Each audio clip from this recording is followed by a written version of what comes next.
everyone. Let's talk geeky. So what we're going to talk about? Geeky stuff? Gee, I think that might be the title. Must be. Take myself off mute now. Oh gosh! I put I've this got a on new- because there was the Twitter thing about what Hulk, classic Hulk, Bill Bixby and Luther. Oh God, down. loved that show so much. Yeah, really did. I've got a new.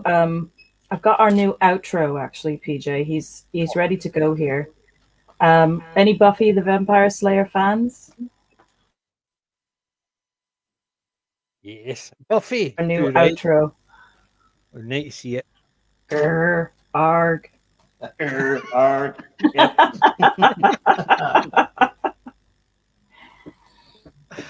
There he is.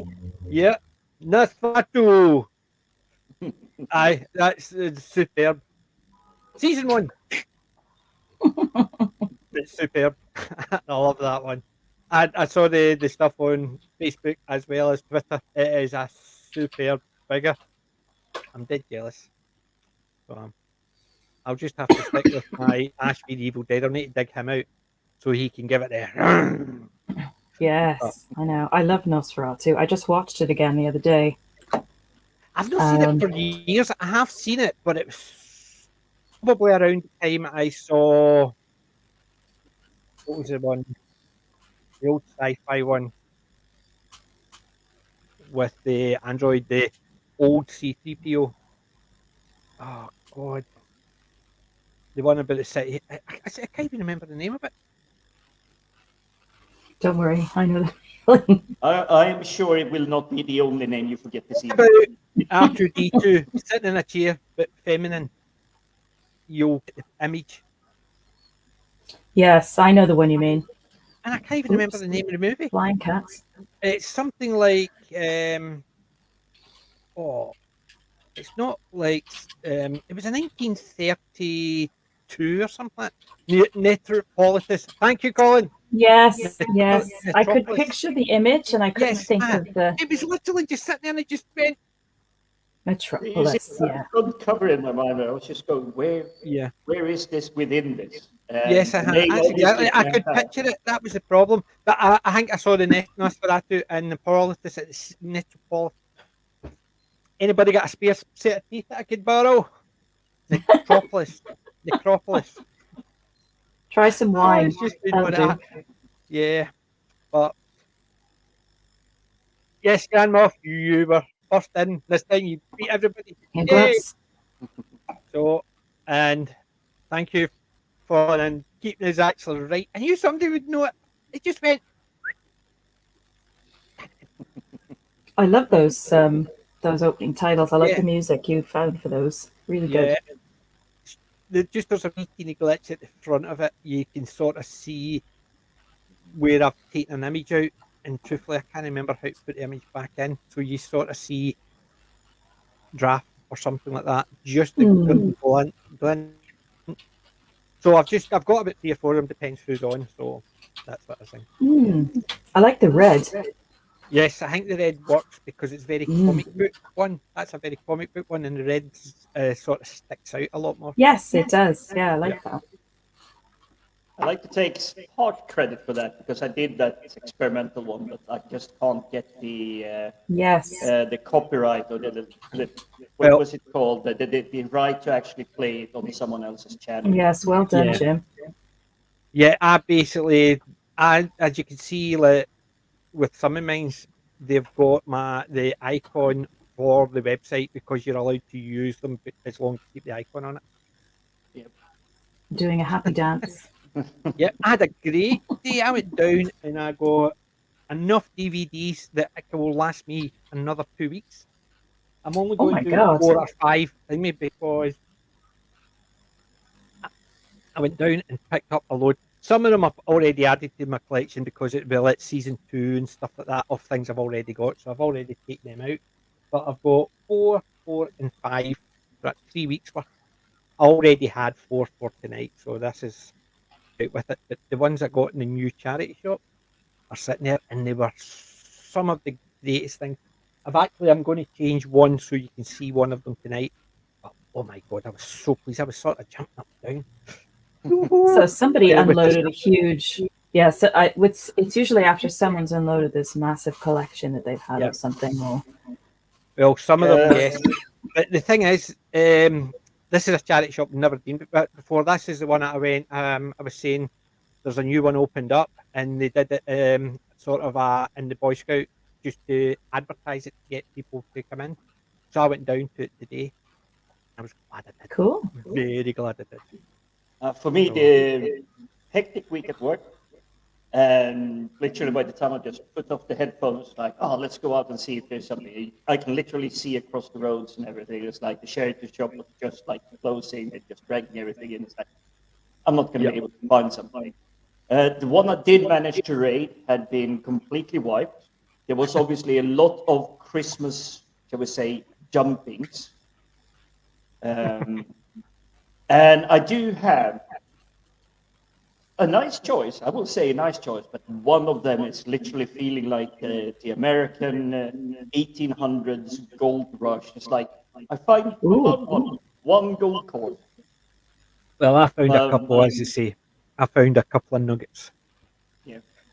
But for me, most of the charity shops that I managed to be able to visit, it's basically kid stuff. And I don't mean it as like younger people. I mean it single digit, maybe not even in school yet. That kind of films. And it's like, Colin said he's getting a background buzz. I'm not hearing anything, but I've just unplugged the charger, although my charger was switched off. Normally when I've got my charger on, it gives a buzz. But the charger's switched off. It is still there. I can hear it. Right, I'm going to mute myself and let us know if anybody can still hear it. Still there. Right. So let me mute myself. Well, if you can hear it, Jim, let Gwen mute first. Do you want me to mute? Mute it. Go ahead. Yep. When you hit mute, there's something there causing a feedback. But it's not overpowering. It's basically sounding like a fan hitting something. There's literally no sound in here at all. There's no fans on. Oh. Yeah, but I can't even hear the. No, I've got a computer tower next to me. It's essentially just in the background. Yep. Could be a microphone sensitive picking it up. It could be things, you know what it's like with the microphones. You do that and it goes dead dull, but there's something away over there going. Let's check my mic settings. Default mic, default speaker, yeah. That's really strange. Well, she's on that. I can answer Grandma. You really do have to have a little bit of luck. Yes. So some weeks it's been impossible to find anything. Yeah, there is a couple of my shops that do not do DVDs or anything like that at all anymore. They don't even do Blu-rays. So there is a couple that just said nope, they won't take any in DVDs or Blu-rays. They just say no. However, some of them do, and it's getting the ones that actually have a DVD or Blu-ray collection, because there's a few of the mines they have got a lot of Blu-ray collection, but they charge like £5 for that Blu-ray. For a charity shop, it can be a wee bit expensive. How about now? Can anybody still hear the buzz? I couldn't hear it, so I'm just pretend I'm deaf. It's still, but it is so subtle in the background. So when we don't talk, you do hear it. But when we do talk, it tends to be drowned out. You mean when we talk, it drowns out other noises? Yes. Possibly the plug. Interesting. So try to twist the plug, not unplug it. Just try to twist it a bit. Yeah. How about now? No, it's still there for some reason, and I don't know why. Maybe it's these. It might be the headphones that I'm using. I don't normally use these. I don't know. See, I know it sounds silly. See your headphones. Have you told it not to use your mic on your headphones as well? Yeah, that's what I just checked. It's a bit of a strange one. Echo cancellation. Automatically adjust mic volume. Yeah. Built-in speaker. Ah. How about now? No, if anything, it's actually a little bit louder. Is it? Okay, we just went to the built-in speaker. Right, you guys carry on. I'm going to Experiment. We'll work it out. swap out some headphones here. I promise, guys, we're professional streamers. We know exactly what we're We doing. know exactly yeah. what we're doing. Sometimes. Bye. I'll be back in a minute. You never have any problems with my sound. My sound is always crystal clear. No, I mean.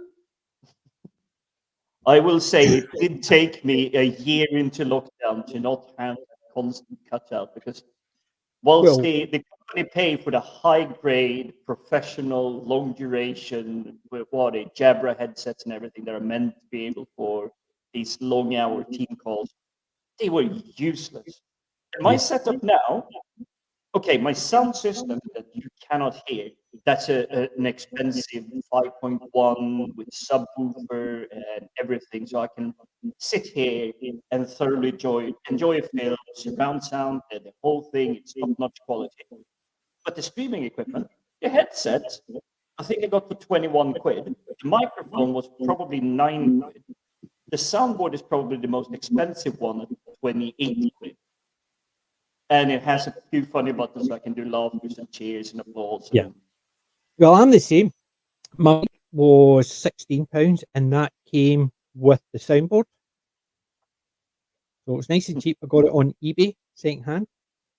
I got the speakers from Home Bargains for £8, and it's just a plug-in, sorted, no problem. And this, I just need this for my soundboard, just to make sure that if my echo's no still on, so I can hear the sound. So like when I'm doing the buttons, I can hear it as well, so I know what's happening. It's things like that, but no, mine's was so cheap. My camera was probably the most expensive, and that was a whole £29.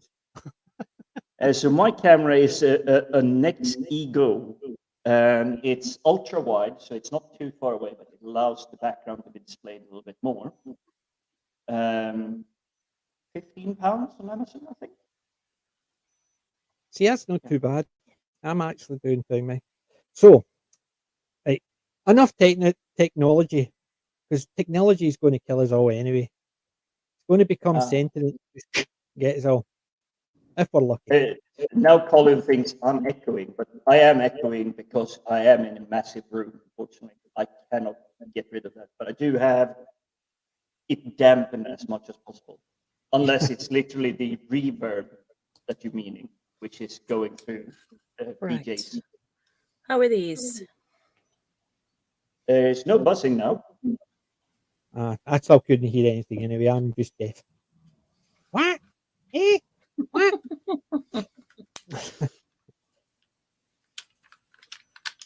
Hi, Kelly. Hi, Disaster. Thank you for joining us. Hey, Disaster. So, what have we been watching this week? Since Wednesday. This week. I knew you'd say that. Ooh. I didn't watch the whole film, but I watched the ending of Boris Karloff's The Mummy because it's such a cool scene. I watched a clip of that. I've been watching loads, but I can't remember now. I started watching, I think it's called The Creeping Flesh with Grand Moff Tarkin, Peter Cushing. I started watching that, and I have to finish that. Old Hammer horror movies are fun. I think it's called The Creeping Flesh. Yeah, it's public domain film now. Oh, excellent. See, the thing is, there's some really good classic ones out there that are public domain.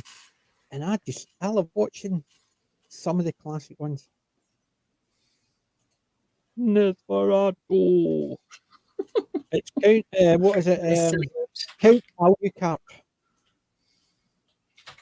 You remember that one? What movie was that? Count Alucard. Dracula backwards. It was. They tried to confuse you, and he was known as Count Alucard. And the only reason Van Helsing found it is somebody'd written it down and they realised it said Dracula backwards.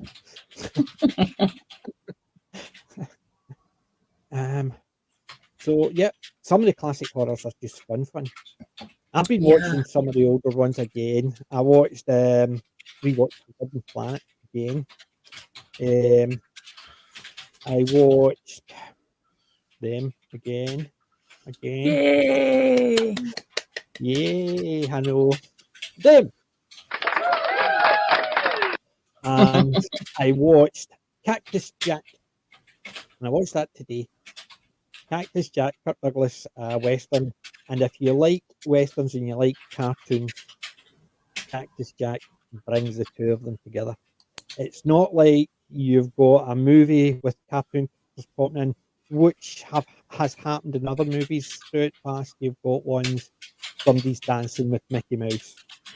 Was that Gene? It wasn't Gene Kelly. It was Fred Astaire. No. Can't remember off the top of my head, but there was the one black hair. I could see him. Fred Astaire. It was the Fred Astaire. Oh, This is the Alzheimer's stream. that's what it is. It's the Alzheimer's kicking in. It's a case of I'm going to get you to see something, and at the last minute, I'm going to rub it off the board. I can't even remember off the top of my head. I'll need to check that one out. I will check it. So it wasn't, there's no cartoon characters popping in here or there, and it's not a cartoon that's been made into a live action like the Flintstones or something like that. Gene Kelly, that's it. Thank you very much. Well, you had said that, yeah. It was Gene Kelly, and yes, Tom and Jerry was dancing with. Okay. There's been other ones that have danced with Mickey Mouse or and have done things that they've popped in and out. But yeah, the Gene Kelly one. So it's not like there's cartoon characters in, and it's not a cartoon made into a movie. This is just a movie that thing happens. You can see the thing it's given them. They've basically taken a cartoon and put it into a real life part of the movie. And it's a movie I would like to do a review of. So one of these days I will, even if it's a review and I just put something together and just do a review and upload it. But Cactus Jack, anybody who loves a good comedy Western cartoon type is one for you. And I think I will do a review on it because I just love it. I do watch it every We year. did a clip before the stream started, and I would say that's definitely one of the kind of. It isn't slapstick humor; it's cartoon comedy, kind of like. That's what I'm saying. Cartoon comedy, because the things that happen are comedy. I could even show a bit of it because the good thing is they allow you to show clips. So I could show a clip. I'll dig out a clip. Just one wee clip. Before you load that up, Archer was commenting, I had a reverb of mine. I have reset everything, so it should not be reverbing anymore. Excellent. Maybe it was those headphones I was using then that was giving that background buzz from me. Yeah. Anchors Away was a cartoon mouse that looked like Jerry. Yeah. He did it. Yeah, it was basically he was on deck, cleaning up and dancing. We have a kind of similar idea of a film review coming up discussion. Yeah, I'm actually just looking for something that. My favorite Gene Kelly musicals are An American in Paris, Singing in the Rain. Yes. Yeah, I really like An American in Paris. That's a really fun one.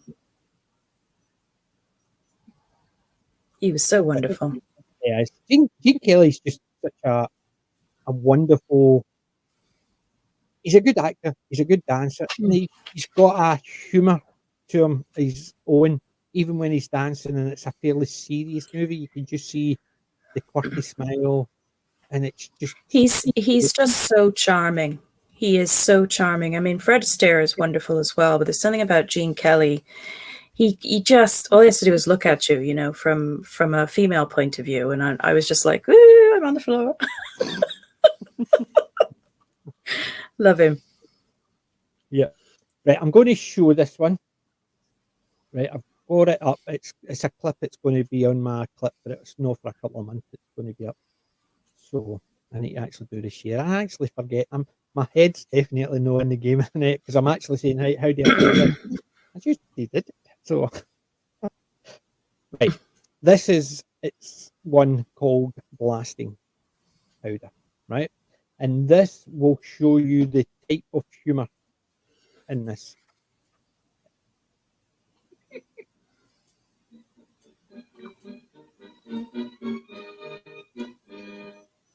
Yeah, he's definitely not carrying a powder keg. No.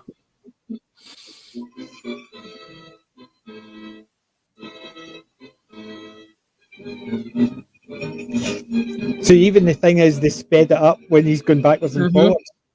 It's that type of thing. It's very Charlie Chaplin Yes. era kind of. Yes, yeah.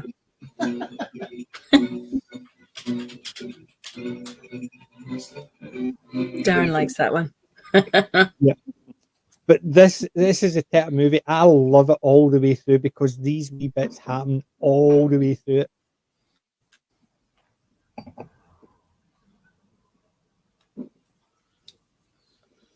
Yeah, Kelly NCH, that is Kirk Douglas.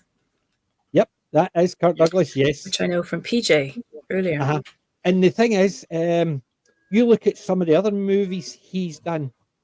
Tough Guys, a good comedy based That's on... what it didn't... Yeah, when you first talked about it earlier and you played us a little bit of a clip before we went live, I honestly, if you hadn't said that was Kirk Douglas, initially I just wouldn't have... It wouldn't have even registered because I don't think of him as a comedy actor. Uh-huh. But not only that, it's a little bit of different That's to his his horse. look. Go ahead, Jim. Yeah, it's a bit of difference to his look. It's kind of like Dolph Lundgren from Johnny Mnemonic. Yeah. Yes. You do recognize I've once seen him you in a see it. Uh-huh. Yeah. I've seen him in a couple of movies. It's a comedy one. Tough Guys was with Burt Lancaster. The two of them played old gangsters, and it was a comedy. It was just about them coming out of prison after so many years, old guys, and people try to mess with them, and they're old gangsters, so they're tough guys. This is Cactus Jack, isn't it? Yeah, Cactus Jack. This is Cactus Jack. That's what Kelly NCH was asking. And yes, look at Cactus that. Jack. Oh, that's Arnold Schwarzenegger playing Handsome Stranger after his father. Yeah, but that's also the actress there. Me Ellen. Margaret. Oh my God, she's so familiar.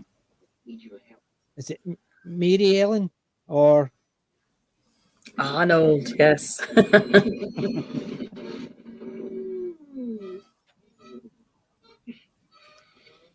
You can even hear it with the sounding in this.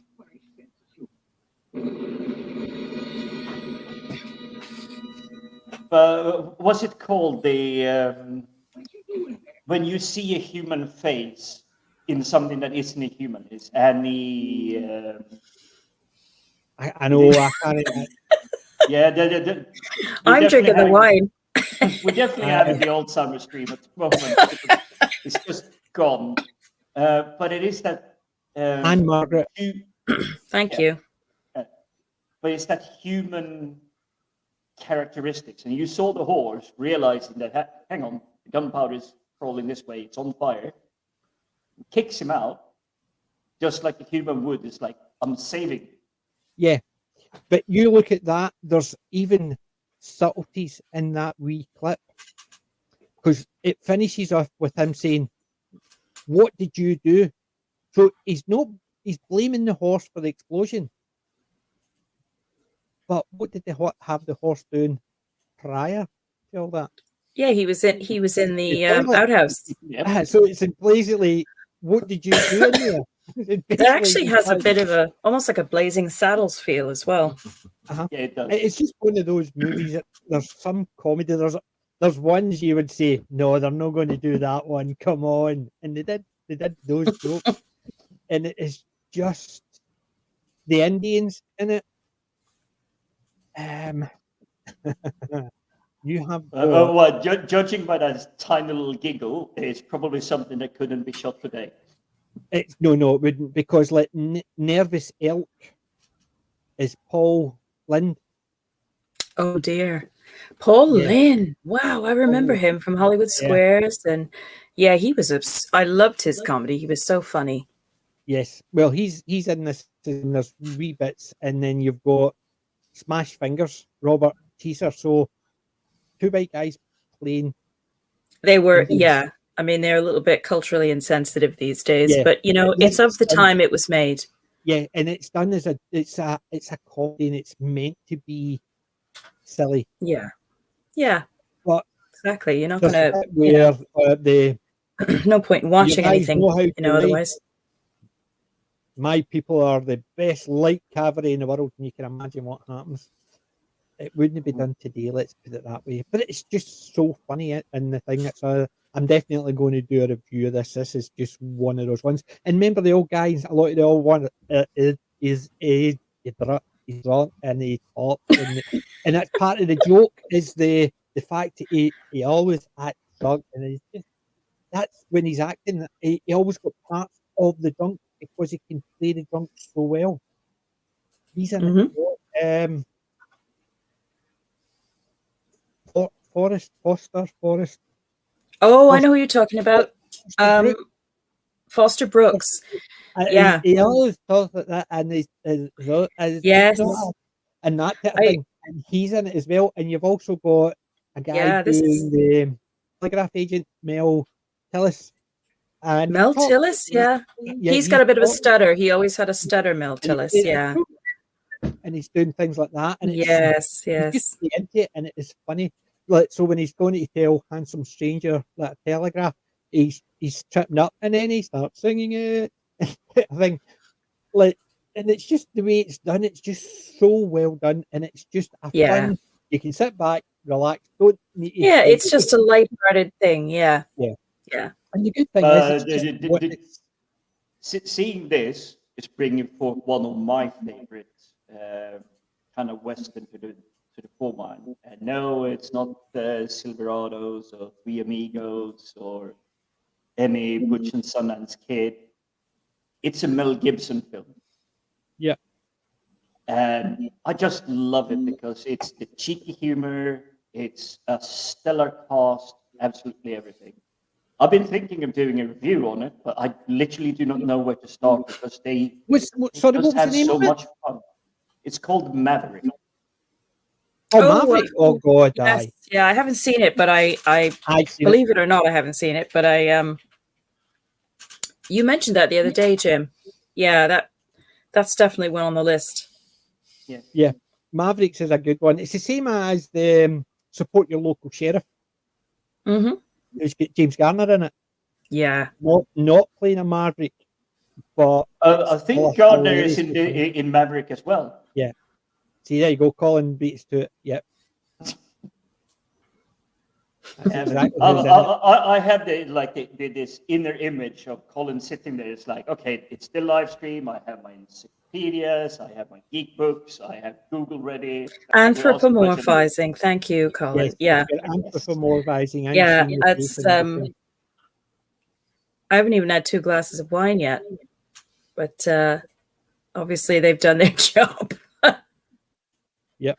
Well, that was done in 1979, and he was over 100 when he died. And when was he born? So,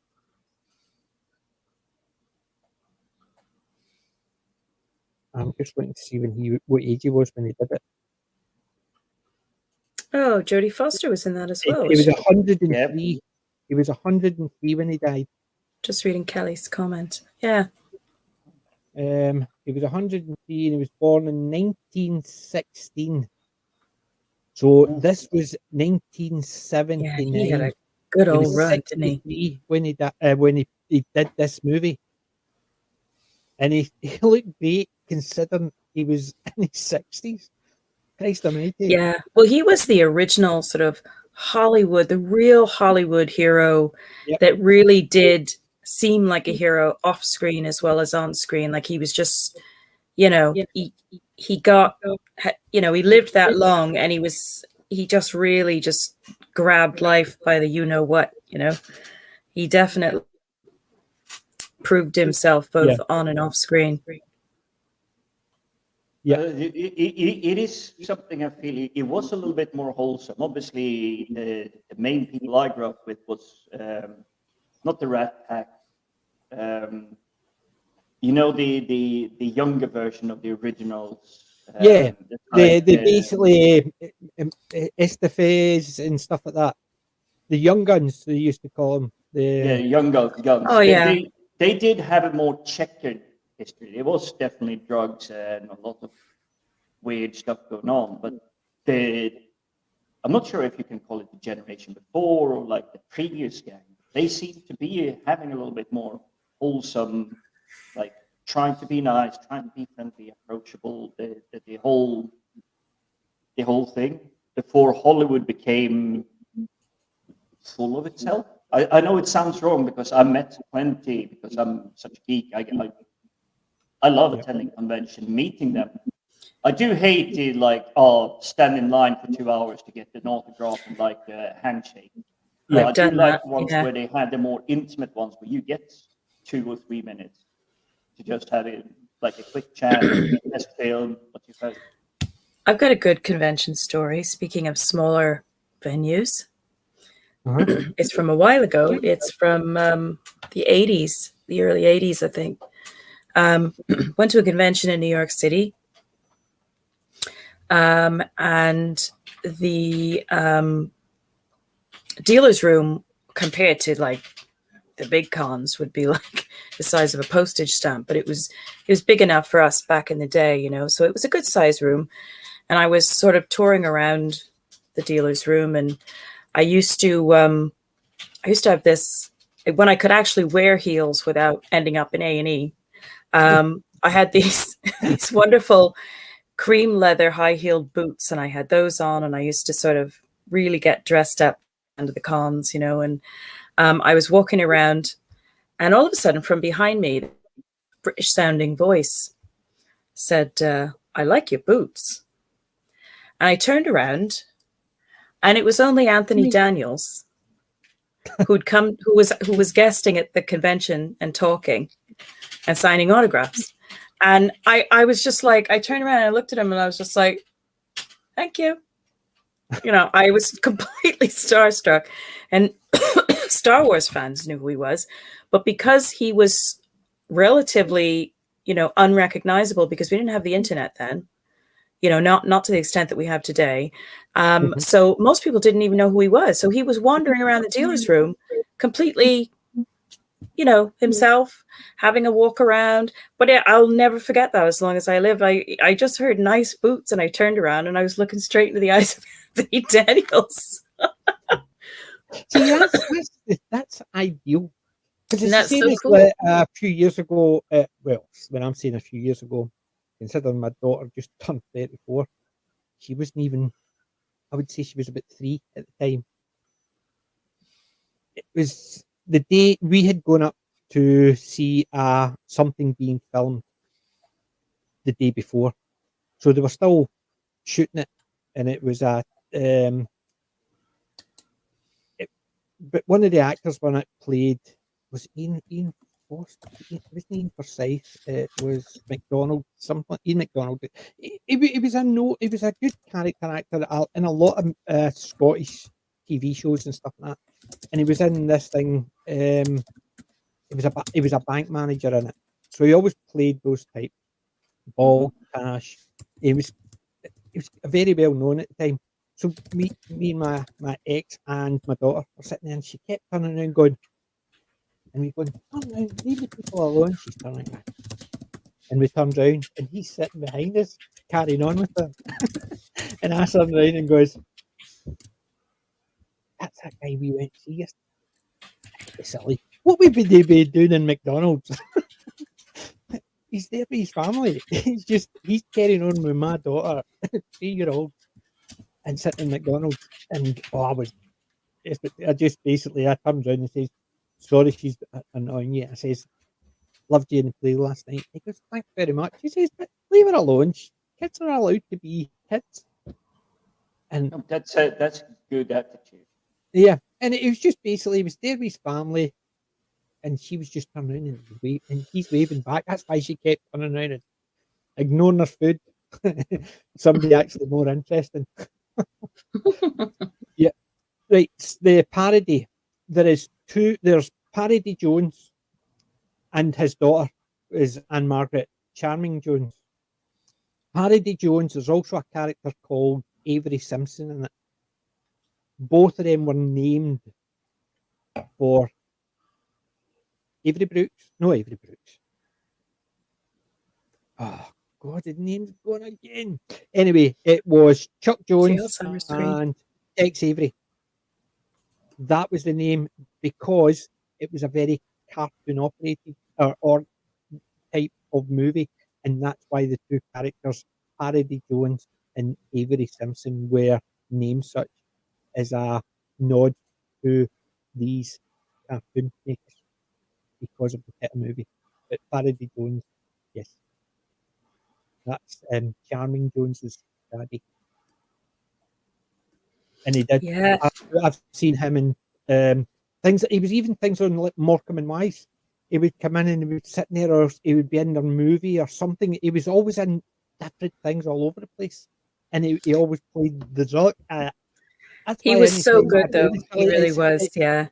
You see a lot of people who can play a good drunk, but anytime I think of someone drunk, that's why when I thought it's not a case of I go over the top. It's but I try and imitate him when I'm doing it, because to me he was the perfect drunk. There was something I heard about an actor or somebody, and I don't know if it was Foster Brooks or not, say that the trick to playing a drunk was not to try to pretend that you're drunk, was to try to pretend that you're drunk trying to be sober. Mm-hmm. Something like that. So it was sort of like a little trick to playing it. I forget the exact quote, but I know I've seen that in my travels somewhere, and I thought, yeah, that makes sense. Yeah, it's a case of the thing is, yes, pretend to be drunk, but imagine you're trying to be sober. It's something like that. It's a case of, yes, you're drunk, but how would a drunk man act sober? And that's what you're trying to do. But it's him. Anytime I always do the, I just sit here, don't mind about this, and I always do the stupid things. If somebody says, "You've been drinking," and I always do it. It's him I'm picturing when I'm doing it. Can't get it anywhere near like me, but it's always him I picture. I never Ricky Fulton used to no Ricky Fulton. Ricky Fulton used to do a good drunk. So he did. But I think that is actually a fairly good strategy, because when you feel yourself a little bit too tipsy and you're on your way back home from the pub and everything, you're trying to like walk straight. You're trying to be, don't worry, I'm not drunk. No need for the police to take care of me whatsoever. It's that kind of thing. But I think it's counterintuitive, because when you're trying to pretend that you're not as tipsy as you are, that's when you get more tipsy. That's where the comedy comes from. Yeah. It is. Tony Randall started a conversation with me in line at a stationery store. Nice man.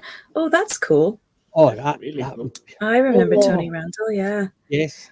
We actually, my friends and I, stood in line at the Joseph Papp Theater in New York City. Again, this might have been in the early 90s, maybe, because Patrick Stewart was doing The Tempest, playing Prospero, and he was doing it in Central Park, and it was called Shakespeare in the Park, and it was a beautiful outdoor circular stage. And Joseph Papp, if I understand it correctly, set up a something by way that the general public could get free tickets to see cultural events that they wouldn't normally have access to, whether they were cost prohibitive or whatever. So you had to stand in this huge line, this huge queue, practically all day. I mean, and it was blasting hot. I can remember we were literally just sat on concrete, and we had to take turns, like trying to find like a business or something where you could go and use the loo and things like that. But we finally got the tickets, and we came back to actually attend the show. And Tony Randall was there. Olympia Dukakis was there. A load of soap actors who I knew at the time, but I wouldn't necessarily remember their names now. But I can remember we were all just sort of going, "Oh my God, that's," and they were passing us, in the sort of area where everybody was getting seated. So I thought that was really cool. But it was a wonderful show. It's something that you never forget. Yeah. And that's one of the things I love about New York City is the culture, the access to so many cultural activities and events is fantastic. If you know where to go and know where to look, it's just brilliant. But yeah, I remember when you said Tony Randall, I was thinking, yeah, because he was there, Olympia Dukakis, who was an actress that was in she's been in many films, but one of the most notable ones was the one with, and here we go, I can't think of her name. It's the Alzheimer's dream. Yeah. No idea. Julia Roberts. She was in a film with Julia Roberts. Well, which one? Sure it was their brother being a master. I can't think of the name now. Somebody will know it. Well, I'll jump in then. My only technical claim to fame in such an event, and mind you, I met most of the Star Trek cast going on Star Trek conventions and everything. Everyone from Shatner, Patrick Stewart. Patrick Stewart even did a lot of other shows around, and his friend Ian.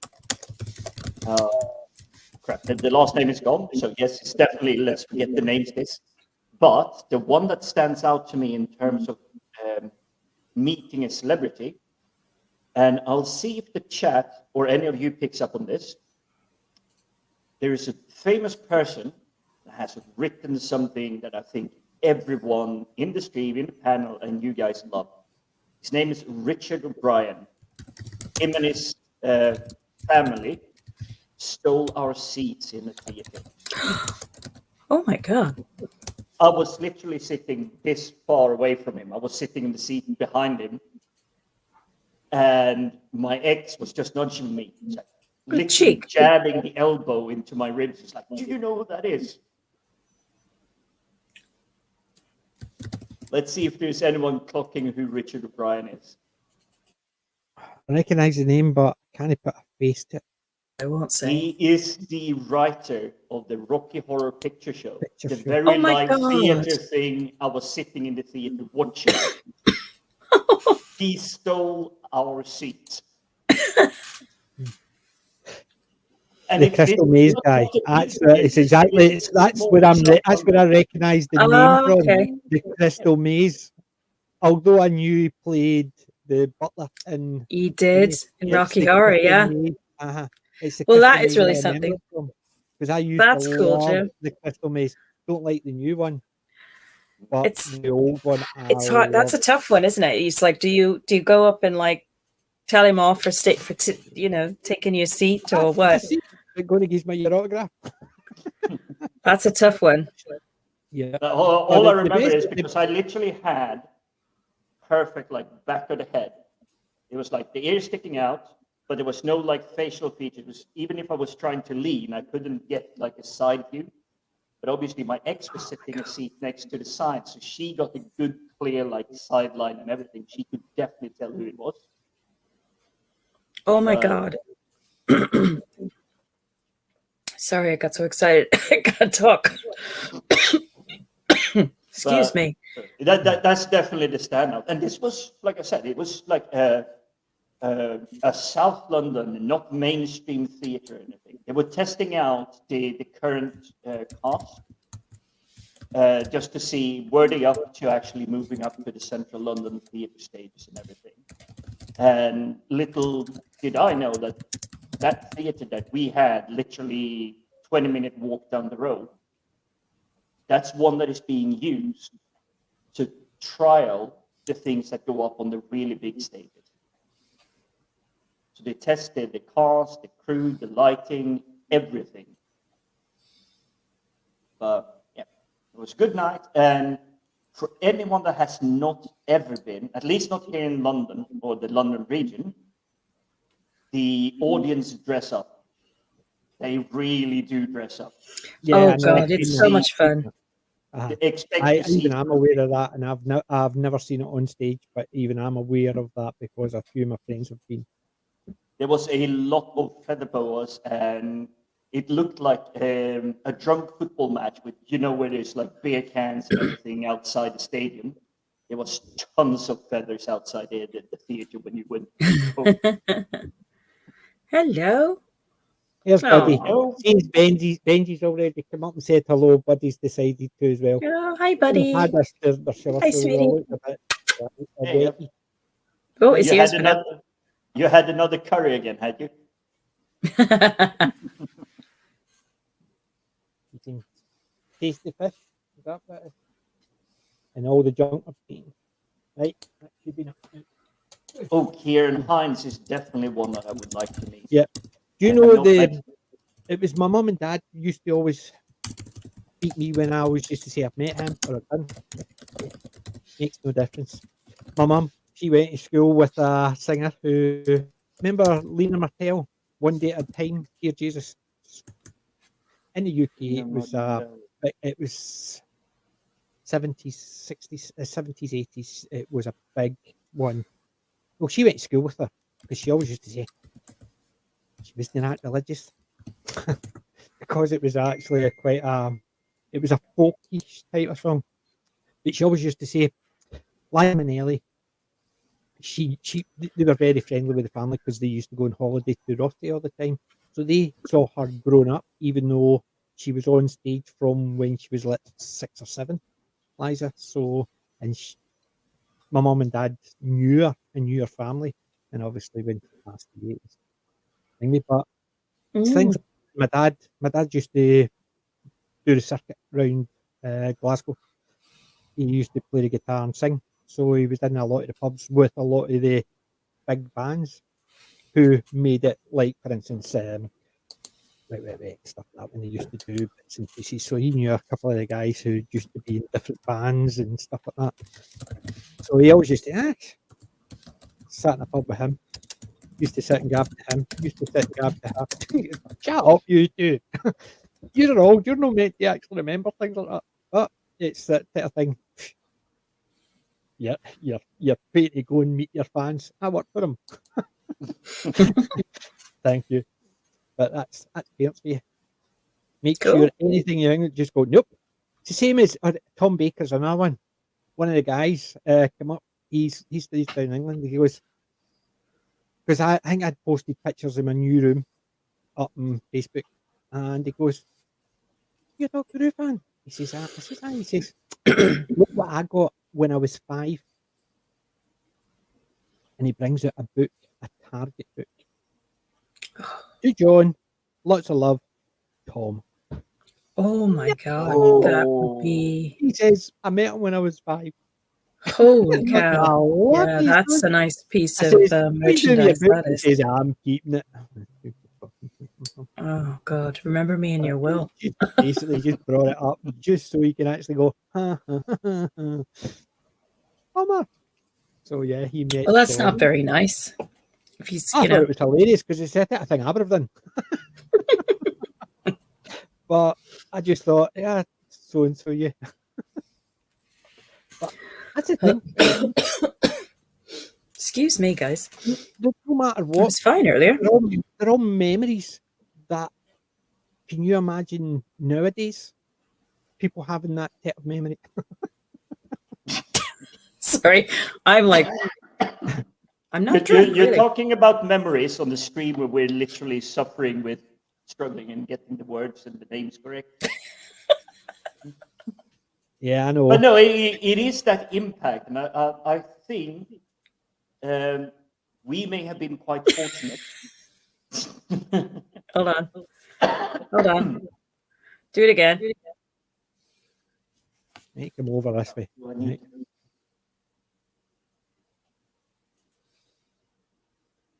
Ah. Only thing I can counter with is This is the new channel. Yeah. Fun with Nosferatu. He's adorable. I love him. Yeah. really. I He's haven't. definitely a great model, so yes. He's Yes, yes. He's the only one I've taken out of the box because I couldn't help myself. yeah, same here. We do With, not blame you. same here. Yeah, that is so cool, PJ. That one I'm so jealous of. I really want a Godzilla statue like I just that. love this one. It's just I'm just so glad. I moved it from a way over there to right above one of my screens. So I did. So he's always there. Yeah, I would too. I had to move things out of the way so I could reach up and get it, but I'll just sit there. We were joking before the stream. Are there any Buffy fans out there? Grr, arg. See, Buffy fans will get that. yeah. But it was even the intro tune to Buffy that was a little bit kind of Yes, yeah. It had energy. Yes. And then the wee bit at the end. Yeah, grr arg. I loved the grr arg guy. I loved everything about Buffy. I'm trying to think when the last time I saw it. I've been watching a lot of Spike stuff over the last week, just on YouTube. Yeah, Masterson. It's a Spike. And it's just James Masters. Masterson? Yes, James Masters, yeah. Masterson. Why am I getting Masterson then? James Yeah, Masterson. But I've been watching a lot of Spike stuff on YouTube this week as well. So clips and stuff. And it's just been a case of things like he's sitting there with a ball with a hit face and a wig. I love you. No, that's not the way to do it. I know. He completely, he just just stole every scene that he was in. He was so good. But he did get a good kind of twist to his character arc, the falling in love and the whole. Well, thing. He was supposed to be when he came in. Baddie. Yeah. He was supposed to be like the 50s, kind of like motorcycle, rebel, punk, that kind of vibe to him. But it immediately just flipped because he had such a presence. And fans, obviously. I mean, this is pre-internet. A long mainstay character. Yeah. But I will correct my statement. It is not exactly pre-internet, but it's a lot before we had Twitter and everything, where it's like two people screaming at the multi-billion-dollar industry and saying, "Oh, you have to change this," and then they just delete the character. This is where they had to actually get from the audience sending in letters, as in snail mail. The viewer ratings that they got from all these statistical companies and everything to figure out, we seem to have something. But that was the thing. He was only meant to be in for probably only about half the season. Because remember, he wasn't the big bad. But he made such an impression that they kept bringing him back. Oh, his name, Spike. It was just the portrayal. It was just, and then we were all genuinely shocked. And I've heard that even British people were reasonably impressed with his accent because I had no idea he wasn't British for years, watching that. And then all of a sudden, you'd read something on the internet and go, oh my God, he's actually American. He's very, very good. Because if you do it wrong, it just ruins it. You know, if the accent isn't working, then it just kills the character. But he was just, I love Spike. I think I have an entire, well, I do. I have an entire Pinterest board dedicated to Buffy. I was just pinning some Spike stuff up there the other day. I will. I had to But go, I will say that as the non-United Kingdom born, raised, bred, the whole thing, having lived here half my life now, his English accent or vernacular, if you want to put it that way, because it's not so much accent as it is the vernacular, the way he uses words.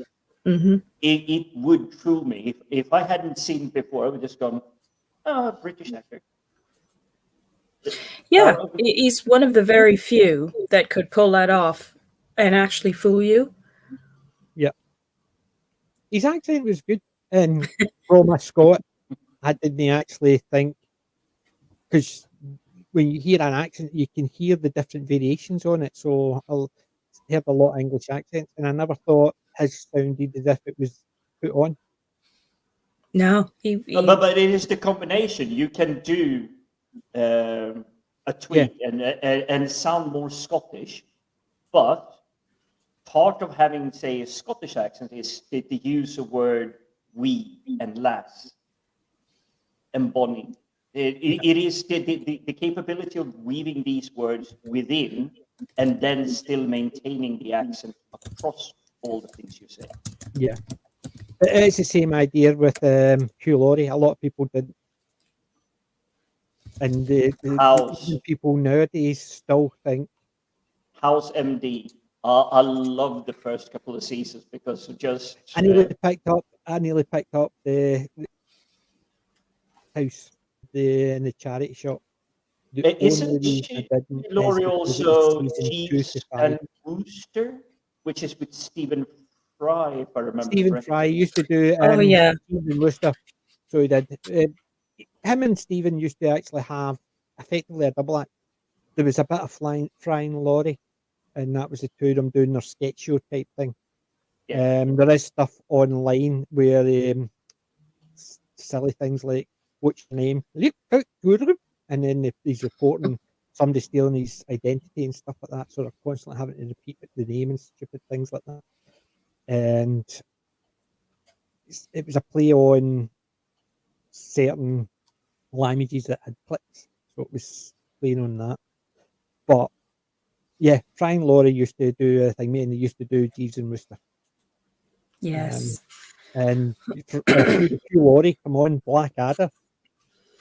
Oh, I love every season of Blackadder. I love it all. But I think my favorite is the one where Hugh Laurie plays George. Blackadder goes forth. And Rowan is the butler. Yes. Yeah. Oh no, they're all wonderful. Oh, sorry, not Blackadder goes forth. That was the Prince Regent. He played Prince George. Yeah. He always played George anytime he was in it. So when he was in the fourth one, he played George. But Prince George, yes, the Prince Regent. Do you remember Robbie Coltrane coming in as the dictionary? Samuel Johnson. Samuel Johnson. You mean the big round papery thing? Yes. You mean the big round papery thing that's in the fire? Yes. But it was the fact is, Rowan Atkinson, he says, he's going, what? All these words he's actually saying. And it's just, he's writing it down. But see, the thing is, I used to actually listen to Blackadder. And people say, how can you listen to that if it's a TV show? I says, because A, I've seen it so many times, but B, the way it's done, you don't need to see it because it's an audible jokes are still there. Like, for instance, what starts with "come here" and ends in "ouch"? I don't know, sir. Come here. Well, you don't need to see that to actually understand what happened at that point. But the seeing it is hilarious, but hearing it is hilarious. And that was the thing. So I used to always have all my my stuff on my iPad or my iPhone, and then I would just listen to them as if it was an Audible book, because you could with Blackadder from the first one right through. And I even got a lot of the stuff, like the one with Victoria. That was a comic relief one. And I've also got the one where Stephen Fry and all that's back in it, and they're traveling in time to try to get the bits and pieces. So you've got the Romans, you've got France and stuff like that, Napoleon. Oh, I love Blackadder. Blackadder's Oh God, good. it's just so funny. We do have that set. We did finally get that quite a few years back. But Baldric, I'm trying to teach Baldric how to count, how to do maths and things. I mean, there's just so many wonderful moments. And Tom, of course, the wonderful Tom Baker, who just had an 88th birthday. Yes, who basically played who played Captain Rum, which is one of the funniest scenes in television ever.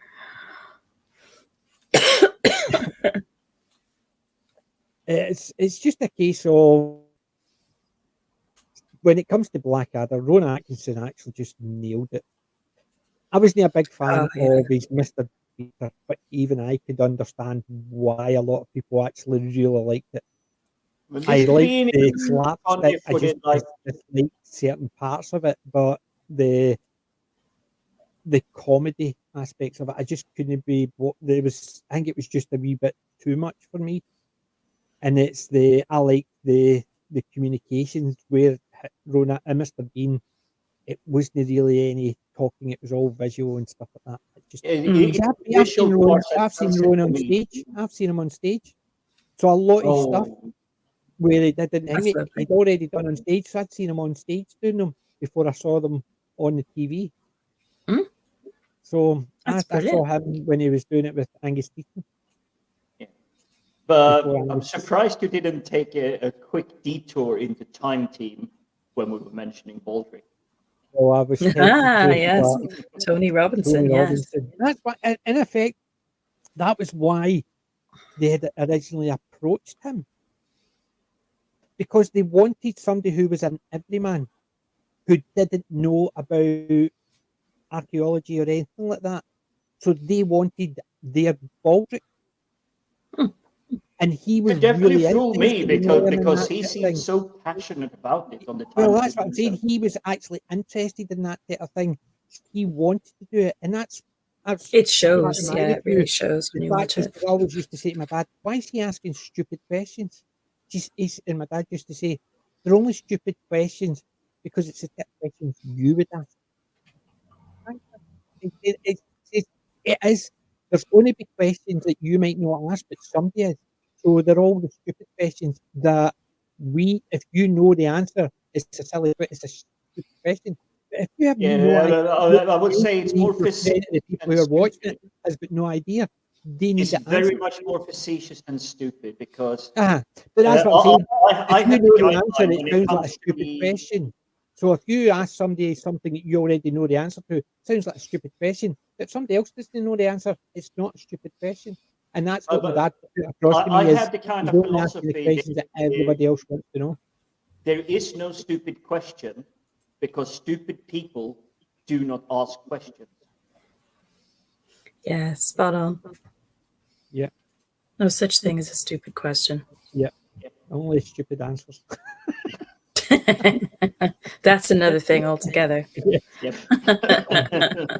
Definitely. I've got lots of those. I couldn't actually say the name of York, the Roman name for York, with a Yorkshire accent. I can't do Yorkshire accents at all. I've only been to York, so I'm out. Yeah, there you go. The Regency one. My favourite one is Blackadder Goes Forth. One. I just love that one. Yeah. And Blackadder, yeah. Yeah. Do you know, I always found it interesting with House, which I never put together until obviously I had seen the Holmes thing I'd posted, which I'd seen a couple of times, but the very first time I'd seen it, I thought I had no concept that House was based on Holmes, Sherlock Holmes. That's why he's called House Holmes, because you've also got his colleague, Watson. That's quite interesting. I never thought of it that way. I never had thought of it until I had. But I haven't seen like the whole series. I've seen a couple of episodes. Yeah, but the thing is, the original Holmes and Watson was done, although it was movies. They were basically episodic. There wasn't they never referred back to things, or like me. They only, I think, once or twice they'd mentioned something that happened, and it could have been they'd done a movie about it, but it was they could have been watched out of sequence, and it made zero difference because they weren't referring back to a movie they had made. So they were designed to be episodic. Which House was designed to be episodic, and it's a investigation of the condition. So it's very Sherlock Holmes. It's an investigation. Now that you mention it, it definitely clicks. There's a lot more clicking there. But I watched it mainly because, having been in IT for more than a quarter of a century now, I just wish I could have that kind of go away now.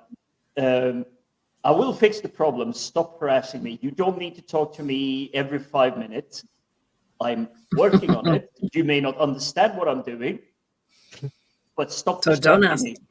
Yeah, I'm fixing it. Go away. That's the kind of attraction House had for me. It's like, don't need to meet the patient. Don't need to see them. Don't need to talk to them because it's just distractions. Yeah. It's funny because I started watching a couple of episodes of House with the intention of watching, getting around to watching the whole series. And I haven't gone back to it yet, but for no other reason than I just haven't had a chance, and I've been pulled in different, into different things and watching other things. But it is definitely one of the series I want to catch up on because I love Hugh Laurie, and I also love the character that he created there. Yeah. I must admit, I think it's just thinking. I'm just actually thinking. But there are some absolutely amazing stuff, and trying, because I know some haven't seen all of it, because he does possess that intelligence and everything. There is an episode that really, really stands out, and he's trying to puzzle back what has happened. But he's obviously confused because he's under, he has IVs and probably drugs and stuff like that to keep his pain under control, but it muddles his mind and he confuses things. And for anyone that has seen it, it's the one where he's on a bus. It's a very tragic one, but it's so well played. I bet. Yeah. I look forward to catching up with those. That's a lovely set, PJ. That's the complete collection. So it's got the one, which is the one where they go back in time and change history. They've obviously got the one with Queen Victoria, Blackadder goes forth. You've got Edmund, the younger brother. Then you've got the valet, and then So literally, they're all great. I love. But just looking at those three pictures, we all recognize it as the same individual. But you can see how to slip into that kind of skin. It is like a different personality. It's an old book.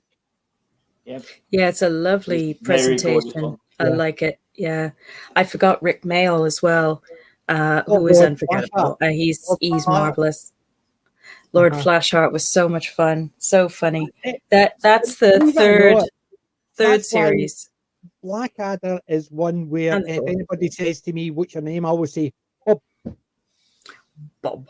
Yes, we comment on that quite frequently. If someone's name is Bob, we always go down the Blackadder route. It's the same idea. Yeah, if I'm talking to someone, I'll always say, "Bob." It's not just Bob. It's Bob. Because what's your name? Bob. And it's basically just I just love Blackadder. There's so much in it. Love Lord Flashheart. What was it? And you have is it Miranda Richardson? Miranda Richardson's is Queen. Who is she's brilliant. And you've got Nursey. She's hilarious. Oh, Nursey. Basically, there's just so many characters that are just fantastic in that, and it is just and it one of never those gets ones- old. It never Never. gets old, no matter how many times we see it. If we catch it on something and just dip into it, or we see a clip, or we just fancy going back and watching some of it, it just never gets old. It's one of those shows. It's like MASH, Dad's Army. You know, it's you could watch them over and over again. Yeah. Yeah. So something I grew up with was a lot of MASH reruns. I've And watched. I even if I've seen it, I'd still watch it. It was just that great. It was really beautifully done, really, considering it was such a you know, a heavy topic. I mean, the finale is really like it's tough. pulling your heart. Yeah. Yeah, it's tough. It's tough to watch. Yeah. Yeah, and it's considering they still managed to put humour into it, considering what they were describing. But I think that's why it worked, because you had to have some sort of dark humor to be able to get through a situation like that. And the funny scenes where there were characters like Margaret and Frank, who would tend to take themselves as well as the whole situation too seriously a lot of the time. Them as characters being sort of sent up a little bit, particularly Frank, obviously, he didn't have any redeeming qualities really, but Margaret obviously did. And Margaret was a wonderfully special character. Because or the show. Because she could let her hair down at times, but she very rarely let anybody see that side of her. And it was just the fun of watching Hawkeye trying to sort of, you know, wind her up and get her going. Yeah. Well, see, the difference between the movie and the show, did you prefer the hot lips from the movie or hot lips from the show? The first season, say, the early Margaret. You mean the original film with... I didn't see the film first, so I always associate every character with the TV show. But that's not saying that the film isn't fantastic. But I wouldn't, for me personally, you know, it would be Loretta Swift. Mm-hmm. See, I'd seen the movie first, so because the movie was over here before the TV show was, so I'd seen the movie. However, as soon as I saw the TV show, I preferred it because I thought the humour was easier because I was still quite young to understand. Whereas obviously the more gritty humour in the movie, it was more juvenile, and all I thought was, in a ward would you do silly things like that? Let them all sitting round and waiting for the thing for Margaret to be caught having a shower, and you're sitting there thinking, this is a war zone, would you do stupid things like that? Obviously, as I grew older, I understand, you have to release all that fear. It's like, it's a bit like, like do you remember the old film, The Night Shift? Yes. I think it was a Michael Keaton film. And you hear it as you go through life, you learn that people that work night shifts, or my mom even worked a night shift at a factory for a short time, and she used to come back with some stories, you know, that they just had the most sideways, you know, sort of black sense of humor, and they had a ball. They had an absolute ball. And I think when you also work in an industry like, you know, working in a, you know, like you see them portrayed in films, the people that might work in the mortuary wing of a hospital or something, you see them portrayed as being slightly quirky. Oh, well, when you say know, that, or needing to blow off sort of steam to deal with what they're dealing with. But sometimes I they don't go know the- his a wee name, bit but too it much is the because some have mortician in optician NCIS. eating and doing that. So, sorry, we One at a were time. Sorry, Jim. okay. When you say that the night shift guy, the morticians, it's Yes. the guy, a ducky in NCIS that stands out by far Oh, a Yes. mile above everybody else because he's quirky, he's Yeah. got that humor. see, that's a good point because he's got the humour, but he's also got professionalism. Do you not find that Mhm. sometimes they actually try and make the quirky because there's a mortician sitting eating his food, brushing it off the body, and you're sitting there thinking, and they just try to say, oh, he's so used to it, he can have his food round it and he's brushing crumbs off the body. And you're sitting there thinking, even if you're so used to it, you wouldn't actually have food over a body you're doing an autopsy on because you're spilling crumbs onto it. But in the TV world, they think this is to show quirkiness and Yeah. No, but this is where you can tell that Hollywood hired an intern to write a scene, an unpaid intern to write something. Oh, this will look kooky and quirky. No, kooky and quirky would be, say, Ducky from NCIS uh-huh. ordering in like a massive churrascaria, a Brazilian, like all-you-can-eat meat feast, having it as his office desk whilst there's dead bodies behind him, because he would be not face that there are dead bodies there, but he wouldn't be leaning over them and Well, no, it biting wouldn't. into McDonald's burger and Exactly. everything. That's what I'm saying. There's a trope within that where they try and make it about it. It's almost a case of look how fucking uninterested with bodies because somebody's eating and they'll do that as if they've dropped a crumb on. They're doing an autopsy, but they're quite happy to eat over it and basically contaminate the evidence. And it's things like that I always found weird. If anyone knows anyone or anyone does work in that field in forensics or morticians or anything like that, I'd be fascinated to know what their take is on that.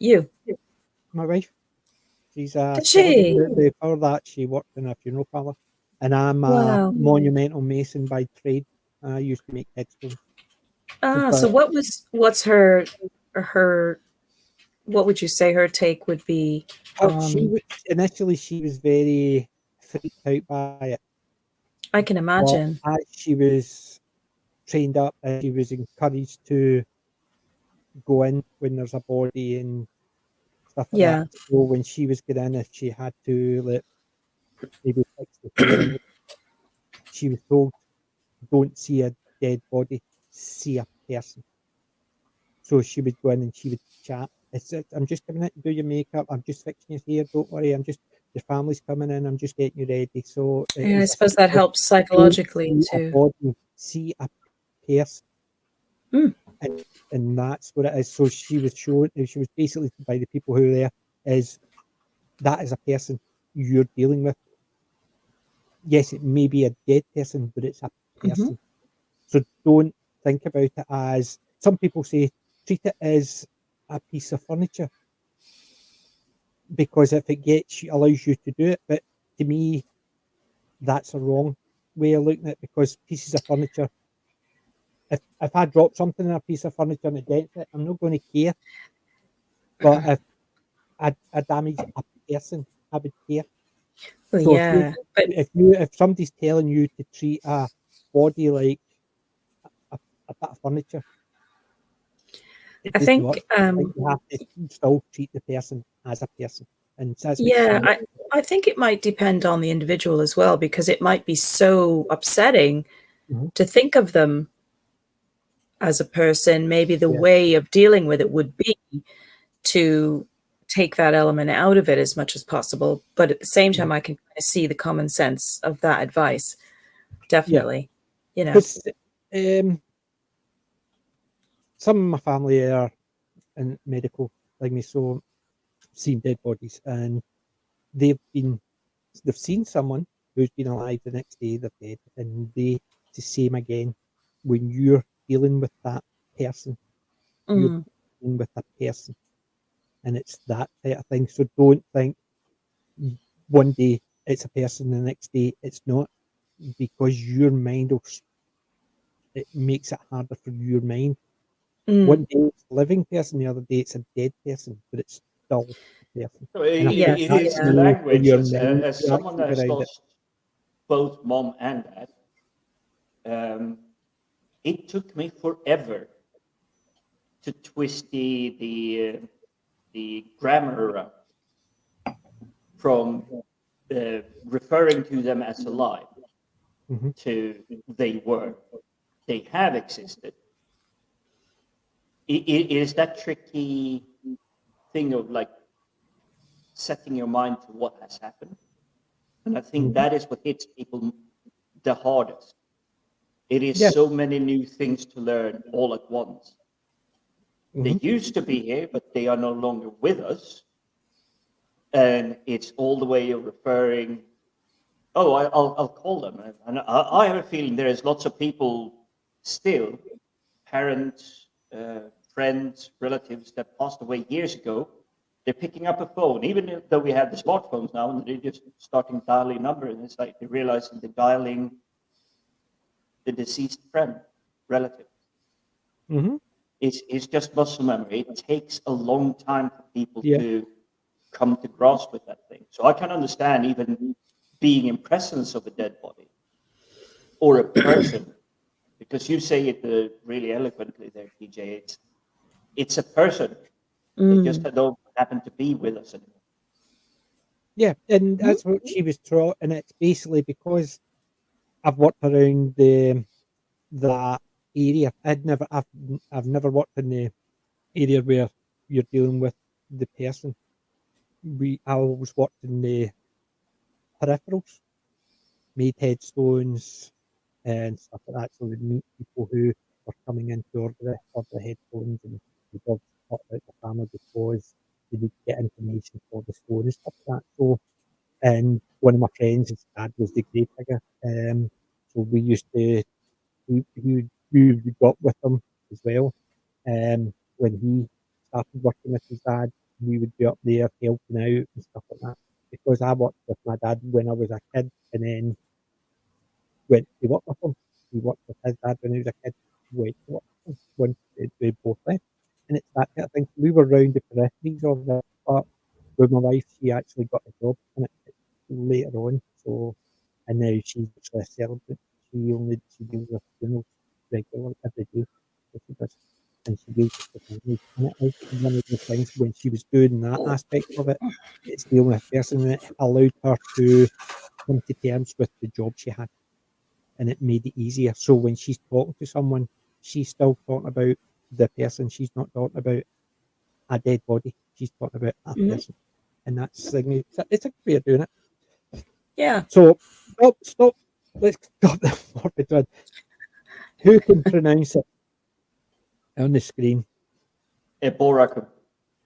That's what I would have said, Jim. Eborakum. That's what I would have said. It's that's York. The Roman. That sounds more like a Latin pronunciation. Eborakum. That's the way I would have said it. Has anyone seen the Eddie Izzard stand-up sketch when he's going, no one knows how to pronounce the Roman? I saw it in Moscow. I've seen a lot of Eddie Izzard's sketches, yeah. We went to see him in concert years ago, too. Yeah. My favorite is his coming out of a book, because he's doing all like the weird sketches, like, and we've been talking about like the dark topic about dead people and everything, and I may misremember, but I'm very certain it is in coming out of a book, where he's going, instead of having professional mourners going, oh, how sad it is, let's just carry him and put him on a catapult and just twang him out. It's like that mind works so gloriously when he comes up with those ideas. Okay, it's even more morbid that you put the dead body on a catapult and just, but he makes it so engaging and funny at the same time. Yeah. Anybody seen Peter's Friends? I've not seen that movie. Yes, I have. I saw that years ago. Have you seen that, Jim? Peter's Friends. Doesn't sound familiar, but It's I do wonderful. recognize the cast. It's wonderful. It's a very, it's hard to describe. I won't say too much about it to preserve the, the integrity of the story. But you can, it's worth watching, especially if you like Stephen Fry, Emma Thompson, wonderful cast. It's a little dated now. I forget when it came out, but I saw it. Oh God. Well, the quick About 15 IMDb years says ago? 12 years ago? 1992. Yeah. It's got Kenneth Branagh in it, but I don't think I've seen it, so I'm kind of keeping it on the back burner. That's probably why I've seen it, because I love Kenneth Branagh, and I've watched quite a few of his films.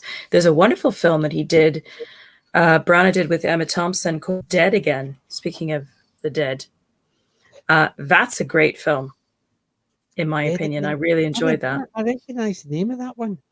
Yeah, that's very good.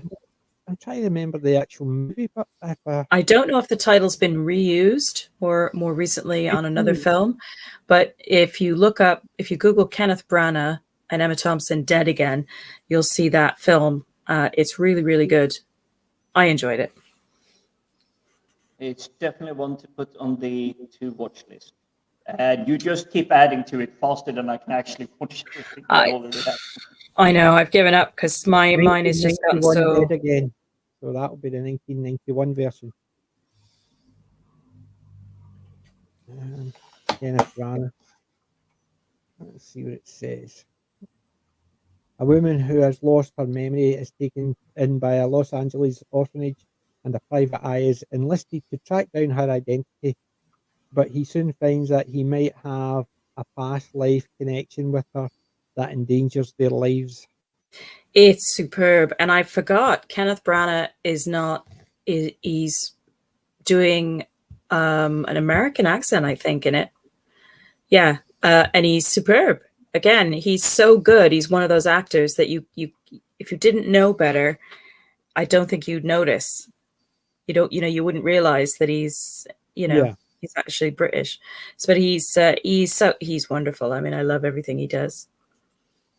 I wasn't a big fan of the remake of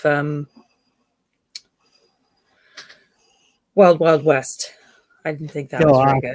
And I saw the Wild Wild West, and I even considering I hadn't seen any of the original TV show. I grew up on that. And then when I tracked down a couple of episodes, I thought, why did they have to actually ruin it by changing so much?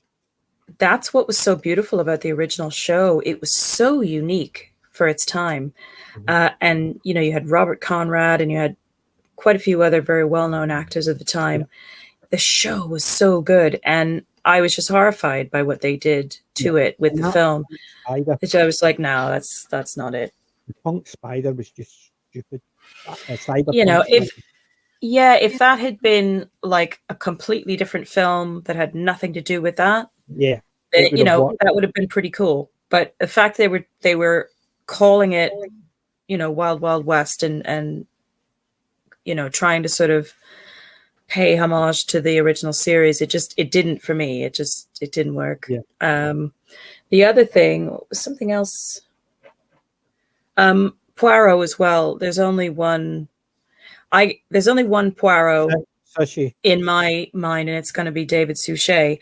I know Peter Ustinov did it first, but I was never. I adore Peter Ustinov, but I was never a fan of his Poirot. I didn't think he really reflected the character well enough. It was just being Peter Ustinov playing the character. It wasn't being Poirot. Yes, yeah. And nothing against, Peter Ustinov. He was a marvelous actor, but I just don't think he was particularly well suited for that. Yeah. I think the way I came across when I watched it was it wasn't as you look at some of the stuff he's done. he seems to throw himself into the role, whereas in that one, it was almost a case of he was acting the role rather than put himself in the role. So it's not as if the acting was bad. It just didn't seem to be Poirot. It was just somebody, another detective with the name Poirot, and that's where it to me it came out across as different. You look at Logan's Run. He played the old man in it. You can imagine him being that old, dottery old man who's forgotten more than anybody else alive knows. Yeah, you look at him in Poirot, he's just acting the part, whereas in Logan's Run, he is the part is him, if you know what I mean. In the first season of Blackadder, yes, it is the weakest of the four. However, I think it was just because the idea was there. They just hadn't nailed it down. From second season onwards, it seemed to be because they realised they couldn't have Ed. They didn't want really like the way Edmund was the weedy one. They wanted him to be overly smart, and he's in that role. Whereas the first one, I think they were building it up. They didn't and realised after it if he was the smartest of the brothers, but he still was the lower caste one, the younger brother, and he was always overlooked, it would have been funnier. So that's why they went with that for the second ones, as far as I understand. That's why they changed it, because they realised the dynamics didn't work. Being a weedy brother didn't ingratiate him with a lot of the fans, as it were.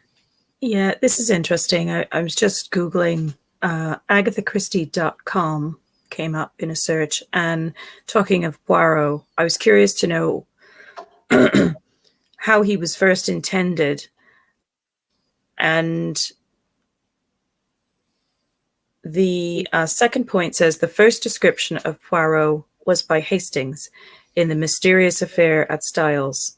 This is from the book's mind, who said, quote, "He was hardly more than 5 feet 4 inches, but carried himself with great dignity. His head was exactly the shape of an egg, and he always perched it a little to one side. The neatness of his attire was almost incredible.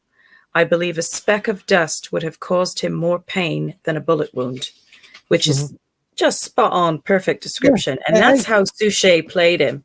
Exactly. In my view, if you look at some of the bits when he's actually even just fixing his moustache, he's got the tweezers out and he's got the net over it a bit when he's taking off. He just seems to be spending like 5 minutes just trying to clip a wee teeny hair just because. And the whole thing when he's even acting that part, when he's even talking, it's almost a case of, I'll talk to you, but you're less important than this wee teeny thing. It's out of place. And I think you're right there. It definitely is. I was going to jump in, but again, the chat is on fire. And they've already beat me to it. Blackadder documentary is absolutely excellent. It is. I've seen that one. It is absolutely amazing. Yeah, but it is the Miss Marple. And I know there's been plenty of other actors playing that, but it's the original one. Don't recall her name, but she feels more alive within the role, even though she's like 30 years old. Well, probably not 30 years, but she's definitely older as an actor or actress, depending on how the term should be. But she just brings it to life so much more, especially in the 80s ones. It just comes more to life. You talk about Margaret Rutherford or Joan Sims? I think it would be the Margaret one, because she feels Margaret Rutherford did the movies more, and Joan Sims did the TV show. I love both of them. The movies are the ones that stand out for me. It's always been a favourite. I'm not faulting the TV shows, but I like the TV show is good for what it is. The movies are always a bit more money and it's got a bit more polish to them. Whereas a TV show knows it's a TV show, so there is limits to what they can do. Yeah, I'm aware of that, but I thought the two of them were as good as each other for different reasons. Yeah. I think they both bring something unique. to the role without making you dislike them in the role. They both do a very good. You can watch the movie and you can watch a TV show based on a movie or based on the same character, and they can be completely different. But it doesn't mean that you like one less than the other. You just like the two of them for different reasons. Well, it depends on and it depends on the production as well. I mean, there's some that I didn't like, and then there's some that you can watch. Like, and you might dislike, so you could dislike MASH the movie and love the TV show, or you might love the movie and dislike the TV show. And I do agree, it did get preachy towards the end, and accordingly the reason it got preachy towards the end is because Alan Alda got a lot more of his own way. Interesting. So because he was the big star, and he was doing production on it as well. He was a producer in some, and there's certain things in it he wanted it to go down that route, and that's why it became preachy. The documentaries, I've seen a couple of the documentaries about it as well. Speaking of, you see, it is when the people producing the show start losing understanding of what the audience really came to see. Yeah, it's not what the audience want. They're coming to see something you've done. They love it for a reason. And then you start tweaking it and thinking, oh, I can do it this way, I can do it that way. Mm-hmm. And you're not taking into account that when you do it this way, you're making something for yourself. And I can guarantee the three of us, we will disagree on everything from what is the best film ever made, best TV show, best comic book, which is the best Doctor Who episode ever made. We will have three different. The difference is with that is each of us know the other two are wrong. But oh wait, I had a button for that, but I can't remember what one it is. Bark. No. No, Oh, that was an interesting one. I remember because I've not actually did a lot of these for a while, so. To be perfectly honest, I just used the soundboard because I have a physical mute button. I love it. You guys are so great. That one needs a baseball bat. Hey, MASH, everybody knows what character was actually in the movie and the show. Not actually the character, sorry, which actor was the only actor in both the movie and the show. Oh, now you're making me think. It's definitely the wrong night for that. It wasn't, was it Trapper? Nope. Radar? It was Gary Burghoff, Radar. Radar. Yes, he was in the movie. Well done. In the movie and he was in the TV show. He was the only one that actually wow. was in both. I mean, I haven't seen the movie in decades, but I saw it years ago. Klinger was meant to be in 1 or 2 episodes. He was only meant for a wee bit part as the guy who was trying to get out the army. People loved him that much. Jamie Farr is. Jamie Farr. He's such a wonderful actor. Did you see him in that 70s show? No. That 70s show? He was a couple of the characters from MASH, and it was the boys v the girls, and his line was the boys kept getting beat, and he says, I'm going to join the girls team. I can do that because I dressed as a woman in MASH. And you know what else? Jamie Farr was in one of the Kolchak TV movies. It's either The Night Strangler or what's the other name of the TV movie? I have no brain.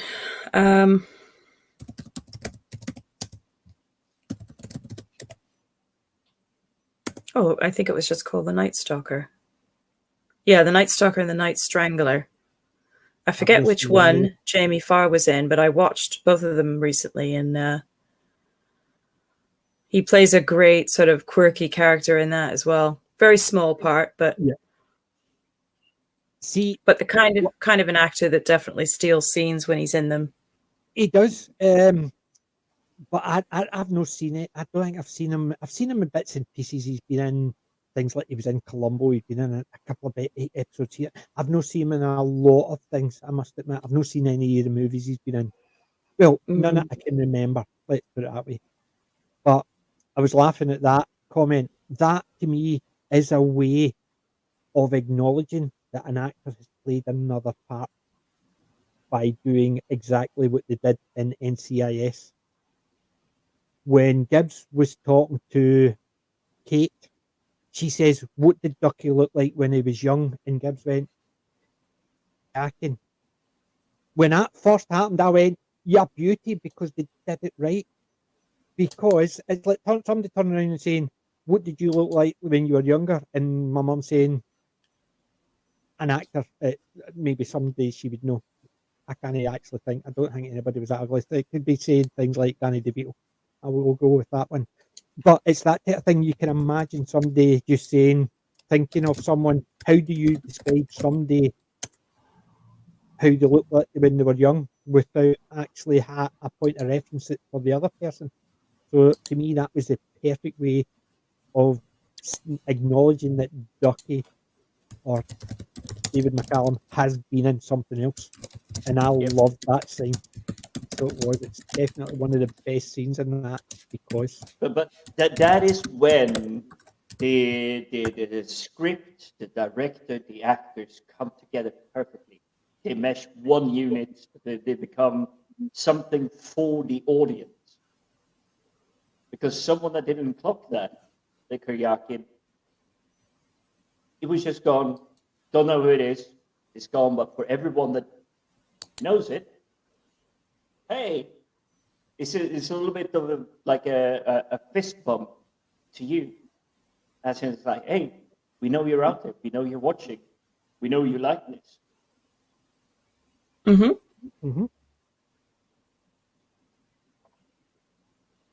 I'm just looking at the Plantagenet stuff.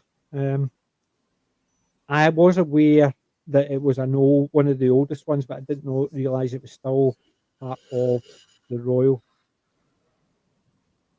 coat of arms. Well, we've sent Colin down the rabbit hole now because he got horrible history songs in his life. Yeah, see, I've never watched Horrible Histories. My friend's daughter keeps on at me to watch them. And you know me, I don't really watch TV or movies or anything like that.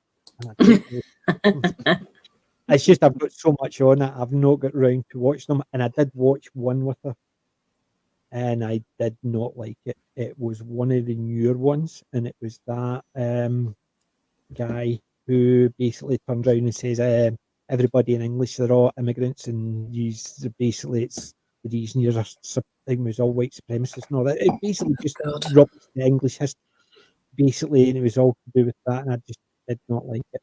It was almost just trying to say something. I can't even remember who he was. He's some comedian. It's not really funny. Good night, Miranda. Good night, I can Miranda. see that you've got a dash, so thanks for joining us. Yep. They find an extra skeleton in the car park. Yeah, I did see that one. I remember that news story. Yeah. Well, I do feel happy that we managed to distract ourselves with a lot of different topics because the films I watched this week have been good ones, but they've been half distracted, so they've been more on in the background rather than me sitting down and just sort of enjoying them. But I will give a shout out to one of the best winter films I know about, and that is Cool Runnings. Do you know what? I think we watched that ages ago. I'm just laughing at that part because I'm thinking of Rowan Atkinson doing his Henry impersonation, and they asked him to do it, and he get all this and goes, "No." That's all I can remember. That was do you know what's doing that, and that's the one part I remember because he gives it all this. He's down and he's getting all ready, and he goes, "No." That's all I know.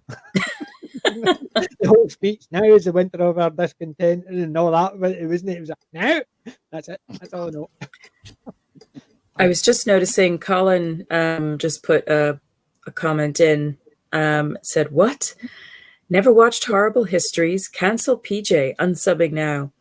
And I was going to say to Colin, we have watched Ghosts, and I understood that some of the actors and characters that were in Horrible Histories ended up doing some of those characters in, I think it's called Ghosts. It's like a newer, within the last probably like within the last 5 years, comedy that came out, and it was hilarious. It's really funny. And you have again some fantastic actors in it. But I thought I remembered somebody saying that, because I hadn't seen Horrible Histories either, cancel me as well. I did enjoy the actors that were. I did enjoy Ghosts, and I was thinking of going back and watching Horrible History behind it, because I loved the characters in that, and I like that. I just love the comedy. It's brilliant. Yeah. Have you seen that, PJ? What's that? Ghosts, I think it's called. The only Ghost I know is the one with I'm not remembering the title. The only one I know is Demi Moore and Patrick Swayze. Oh no, yeah, no, that's the film. Here it is. I'm just putting it. I'll just put a link. Maybe is because I have seen a fair amount of it, but it isn't sadly my favorite. They have tongue-in-cheek on a lot of the things that they're talking about. June Hickson's great as Marco as well. Yeah. Say again, Jim? No, I was just talking about the Horrible Histories. I have not seen all of it. Do I like everything that I've seen? No, but they do have that kind of tongue-in-cheek, bring history back to life, but through various mediums or... It's a bit campy. Yeah, it is, but yeah. It kind of makes history more accessible, because if you do really study, if you study history properly, it's like digging through this archive, and there is this king writing about that, and there is this noble woman writing about this, and then trying to like what really did happen, and that is usually a topic a lot of people shy away from. Yeah, because it's so hard, and it is why maybe we're focusing more on parts of history that we really enjoy, that really draws our attention. Mm-hmm. So jousting is something I love to see, and it's amazing. There is a film with like knights and lances and shields and tournaments. They draw me in, but I know nothing about the background or the history, the importance of it. I'm the same. It drags me in. I told you I used to play Warhammer Fantasy, and I had, I think it was a 12,000 point Bretonian army, because I had like 250 of the knight models.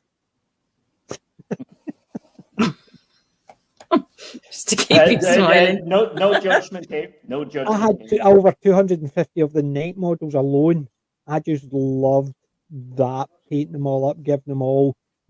Every one of my knights had a different paint job, whereas all the archers, the men at arms, all had a very similar paint job across my whole army, but all the knights had independent ones. There was no two the same.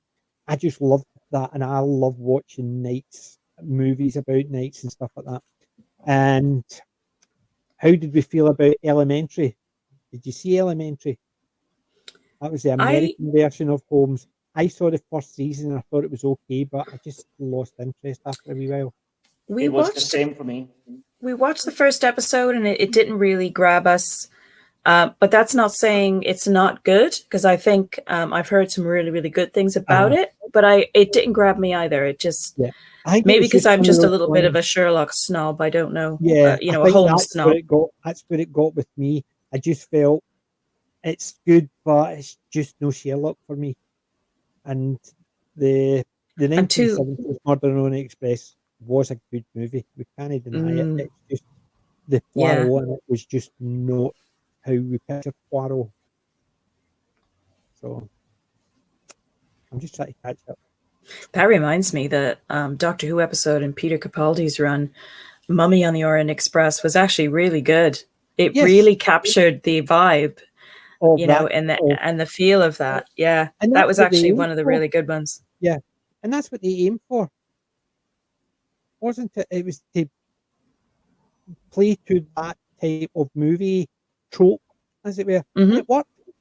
It did. It really worked well, Yeah. that one. Because they did not actually, the two of them were not dressed up, they were more Victorian outfits. Mhm. And it was basically, they thought they were going to end up somewhere else, and they ended up there on the train. And that's why they were dressed up, because they were expecting to be in London or something like that. And they were dressed up for it, and then that's when they come out and they were on the train, and so it sort of met it. Mm. Right, I'm just actually Elementary, yeah. The gender swapping part made no difference but the only thing I thought it went against it was the Watson character. To me, is not he's never thick, but he's the one who has to ask Holmes the questions like, "How did you find that out?" or "Where did you get that?" So he had to explain to him. So he's explaining to us. Whereas in Elementary, although the gender swap, it's a doctor, so that works. It's the gender swap in Watson worked because it's a doctor. He was a doctor then. She's a doctor now, but she was a lot more intelligent, I think. Lucy Liu Or is a fabulous she is. actress. Lucy Liu is Yeah. good, but Watson is there. To ask the questions, As and a that was character, the thing. it's a vessel to talk to us, the audience. How did Yep. Sherlock Holmes reach this conclusion? Exactly. So I think in the Elementary, because she was seen as more intelligent, the questions never got asked. So it was almost like exposition. So instead of him answering questions how things were done, it sort of seemed a wee bit more over the top. He's explaining things just so he could explain them, because there's nobody there he needed to explain them to. So it was almost like he's telling us rather than telling that person or Watson that we're picking it up. And that's the only thing about it. And it was definitely Dar was the only one that actually was in both. Right, I'm just catching up.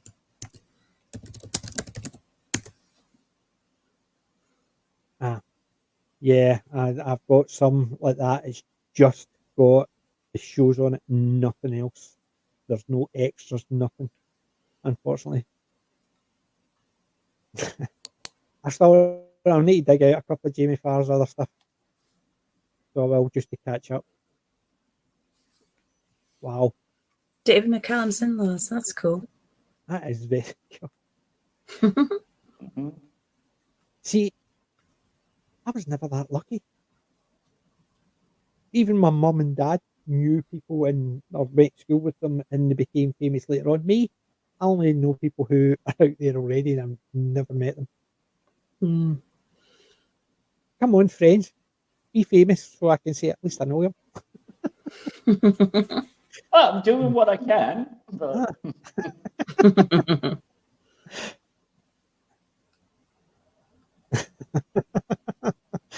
Okay, I'll try and watch one. I'll try. I'll put it on my list. which list? The list that you intend to watch, or the list I will watch? I'll put it on my intended list. Oh, do you know what? That TV show I linked in the private chat for you that called Ghosts. There's an actor in that was in The Detectress, who was the chap who was the tall one. They were always taking the mick out of the two of the Simon and Garfunkel. Was that not the? He, Forgive me, I'm terrible for names. Was he not a friend with Ricky Gervais? He was in. Oh, what was it?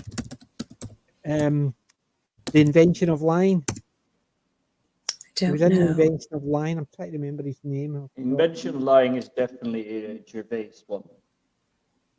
Aye, that's Ricky Gervais playing the part, and the guy who played Barry in EastEnders is breaking into a house, who plays Ricky Gervais's dad, breaking into a house, and the guy who catches him, is that not a guy from The Detectivists? Simon Farnaby, his name is. I need to recognize. As soon as you see his face, you'll recognize him. He's very, very recognizable. He's been in a lot of stuff, but apologies, I couldn't think of his name before, but I absolutely, after I saw him in The Detectorist particularly. Yeah, I'm thinking of Mackenzie Crook. That's who I was thinking, the tall one. That's who you're thinking of, yeah. No, he's a one of the peripheral characters, but he's still a main character because he's so, his character is brilliant. I mean, he's the foil. He's the sort of the anti-hero to Mackenzie Crook and Toby Jones characters. You know, he's the sort of Simon Farnaby. And you remember how they were taking the piss out of the two, calling them Simon and Garfunkel. Yeah, exactly. It was one of those two. As soon as you said that, I thought, I knew exactly. As soon as I saw the picture, I knew exactly what ones you're talking about. Yes, I was thinking of the Detectivists, the two main ones. But I've got. I just pinged you on the private chat, PJ. It's from Colin, and it's his recommendation for what you should watch from Horrible Histories. Oh, and I kind of agree. It's a good one. The William Wallace. I will try a couple on. It's just because it's not something that's been on my radar. It's not ever hit, and I only watched that one because it's the same as I was told to watch Wurzel Gummidge. I did, and then I was told not that one, the new one. No, yeah, I'm putting that in the watch list. I tell you, water to watch the old one. So I got a copy of the new one just so I could watch it. So when she was up, I could sit and watch it with her. But I prefer the original Wurzel Gummidge rather than the new one. And it's thingy, what do you call him? Mackenzie Crook plays the new Wurzel Gummidge. Yes, yeah. I have to say, I really did enjoy that.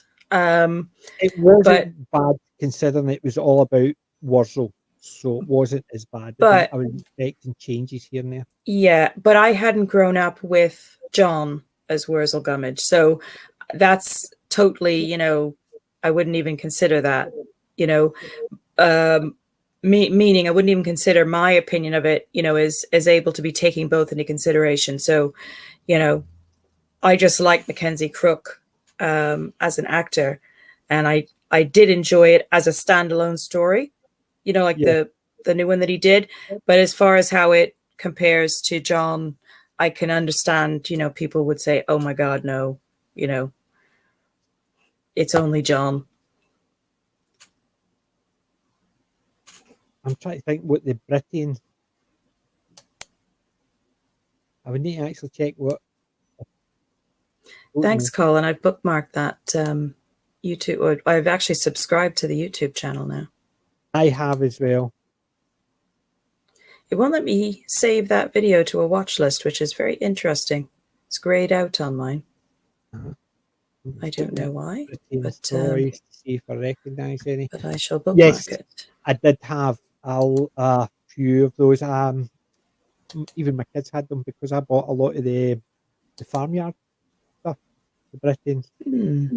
I had to actually check because I grew up with a load, especially a lot of the military stuff, and I'm looking at a few of them, and yeah, I've actually, believe it or not, my mum got me a lot of the Napoleonic ones, but all the rifles were all bending because they were the plastic ones, and my dad had kept them up until obviously past last January, so I've not been up to the house to help because I was told I was to get them, so I've not picked them up yet, but I've still got some because my mum gets some in my toys, and fortunately she has them still. They're still up at the house, and I've not been up there in a year since my dad passed. Still kind of got but yes, I had loads of those. A lot of the military ones. I definitely had all the knights. I'm looking at some of the nights I had those. A lot of the farm stuff, yes, I had. Not many of the vehicles, but yeah, I used to have a load of them.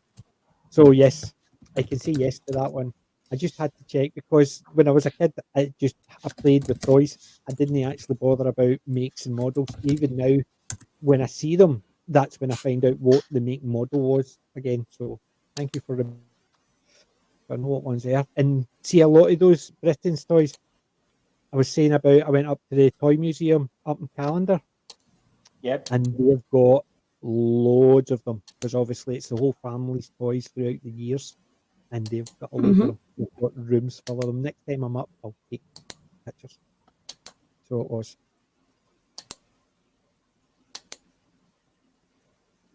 What's that? Was the thing on the Orient Express? Yes, I know that was set up as a one-liner because he'd mentioned it.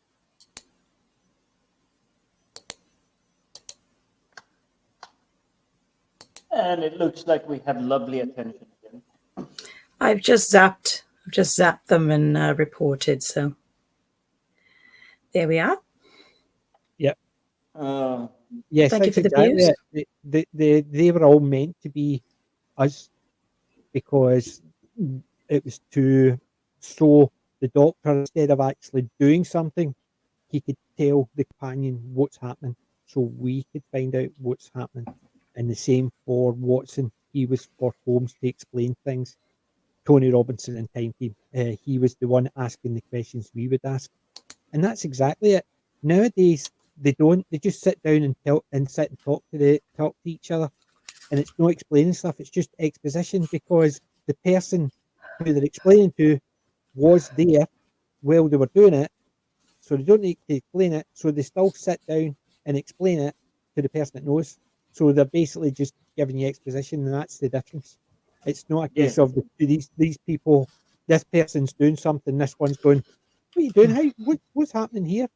It's not, the two of them are doing it, and then the two of them they tell you how they did it.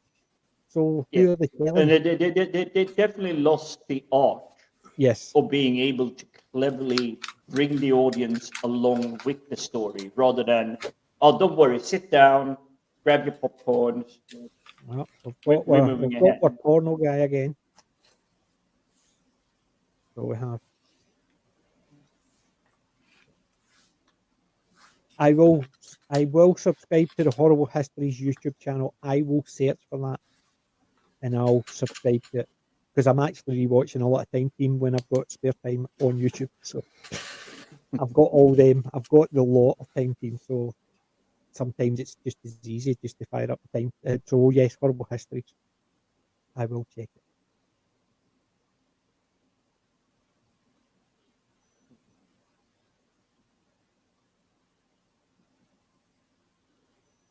So I'm looking forward to that. I've seen things like that, but the two I've seen, one, it was, believe it or not, Vikings.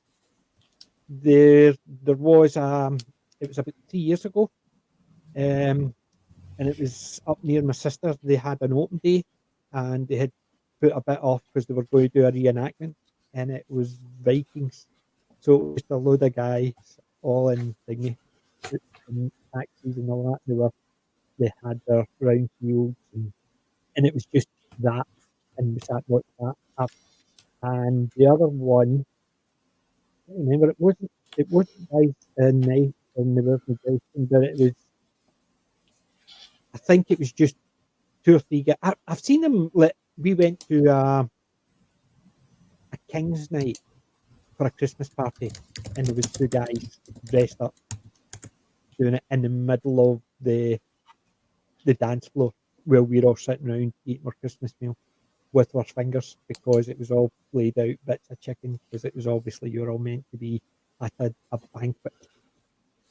And so I have seen a couple like that, but I've never seen one where it's... Actually, can I take that back? I went to Camelot. I took my kids to Camelot. The London It's North England, so it's not all the way down, and they loved it. There was jousting, there was reenactment stuff. It's just something I completely forgot. That was the one.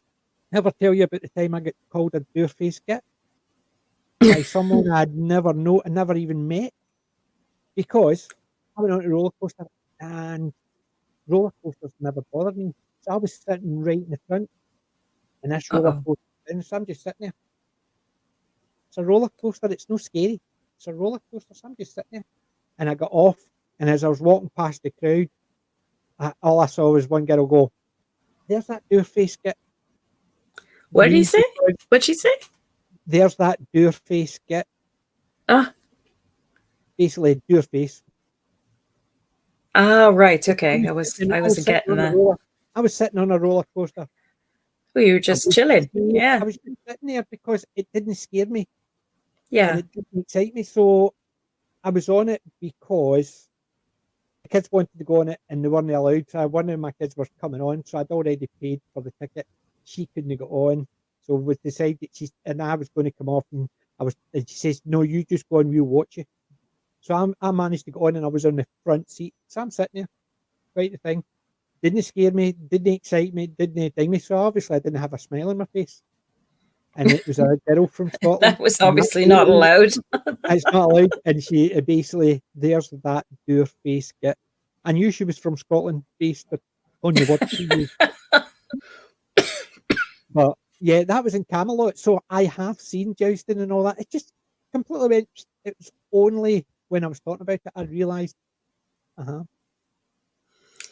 So I can only apologise for actually saying that I've never done that. I'm just actually catching up.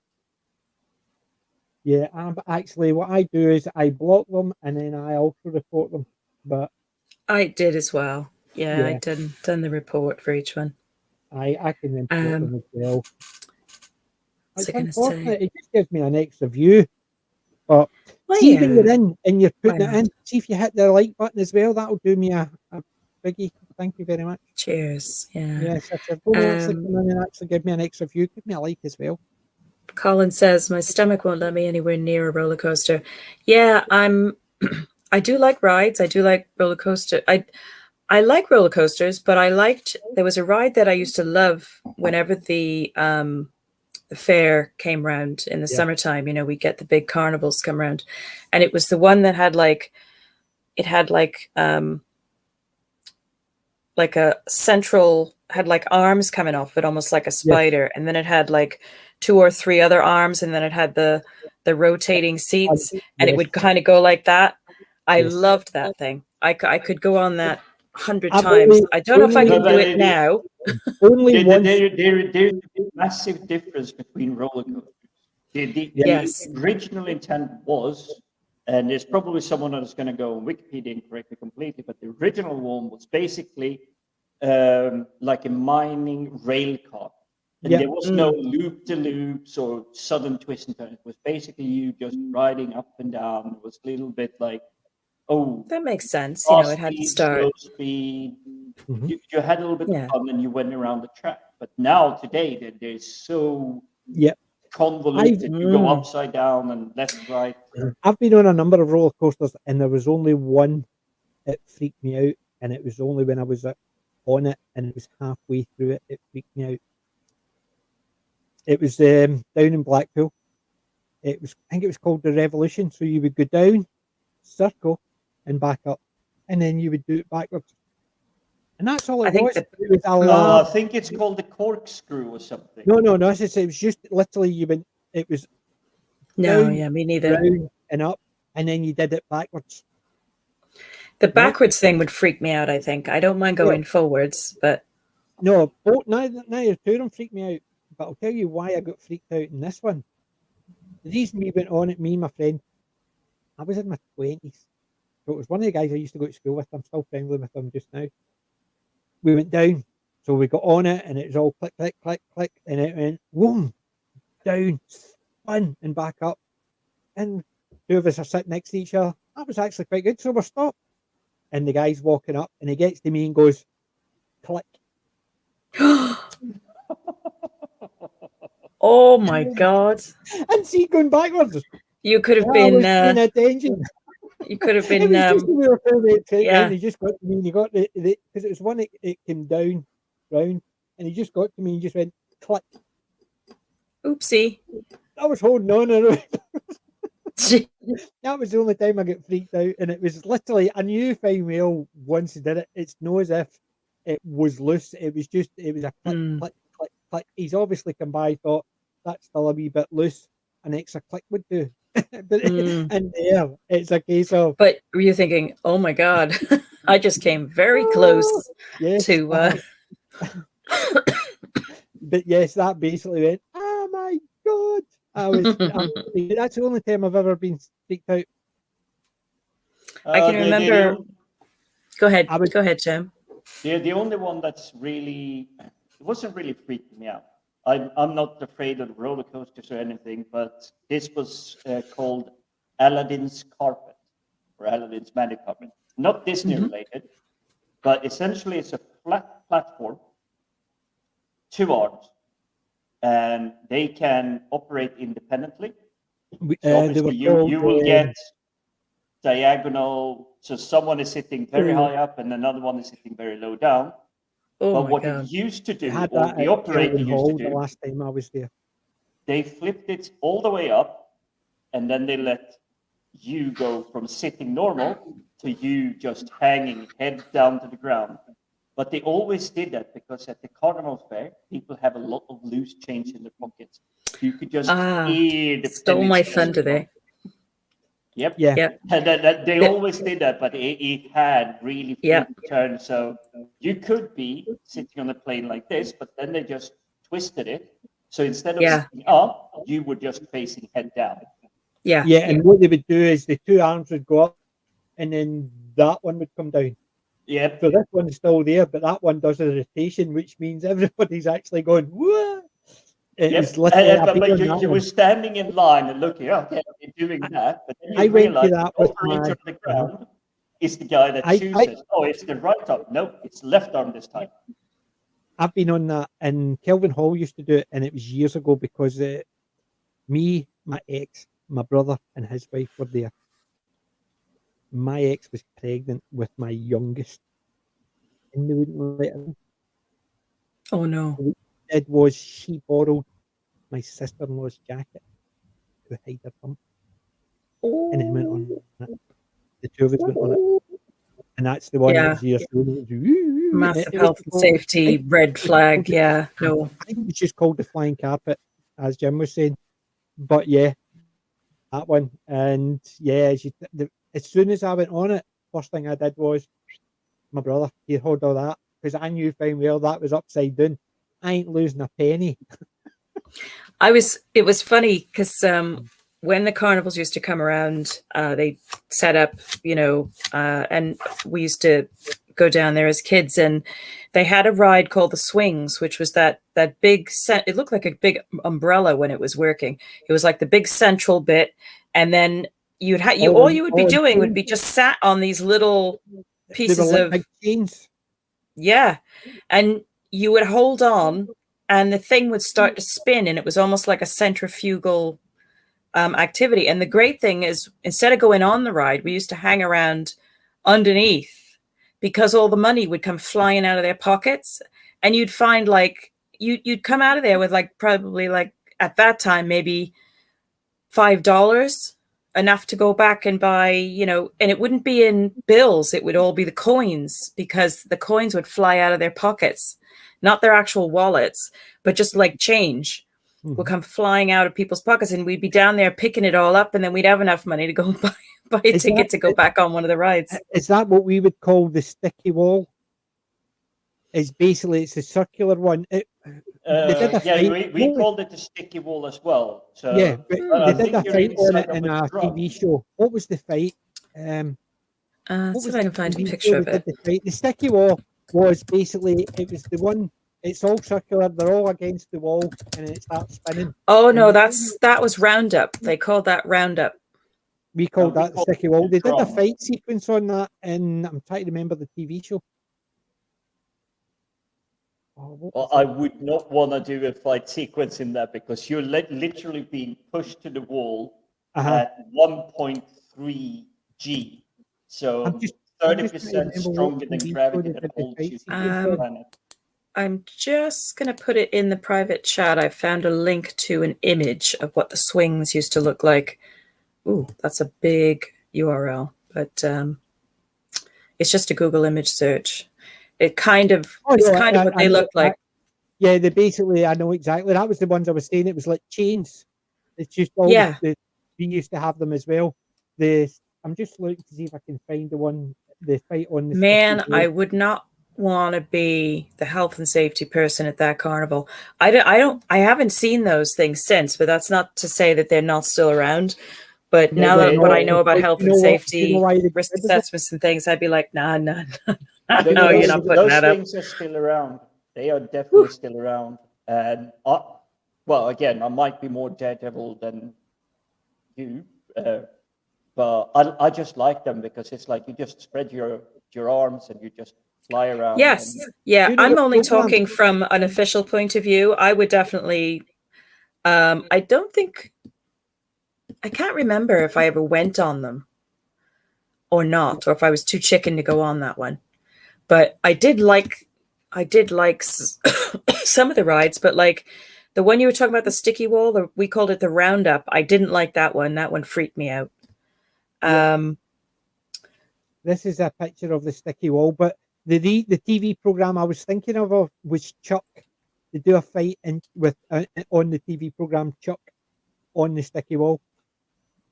Oh, it won't let me view it. So. Oh yeah, now I recall it. Yes, that we called it the drum.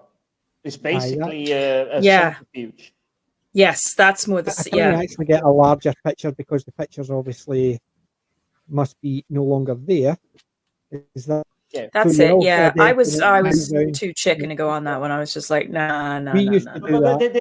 I'm not going on that one. To it because you stick to the wall and then they just drop the floor down. The floor away.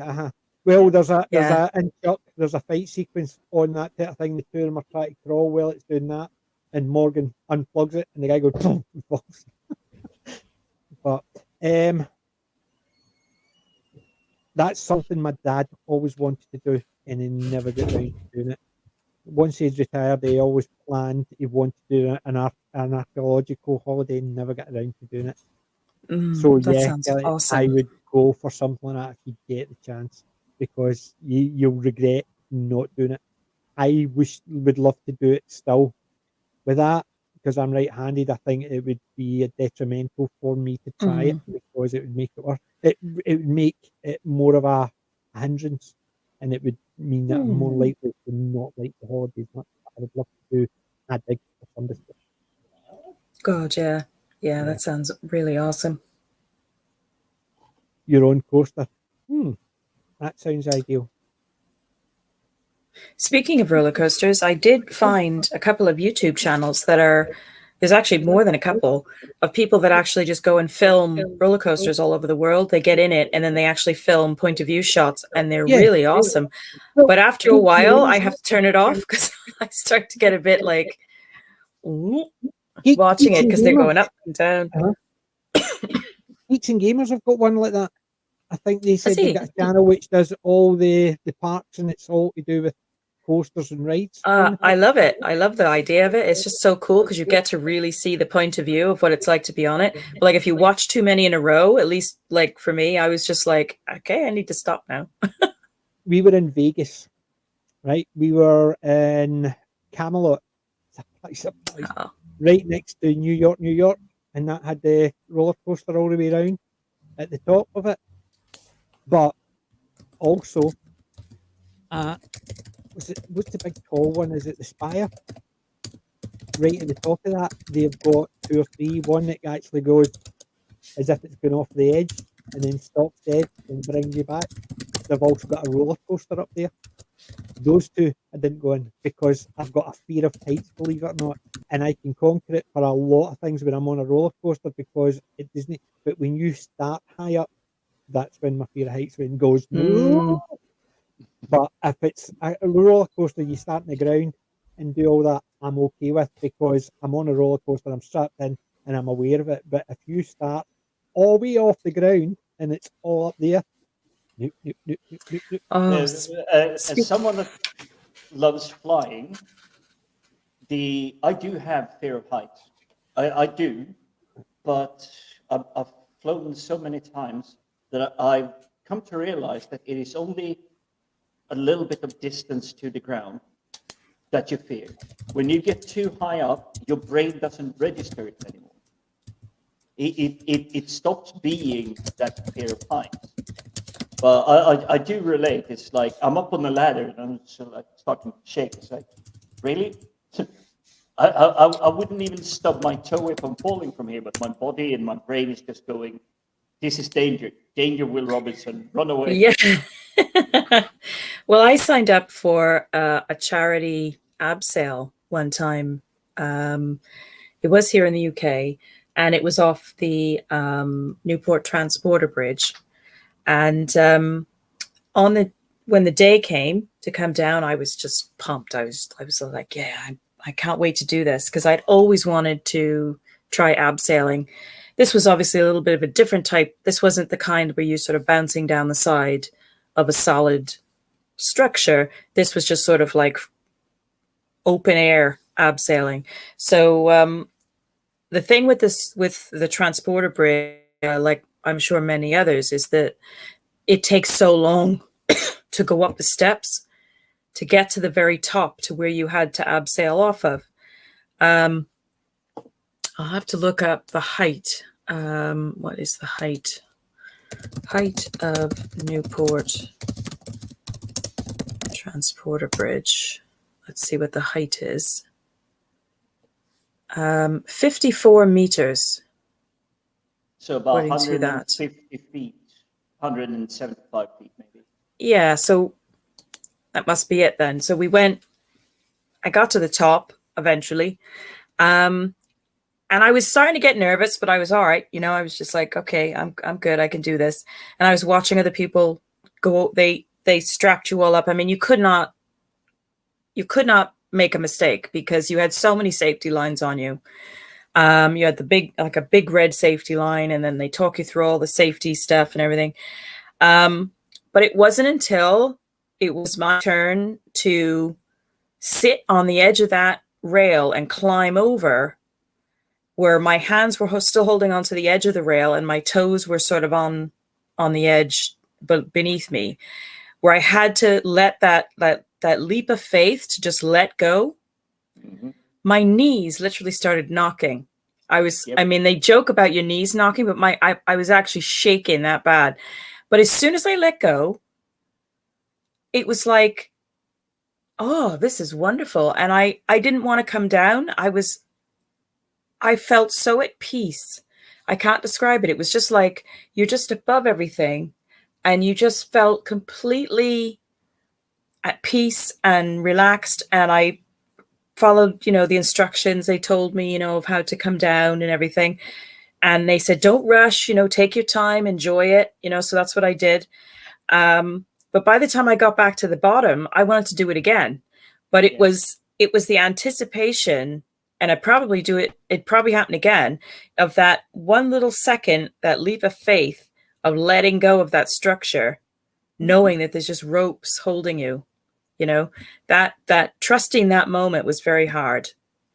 Yeah, I see Kellen and Colin in the chat about the whole thing. I did 3 summers as intern garden maintenance, area maintenance at a small airfield, basically for trainers and everything. But what they did have was also skydiving, introductory skydiving, like the basic instruction and everything. And I cannot for the life of me recall anyone that did it for the first time not landing and going, I want to do this again. Everybody, I want to do this again. But they were so scared going up. But when they landed, I want to do this again. Because you pushed through that. Yeah, that's true. You've got the adrenaline, and you've also pushed through that fear. So your brain now knows, and now has a as a reference point that it doesn't have to protect you, because you get those instantaneous, fight flight, where this is bad, I need to protect myself, and it's hard to fight through that in those moments. But yeah, I've not done a parachute jump. I'm sure I could have done one when I was younger, but I don't know if I would do one now. I do a tandem, where you're sort of strapped to somebody else. I might give that a try, but I don't know if I think I might chicken out on that one. Yeah. And a bungee jump, same. That one would freak me out. I don't think I would try that. Zip line, yes. Zip line, I can't wait to do. I was saying about the height. Fear of heights through an abseil. Yeah, so Go I ahead, was just Jim. going to say, bungee jump has that thing I was saying about heights. Once you get high enough, that vertigo, the fear of heights, whatever it is, disappears. But in a bungee jump, you're jumping back through that zone. So you kind of half regret it halfway through. And I've only done one bungee jump. What do you mean halfway through? No, it's literally you're going, oh, this isn't so bad. You actually you feel more brave taking the step out, but then you're falling and you're realizing, hang on, it's just a rope holding on to me, and you're getting close to the ground, and then you're within this, you see the ground, you have the fear that comes back in. It's like, oh, this is very high up.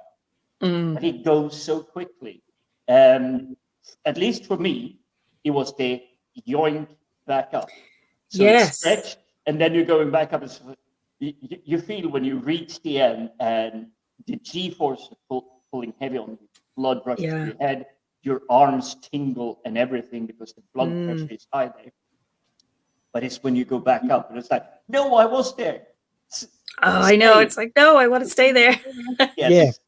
Don't but go back it's the fact is, there is no zone that you feel happy getting further past it. If you get a fear of heights, once you've reached a set height, everything above that is that zone, so you don't go through it again. No, I never found that. I know I have a very shallow zone. If I go 100 meters up, and I've been in World War I biplanes and everything with open cockpits, and the pilot is just loop-de-loops and barrel rolls and everything. Fear of height, nope. You're actually enjoying it once you're beyond that. But if he had been flying very low and doing the same thing, I would probably have been screaming. Yeah. Well, I've done an abseil. I did an abseil to conquer my fear of heights. The Forth Road Bridge. I did it for charity, and everybody, my wife was there, even though we weren't actually there. She was, because we were friends for years. She was there, and they were all laughing at me, all my friends, because they said I screamed all the way down. But the thing is, you walk out, you climb over the end, and at both sides. So I came over this end, and a girl went over that end, and she started screaming as soon as she was told to climb over to stand in a wee bit of metal. Yeah, that's the bit that did my head in. Well, she's screaming and still going ahead with it. So I'm coming down this side, she's coming down that side. So they see me coming down and hear the screaming. And they thought you were screaming. They said I was screaming all the way down. Look, this is it here. There's some of the pictures. I'll share these, and if they come across the video, you'll see that as well. Right. This is so it was 2011. Right. That's me in the middle of doing it. Yeah, look, as if I'm screaming. It's the same type of one, that I did, yeah. That was when I did it. It's kind of like the ultimate abseil. So, and that's where we came from. Yeah. And very similar type. So that's us. So basically, that was fun. It was fun. That was me coming down, but I wanted to stay up there. I was just like, oh, this is nice. I was happy, but I'm just looking for the videos. Is there videos? Might be a video option there, but I don't think so. But the thing is, if I could find a video of me doing it, you'll see what they said, me screaming like a big wuss. And I did. Don't worry, I can do visual effects and everything, so I can add the screen when you're going down. Right. I heard it. I've got 2 of them. There's 2 videos. I don't know how, because it's been a wee while since I've seen these. Right? Here it's here. No, that's not the one. That's just somebody. Right? She's sort of just talking, yeah. She's just shouting at me. And there's the other one. Can you hear me screaming? Let me do some magic editing.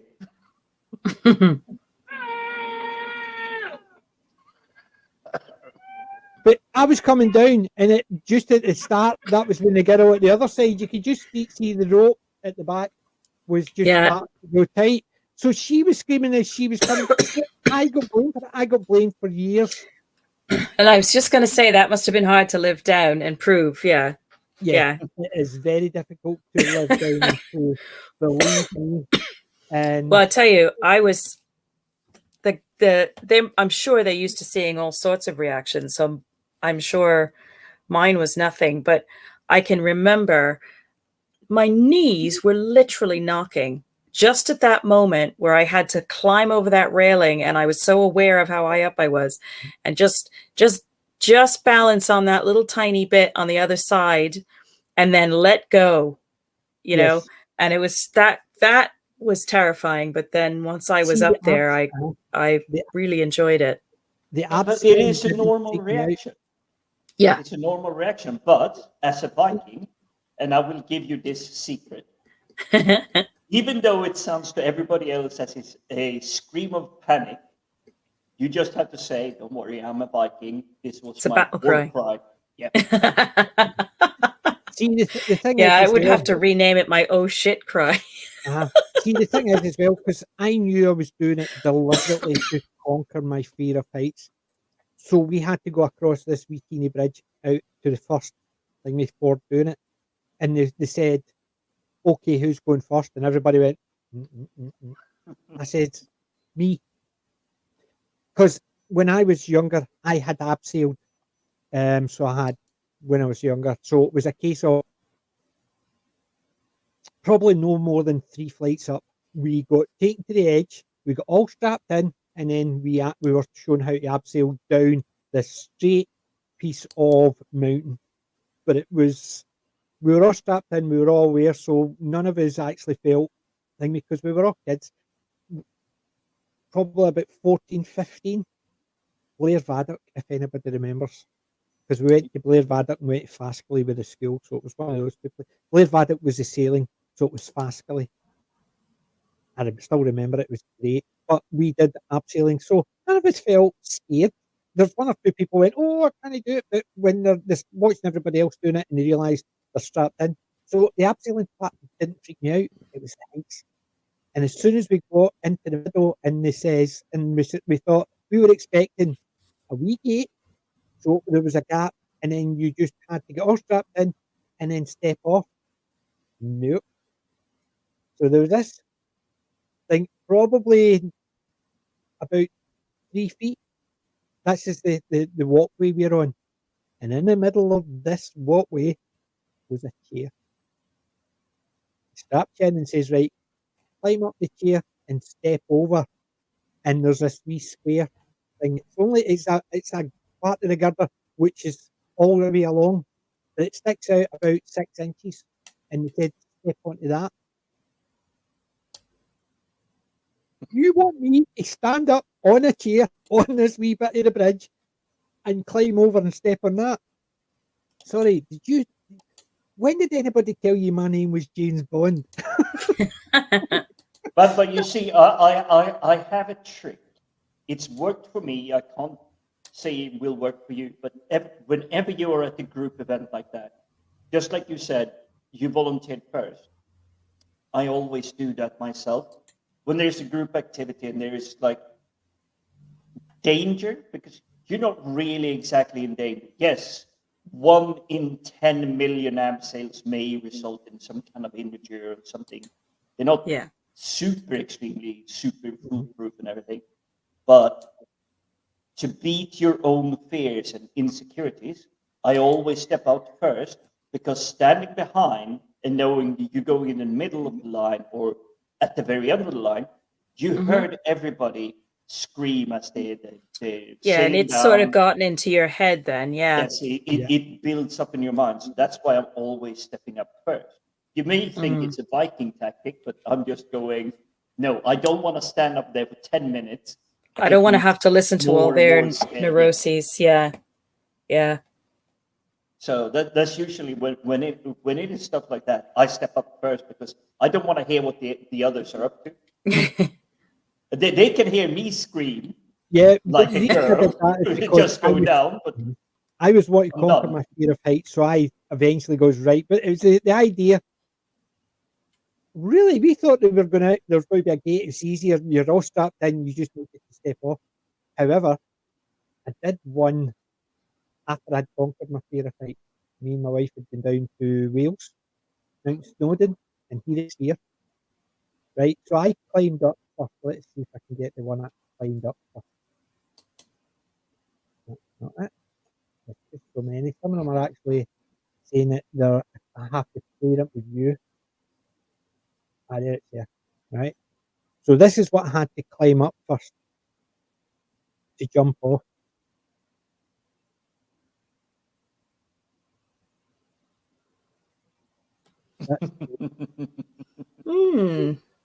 That's pretty yeah, and I had conquered my fear of heights the year before. That's a red. I'm actually that cocky. Kind of level. Watch me. That's me there. I'm not cocky. I waved. Look, see me, I stopped and I'm waving. I'm not cocky. However, this is me. This is me here. You just have to stand right at the edge and just step off. And the only thing it's attached to you is a rope at your back. So there's nothing to hold on to except yourself. I was just going to say it's more like they're just lowering you down. Whoop. No, that was pretty quick. It was very quick. Step off. You step off, so you do. And it's one of those ropes which is on the big barrel, which lets you plummet and then gradually slows you as you get to the bottom. I was going to say, that must really scare the shit out of you, because you're just free falling for a second. Me and my wife had got it, and she just went like that. I'm not doing it. So I says, right, I'm going to do it. So I climbed up, and see, when I got to the top, there was a platform, and there was a bit round the side that you could hold on to. But as soon as, obviously, before you get up, they've strapped you, so they're basically somebody. So you've always got a strap on. So even when you're up there, they put one on, then take the one for climbing up off, so you're attached to it. However, 3 sides have got barriers. The bit where you have to step off, you step up, they put another one on you, take the one for the barrier off, and then they say, stand there, do not touch anything. Because the last time somebody was up there, they went like that and held onto the barrier because she suddenly got scared. Yeah. Oh no, what happened? She refused to step off. But the way she did that, she turned round and she slipped. Yeah. And holding on to the platform, they couldn't bring her up to tell her to walk down all the stairs. So they had to go. And just let the rope do its thing. Let the rope do the thing. And they said they've had one person who held onto the thing and stepped, which spun them. Which, luckily enough, nothing happened. But when you get to the bottom and you're trying to stop and land on your feet and you're spinning, yeah, to do. Yeah. So they took some of the handholds, so there's no handhold. But when you're going up and 3/4 of the way around, there's barriers, and then suddenly you're standing there, and there's nothing you can do to that. Yeah, it is terrifying. Yeah. Drop.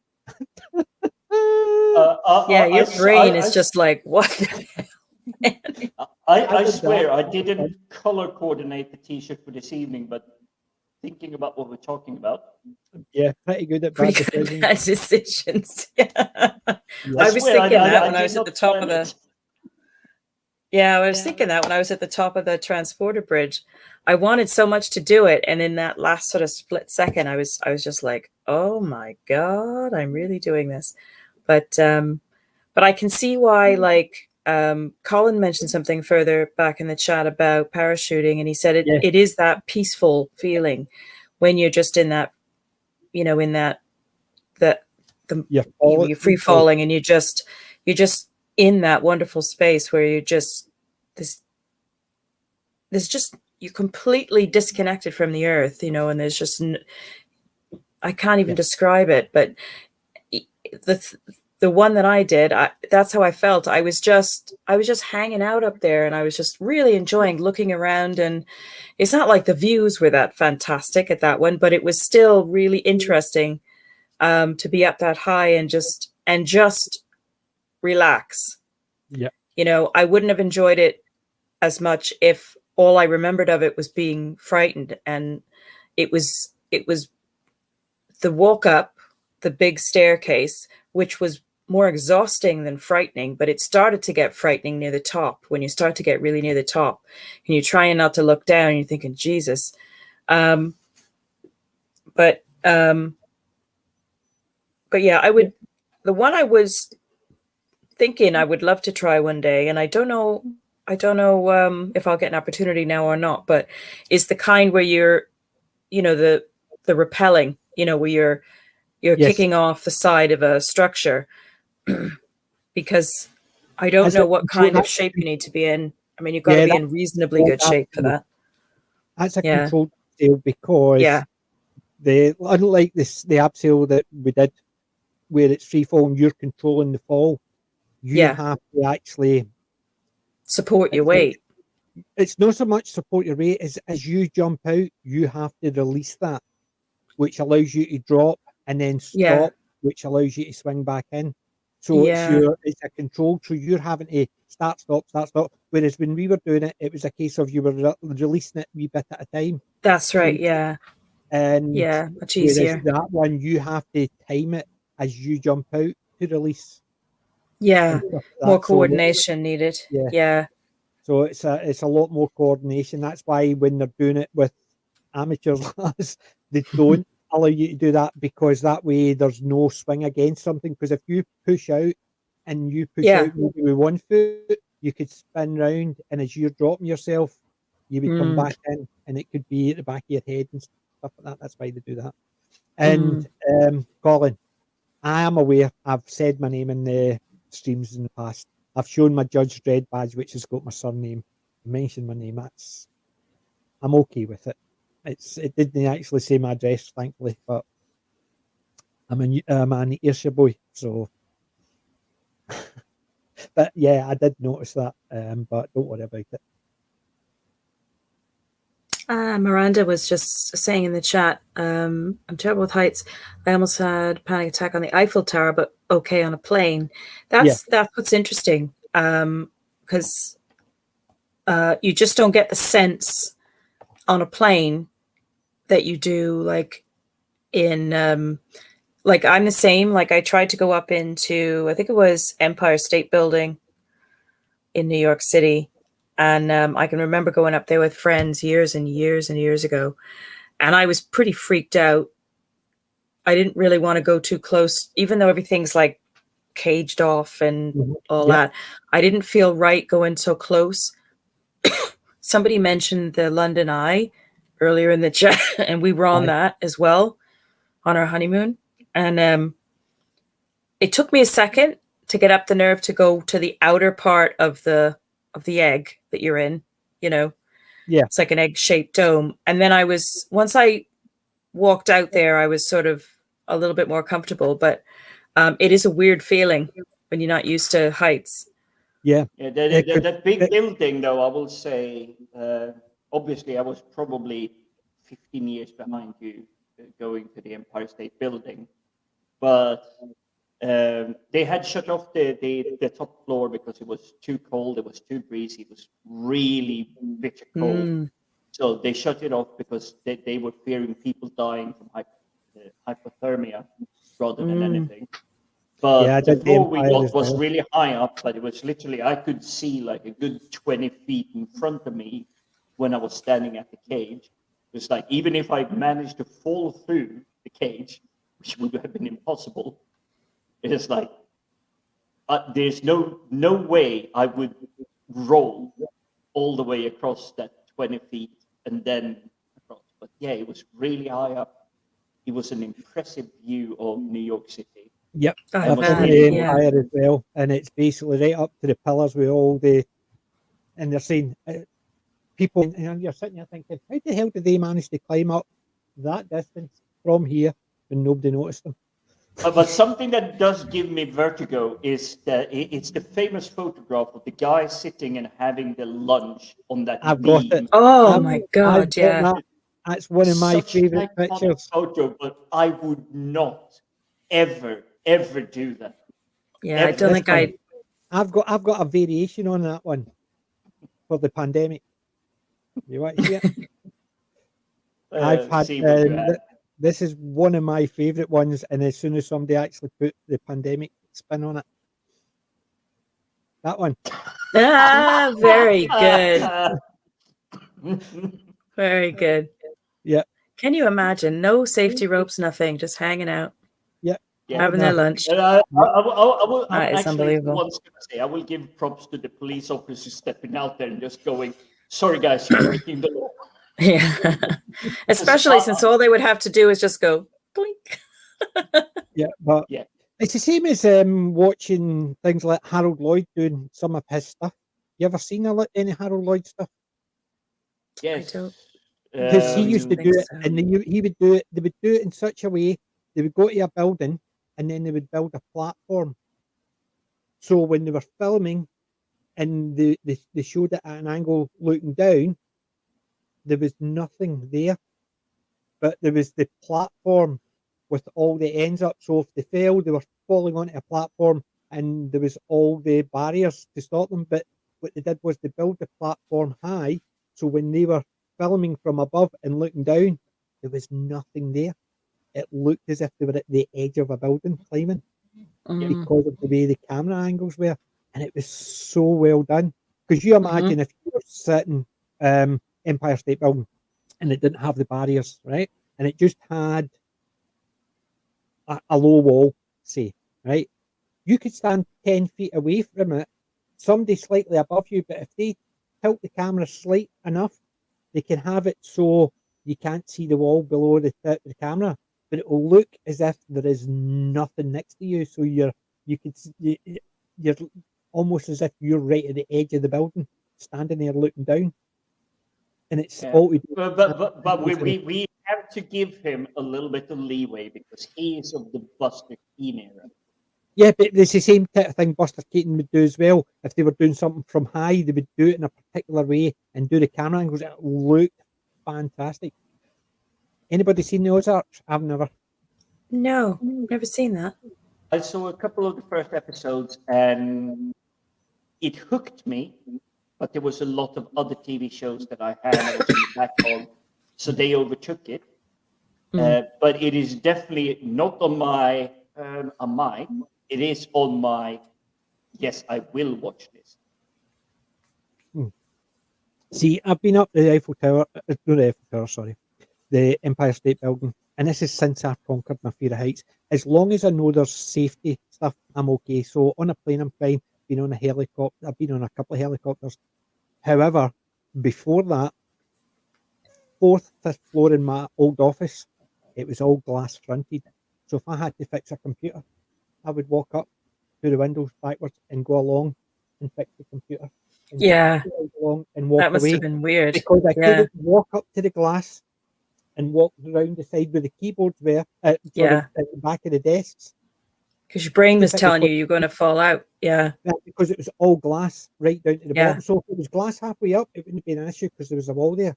But because it was all glass, I couldn't do that. So I had to walk backwards until I could feel the glass behind me, slide sideways until I could fix the stuff and then do it come out. I just could not do it. But now it doesn't freak me because the safety, and as long as I can feel the window, I'm okay. I don't. It's because I deliberately did that abseil to try and get over it, because it used to freak me out. Things like walking across a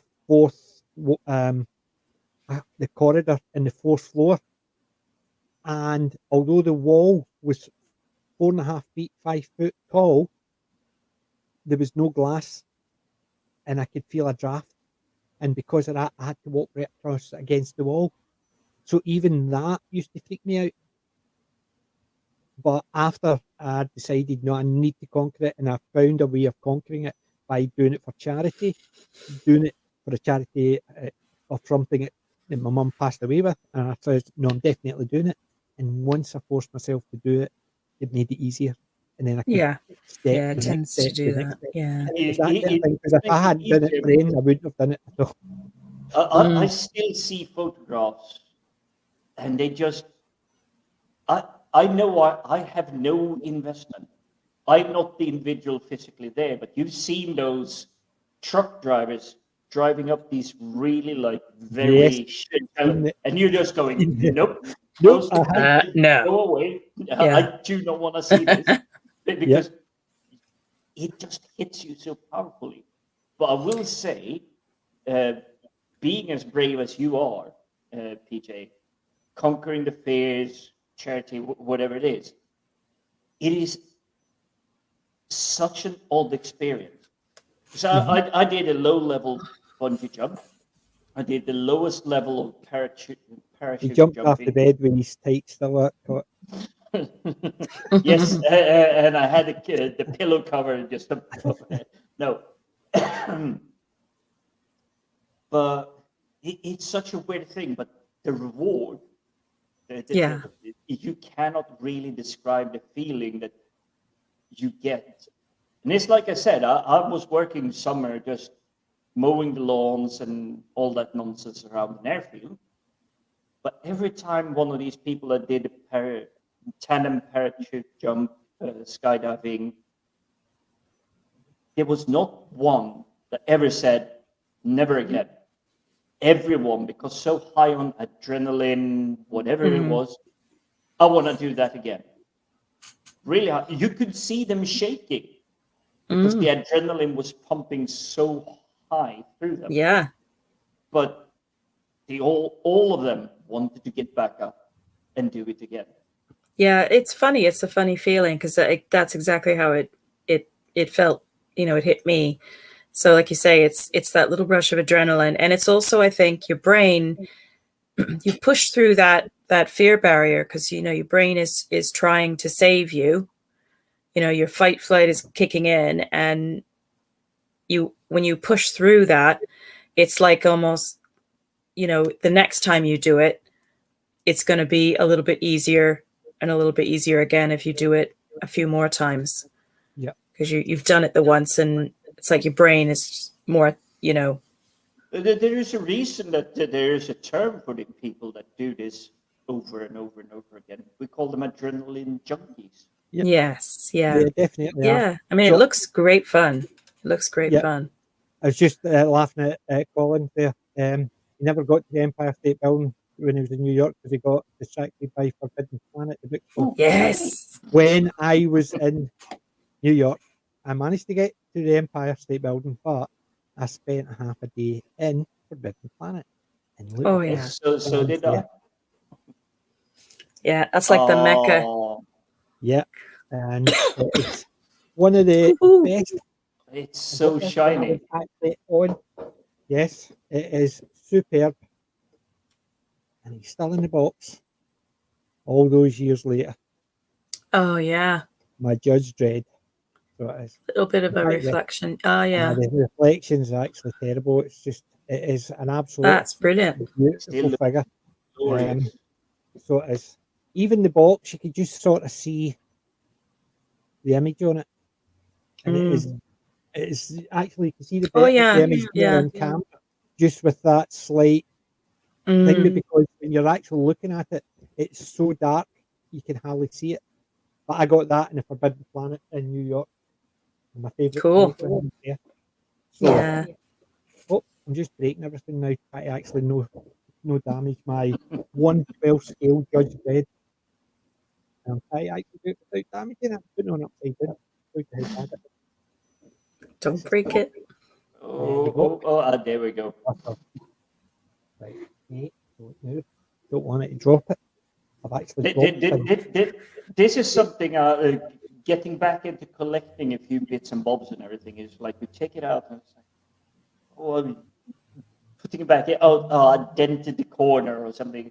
So I'm really cautious when I get my hands on a good package film or whatever it is. It's like I don't really want to take it out because I know it's going to be such a hassle to make sure it goes back in safely immediately. And, yeah.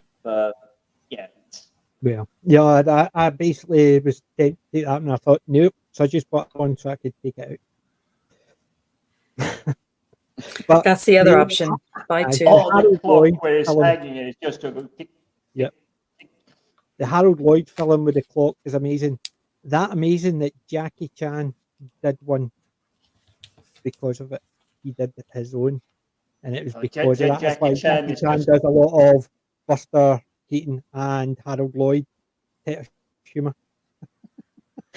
Jackie Chan is an oddity. Consider that he's so much younger than these guys that came before him. The slapstick, the actions, the dangers, the stunt scenes, but adding his own kind of humor to it. I mean, one scene I do not know where it comes from is the bifold ladder, where he jumps through one of like the rungs and then just picks it up and like swings it around like it's nunchucks. Yep, he's basically him and Sammo Hung basically are just superb at that, and I love them. There is a few others that are their martial arts are great, but their comic martial arts are better. And Jackie Chan and Sammo Hung, their comical martial arts are superior. But if we're going to put this brutally to the both of you, if you were in a pub and a brawl is breaking out, would you ever think someone like Sammo Hung would start pulling Jackie Chan stunt moves on you? Well, it's the fact is that's what they used to call him, Fat Boy, because of his size. Look at the stuff he could do. Look at martial law. Some of the stuff he did in martial law, and people just look at him as if in the thing when you see them, look at him as if to say, "How can you do that in your size?" It's just because he's big doesn't mean he's unfit. Yeah, it's a bit like Joe Pesci in My Cousin Vinny.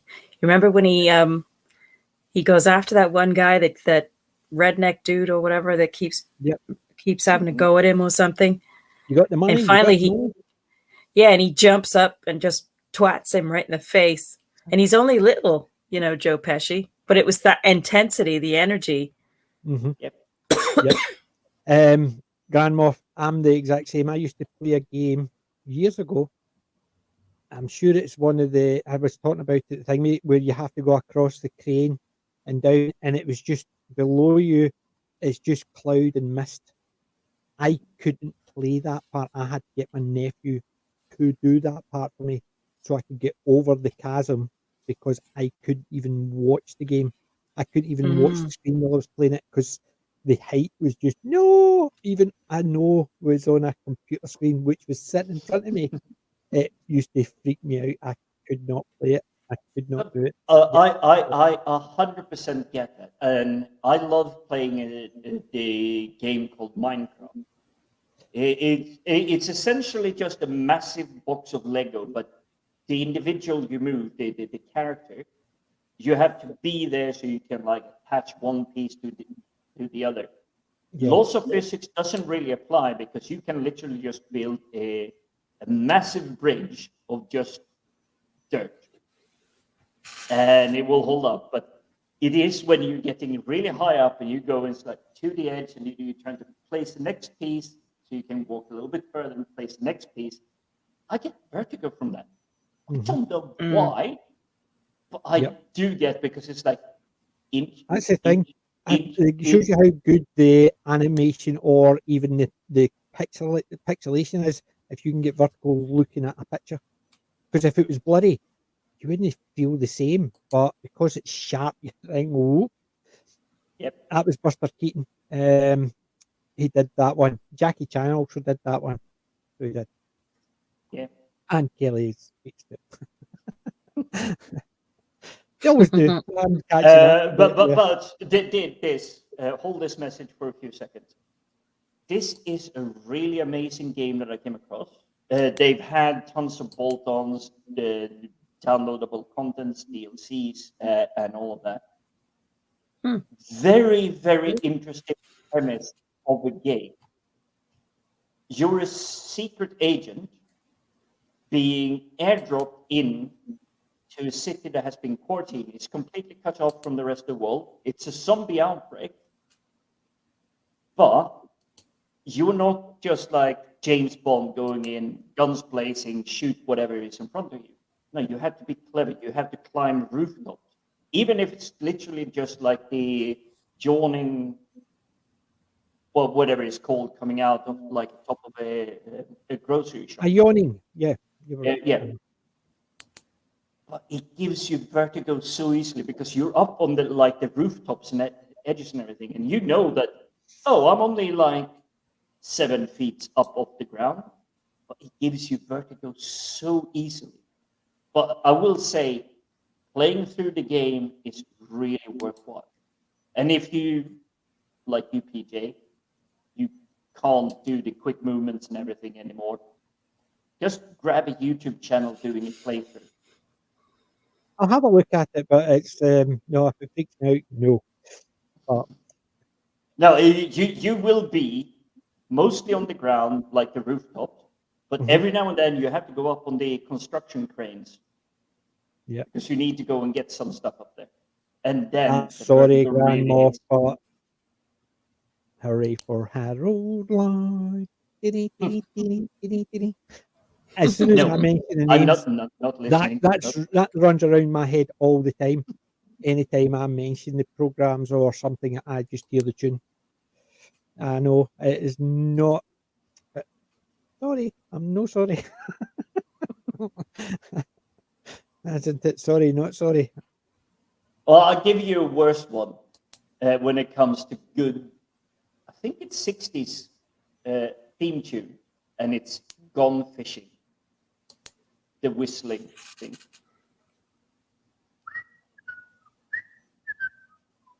Oh, you mean Andy Griffith?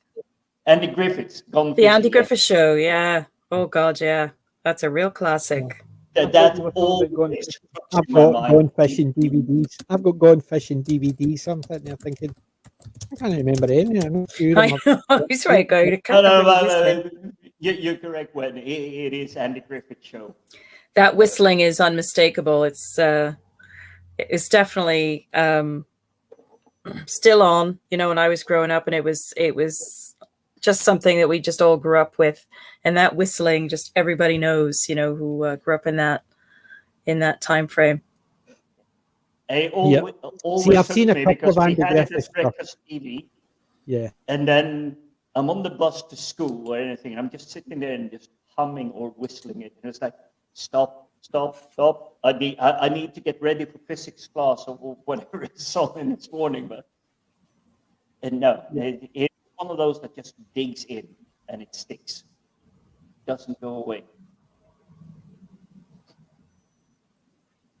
Can't really answer the question there, but I think PG actually built his own whatever that was going on in the background. But I think he built his own costume. He was using EVA foam and paint. Sorry about that. Everybody's still alive there? Yeah, everybody. The dogs are still sleeping. No, it's just that I'm assuming that's this wee helmet. I've got two of them. I got them at Comic-Con. However, this one. Oh, shit. Yay! I don't know where my share button is, but That's I would cool. have done it here. Judge. Love it. Yes. I like my Judge Dredd helmets, but I got them at a Comic Con, and they were actually, there's two of them. Me and my daughter got a mystery box. Only a I always fiver wondered each. about those. They were only a fiver each, wee mystery boxes. It was at the end of the day. I think they were meant to be £10, but they were reduced to 5 because they had something like 20 left, and it was 4 o'clock on the Sunday. So we just bought one each, and there was a couple of comics in it, a couple of bits and pieces, and a Judge Dredd helmet and a couple of bits. And so it was worth it for the fiver, and I ended up with both of these because it was Judge Dredd. So, but yeah. It's what we call a jackpot. The Forbidden Planet in London, I've not visited yet, even though I've been down. However, my daughter used to work in Forbidden Planet in Glasgow.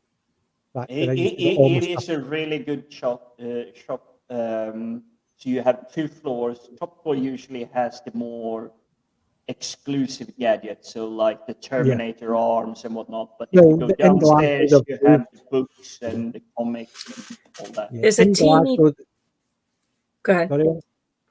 I was going to say there's a teeny tiny one in Cardiff, and it is 2 floors, but it is teeny. It's like a little. It's like a little closet compared to the big ones. The comics. Yeah. And, well, they have other stuff. They have comics upstairs, but then they have comics downstairs. And then upstairs they have toys and shirts and different stuff like that. But the last couple of times we've been down there, it was a bit like there was hardly anything there. Yeah, the last time I went was when I went to the Doctor Who experience. I did enjoy that. Anytime I see a Forbidden Planet, always going. Yeah, it was us too. Yeah, every time we go to Cardiff, we always make a little, side trip into Forbidden Planet. Because that's not far from. Is it the castle? It's not a castle. Yes, it's right near it. Yeah. It's just because I remember because me and my wife went and went up and. Okay. Careful there, Grandma Miranda. You're showing off your age because I do remember the one in Croydon. Yeah, the Glasgow Forbidden Planet was quite a small store. It was only 1 floor, and it was a bit deep, but it had everything. I thought they've now moved to a bigger store with 2 floors. I've not been up yet because in the last couple of years, obviously, they only moved about 2 and a bit years ago, and I never got a chance before. Something I fear. I don't think the comic book shops or Forbidden Planet kind of shops. Maybe the ones that really do have like the big international backing. But I remember there was this tiniest little store that I used to go and visit because it was basically on my way to work. Don't recall what street it was on, but it was somewhere not too central to central London, but it was literally central. And it was a tiny shop, but people didn't go into the shop to browse around too much for stuff. They went in there. I want the latest Spider-Man 587, Hulk 392, Avengers 104, and they would bring it in and get it to you, literally the next day. Do you not only dig out my Farscape comics I got from Forbidden Planet? There was only 3 or 4, and I got them, and I've never seen them since. I think they were only out for a small run, and I think you're right. It's most people go in and it's new comics because Forbidden Planet don't really do back issues. They've got a couple of older ones based on the fact is they've not sold them, so they just put them in a rack. But they're not old comics; they're just ones that are maybe 3-4 months old. And there is a couple of comic stores in Glasgow that still do classic comics. You can go in and get old runs, but they're starting to become few and far between now. Yeah. I think I've even got Buffy comics somewhere. Sad to say, I think it is a combination of a lot of things happening. Comics becoming more widely available, online shopping, but also the stuff that Disney and others had done to comics. People may go and watch the latest Disney action superhero film going, it was a film, I had some popcorn, wasn't the best. Whereas we, back in the day, we went out, we saw a film, and it's like, I never heard of the Hulk. I didn't know Spider-Man existed. I'm obviously using the bigger names because I knew them well before anything of that actually hit the cinema. But for a new kid, it's like, this is amazing. Can I find more? And that's the reason a lot of comic book shops actually popped up. It's like there's a big interest. People want it. Yeah. They thoroughly enjoy this.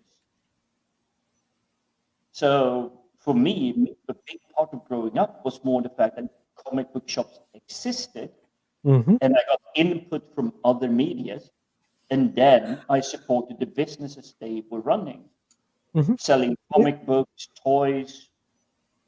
Most of the comic book shops, when I was growing up here, they had toys, but it wasn't like they didn't have collectible toys. So when you were getting in, you were getting them at a recommended retail price. So you would go in and there would be toys. So there might have been a Hulk toy because there's a load of Hulk comics, or a Superman toy that was refigures or something, or even it was just an outfit for your for your Action Man or something. It was something like that, but it wasn't like now where they've got all these big collectibles. They were £1 because you were kids getting in buying them. They didn't have all these collectible things. And Grand Morph, that's where do you think I got my picture from? That's me a few years ago when my beard wasn't as bad with that helmet on. So it was. But thank you. But I would say it's for someone like me, it's a detriment to the Comic Cons, especially the big ones they had in London. I'm so used at getting displayed all these cool items and everything that I'm not a customer of Comic Con. I go there to listen to a couple of the talks, walk around the booth, see the people dressed up. But I'm never really ever enticed to buy anything that is on sale. No, I always have a look because you never know what you come across. Like, for instance, sometimes I'll pick up some Magic the Gathering stuff, which are not you kind of get in them local shops, or I'll pick up old classic bits of pieces of cars or stuff like that from when I was young. So I might come across like for instance, let's see, my Eagle from Space 1999. Right, I saw one at a Comic Con, was in such a bad condition compared to that one, and they were asking £90 for it. And I'm sitting there thinking, really? It's not even actually the paint's all chipped and all that, and you're wanting £90 for it. Yeah, when I went up to the museum, they had two. One was it was slightly worse condition than that one. None of the two of them had the what do you call it? The pod underneath. None of the two of them had that.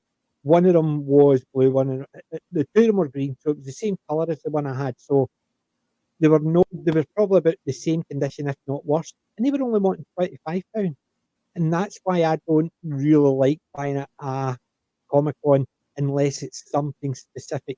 Like I got the Evil Dead pictures with the cells. I got my Judge Dredd pictures with the cells. I got certain ones from the actual authors who it's their catalogue they're going through.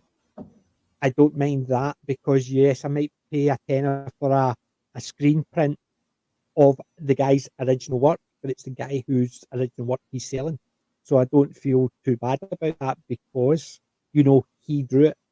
Yeah, that thing. I've got a couple of Judge Dredd ones, similar idea, A3 and stuff like that. So I don't have an issue buying bits and pieces there, but I'm quite discerning. I will look and see what the price is. I won't just go, I need to have that. How much do you want me to give you? Yeah. I'll still have a look. It's the same. I go to them for the ideas. oh, that's a really cool Freddy Krueger outfit and everything. But then you go on eBay and find the same thing for like not even a tenth of the asking price they had. So, but I think it is because I did grow up with it and like the local comic shops, going in there and seeing what they had and understanding a little bit of the way things work. But I do still like going to the Comic Cons. 15, 20, 25,000 people. Yeah, you can't really get anywhere, but if you're not too stressed and you need about the 2 days to standing get in line- round it nowadays. It's at one point you could go round it in a half a day, and the rest of the time was just for looking around. Now there's so many people, you can't get round them. I think over the next few years there's going to be a hell of a lot less people. I loved Games Workshop stuff. I used to collect loads of it. I've still got Blood Bowl, and I've got the newer version of Blood. So the figures are a lot better than the old version, but I still prefer the old version. The old version, the figures were all one piece. The newer one here, there's about 6 pieces. Yes, they look a lot more detailed, but I think for painting, they're not as good, and I can't paint, so they look good all together, but I think the old ones were far superior. But that's just me. I've never been to Croydon.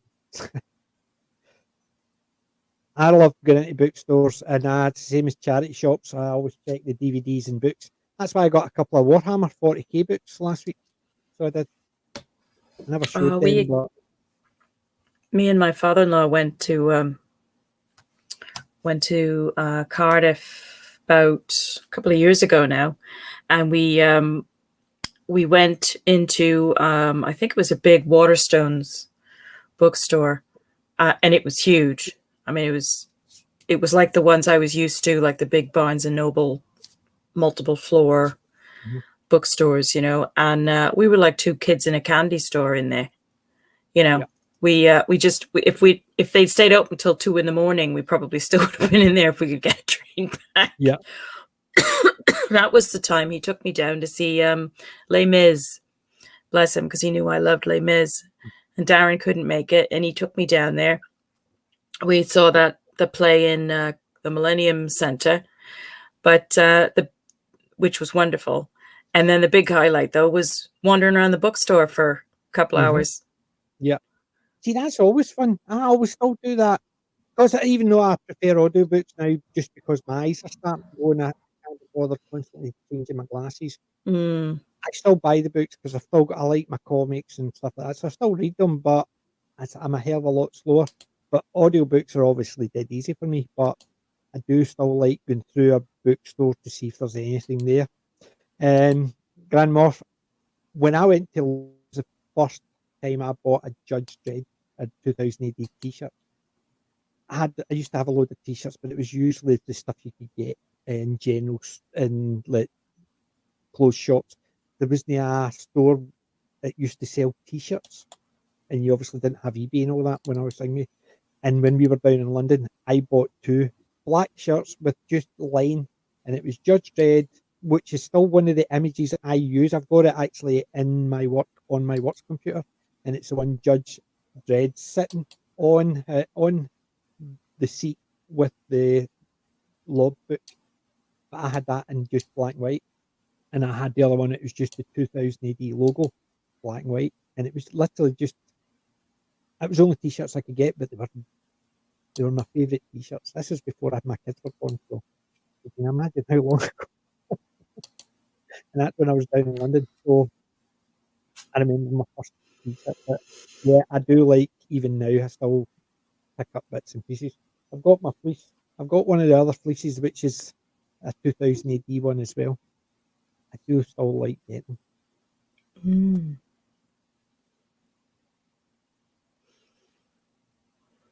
Purely Citadel outlet. I used to do a lot of Citadel models, but Warhammer was the stuff.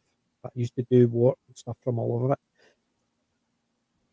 it. Yeah, White Dwarf nowadays is just. At one point, White Dwarf, I loved collecting White Dwarf because it used to have battle reports and bits and pieces, type of things you would see in YouTube now.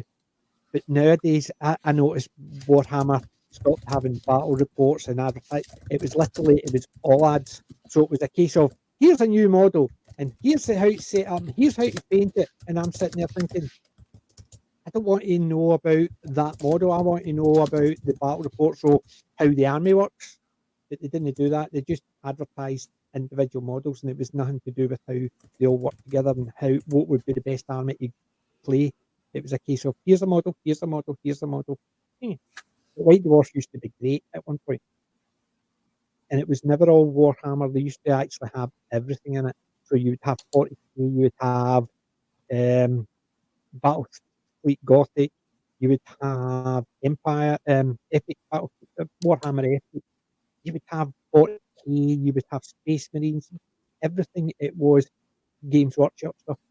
And it wasn't just all Warhammer.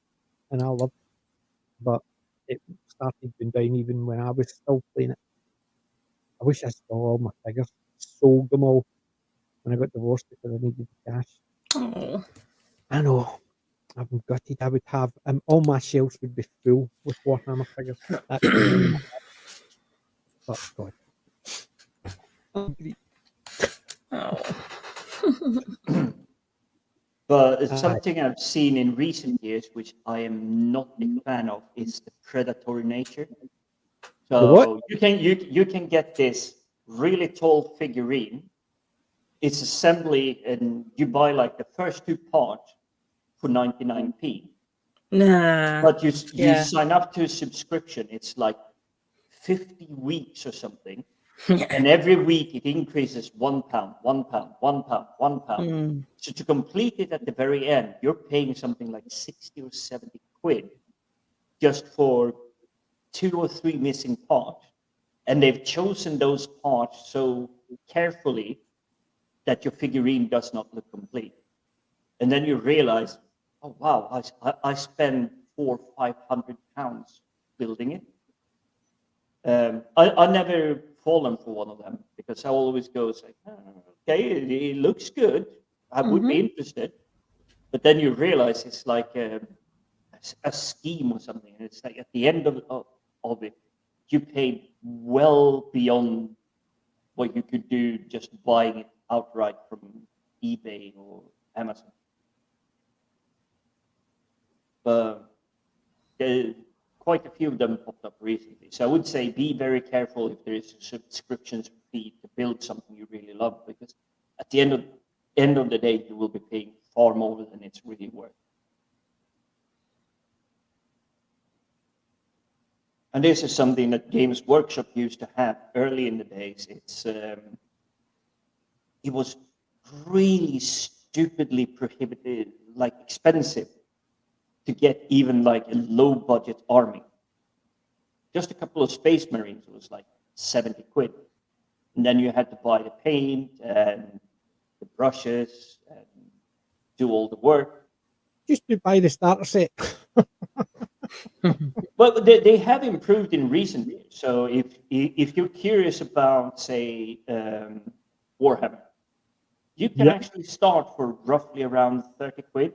And that would include brushes and paints and everything. Yeah. But obviously, it's a game you need to step up again. So you will pay more as you go along for the big battle tanks, the big whatever they are. You can just see it there. Games Workshop. Put yourself on big screen and do that. I think that was a bit blurry. 1982 Games Workshop Limited. Right, hold on. You just see it down at the bottom. 1982 Games Workshop Limited. Bit blurry, but yeah, I can see it. A little bit blurry, but yeah. Yep. Right, as you can see. Yeah, I used to have all Judge Dredd games. I had Block Mania. I used to have a lot of them. I used to love, and I used to collect even the Judge Dredd figures. They were all pewter at the time, painted up, but they all went the same way as all my other Warhammer stuff and everything. My Battlefleet Gothic, actually, my Battlefleet Gothic got sold. Every single piece I had to a guy in Australia. So he got a bargain. He bought them for £100. It cost me £25 to post them, and it was probably worth about £400, and they were all painted. I used to love. I'm pretty sure he had to pay a hefty import tax fee on his set as well. That's a good 15 years ago. Yeah. But oh no, I used to love collecting a lot of Warhammer Games Workshop stuff. Yeah, the member berries are great because they're basically setting us all off. Chaps, I think I'm going to have to. I'm going to have to call it a night. I think I'm. No problem. And we didn't even get a chance to look at the DVDs and what we picked up and stuff like that. That's all right. We might perhaps we'll squeeze it in on Wednesday stream. Who knows? Wednesday, just to let you know, I'm hoping it's going to be at 8. However, we're travelling down to England. We should be back in plenty of time for me to get back here for about 7, so I can get something before I start. However, just in case, it may be a wee bit later because they put it this way, they're not actually saying we're going to be spending overnight. We're basically be back up on Wednesday. They're aiming for 5 o'clock for me to travel back. So don't worry. Back here 6. Just in case I'm a bit late, you know what it's like with traffic, especially if we've got a lot absolutely. To do. So certainly, I mean, as far as I'm concerned, it's fine. I mean, if you get back a little later, that's no problem at all. Yeah. But thank you for joining us and for yet again another great conversation. I love it. I love a Saturday night chat. It is great. I know they are a lot of fun, and I have to do my sign off. Everybody ready? Arg. Grr. Arg. Wait a minute. There he goes. You have to have that in the big screen. You have to have that in a solo layout. Yeah. Oh, I'll do it again. Ahead. Okay. Where is he? Grr. Arg. I love that. He's adorable. I love my Nosferatu. Yeah. It's super. All right. Okay, both. You take care. And thanks so much, everybody in the chat, for joining us. Colin, Miranda, Kelly, NCH, and everybody. I think Disaster Area popped in earlier too, as well. So thank you, everybody. Thank you very much, everybody. And we'll catch you on the next one. Good night. All right. Good night, all. Have a good one. Bye. Thanks. You too. Bye. Right. And then there were just 2. Warhammer Fantasy Battle I used to love until they changed it to the Age of Sigma, and then I'd completely dropped it. I used to play Bretonnians. I had an Empire army, the Dwarf army, an Undead army, a Chaos Warrior army. I had a Beastman army as well.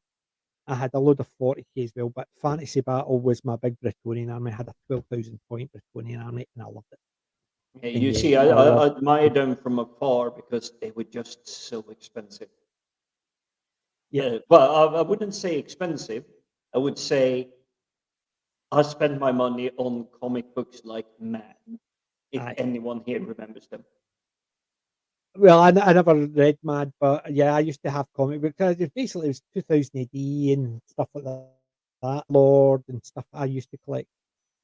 Because all my my 2000 AD got binned. So they did.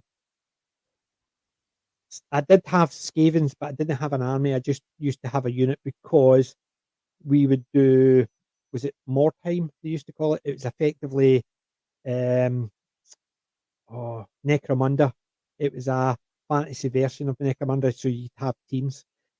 So you would have small units. So I had a unit of Skaven and it was used to do it for that, but I used to use most of them for Dungeons and Dragons. And I had a big Goblin army as well. Used to love that.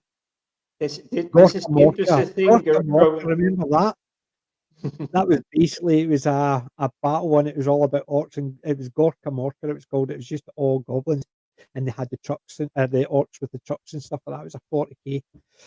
Oh my god! Yeah. Remember, sadly, when the time was when the collectibles and everything came out, I was so engrossed in Magic the Gathering. Age 7 it wasn't called Age 8. This is when they start giving them names rather than numbers. Yeah.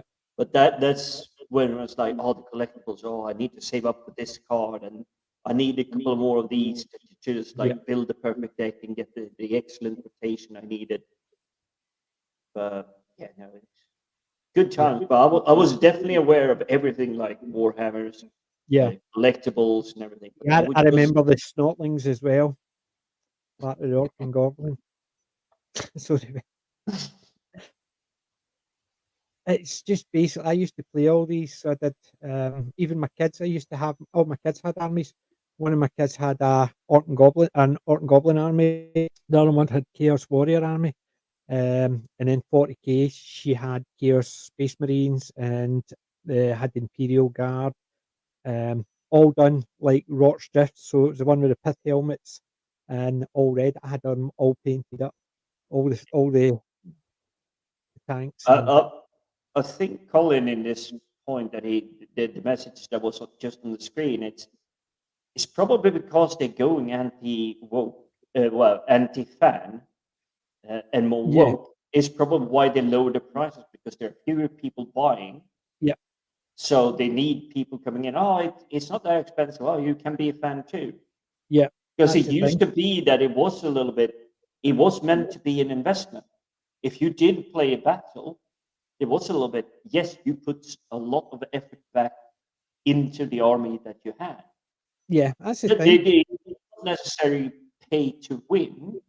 It was definitely one of the first versions of pay to win, which is what they're doing a lot with mobile games today. So, you can play this game for free. No worries. But you're getting your butt kicked. And then you go, oh, I'll drop a tenner. And another tenner. And another tenner. And then... Yeah.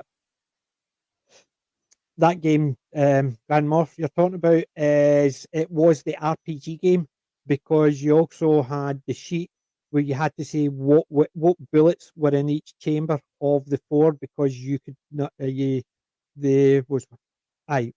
at the top, to the bottom. You could also have a couple extra, so you had to actually mark what number of shots and what was the shots that were in it and stuff like that.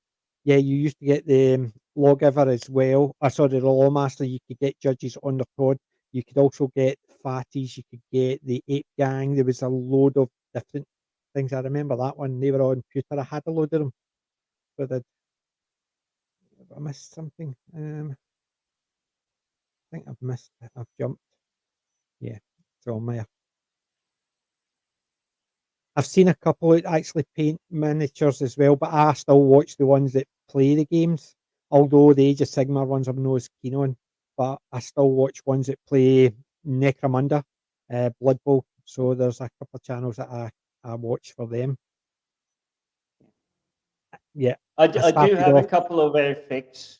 Yeah, they have a load of airfix, because that's why I started tanks and airplane. My cousin used to actually do it a lot better, because he would paint them on the sprues before he assembled them. So the pilot was painted, whereas in mines, the pilot wasn't painted. I used to paint it once it was all assembled.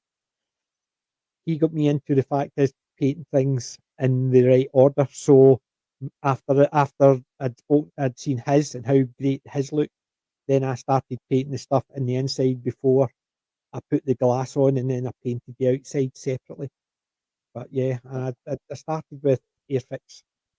The trouble is, because I do consume so much, because I'm so interested in it, and Colin, one of the channels that seems to do a lot of that I've come across, I think it's called Sword and Steel, Steele. It's a Canadian YouTube channel. Unfortunately, they run like a Warhammer shop and everything, but they're in Canada. They can't literally ship to anything but the town they're in, because it's just too pricey. But there are other really creative channels where they're building panoramas and everything, and they build like an old Abrams tank, but make like a small sand dune and make it run over, and then they do cotton to like pretend that it's gun smoke and everything. But what they do then is put it into like a box and just pour epoxy glue. which Yep. is clear. Yeah, And I've they do seen that them. over it. They're It's basically just- doing the dioramas and stuff like that. I've seen a few of them as well. Night Kelly, and thanks for joining us again.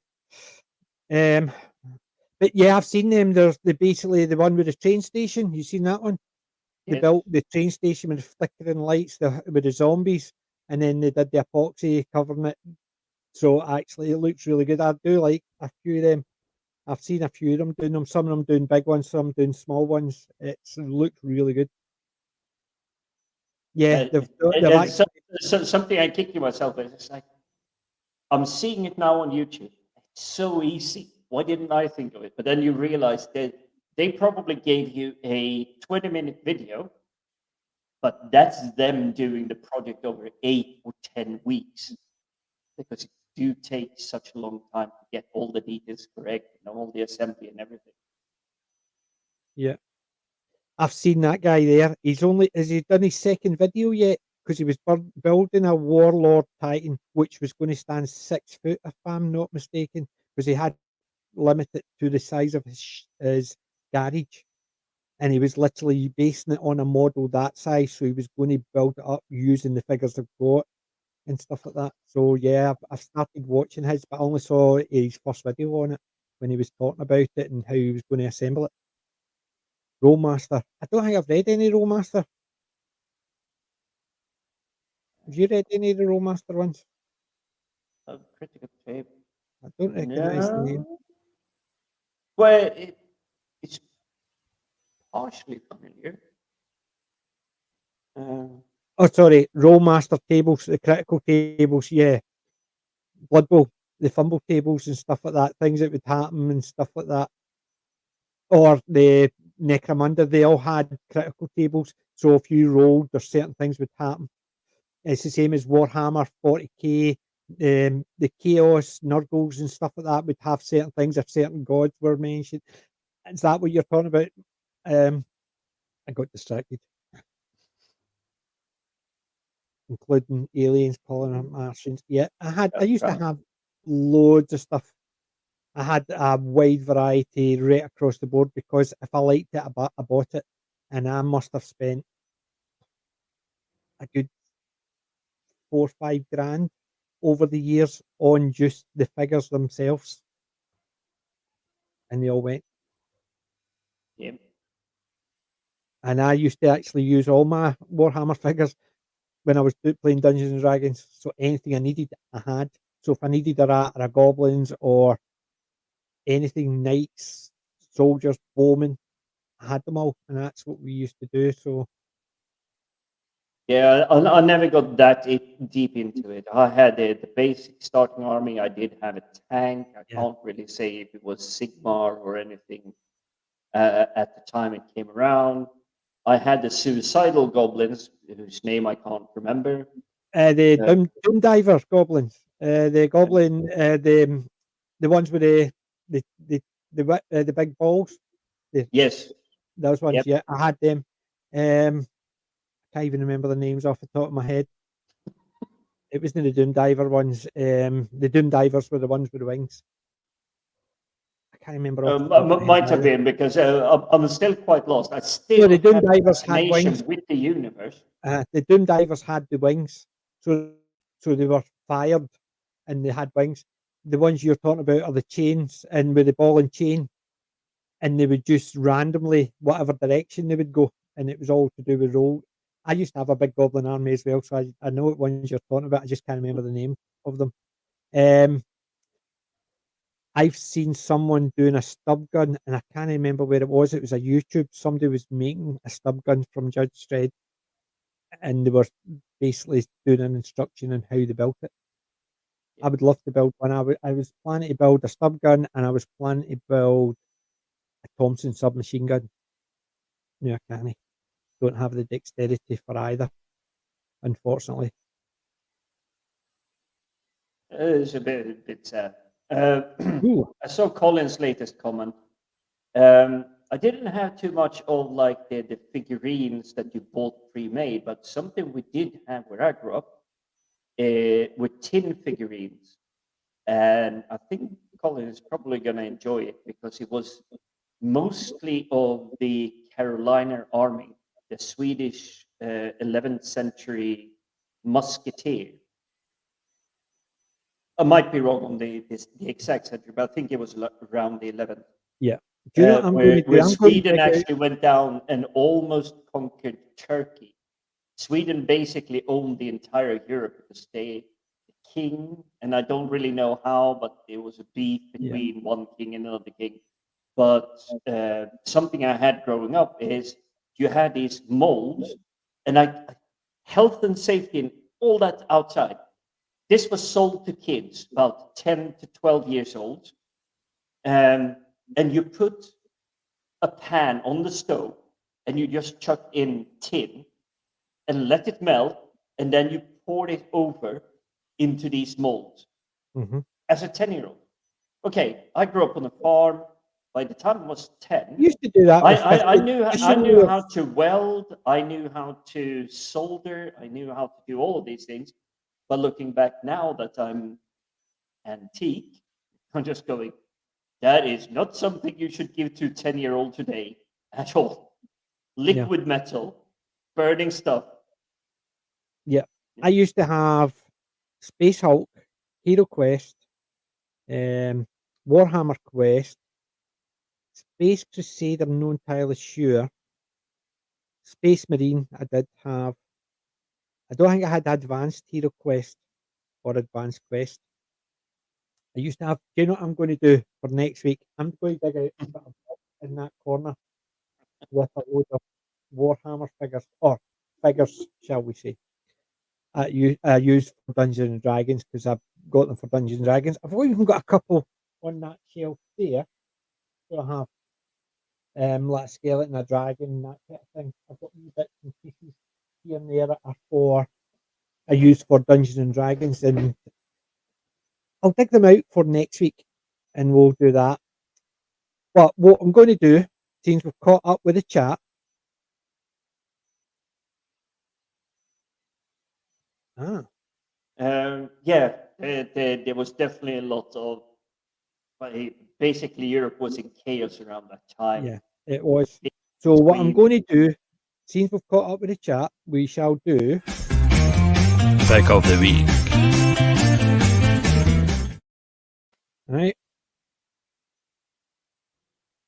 Yeah, I saw the updated version of Hero Quest. It's not much difference, I must admit, and it actually looks they've added another 2 characters, and you've got the option you can have female versions of them. So the good thing is, they didn't change anything; they added to it, so you can have a male or a female. It's really good. So I'm just going to bring out 4 of the DVDs because it was only DVDs I got this time.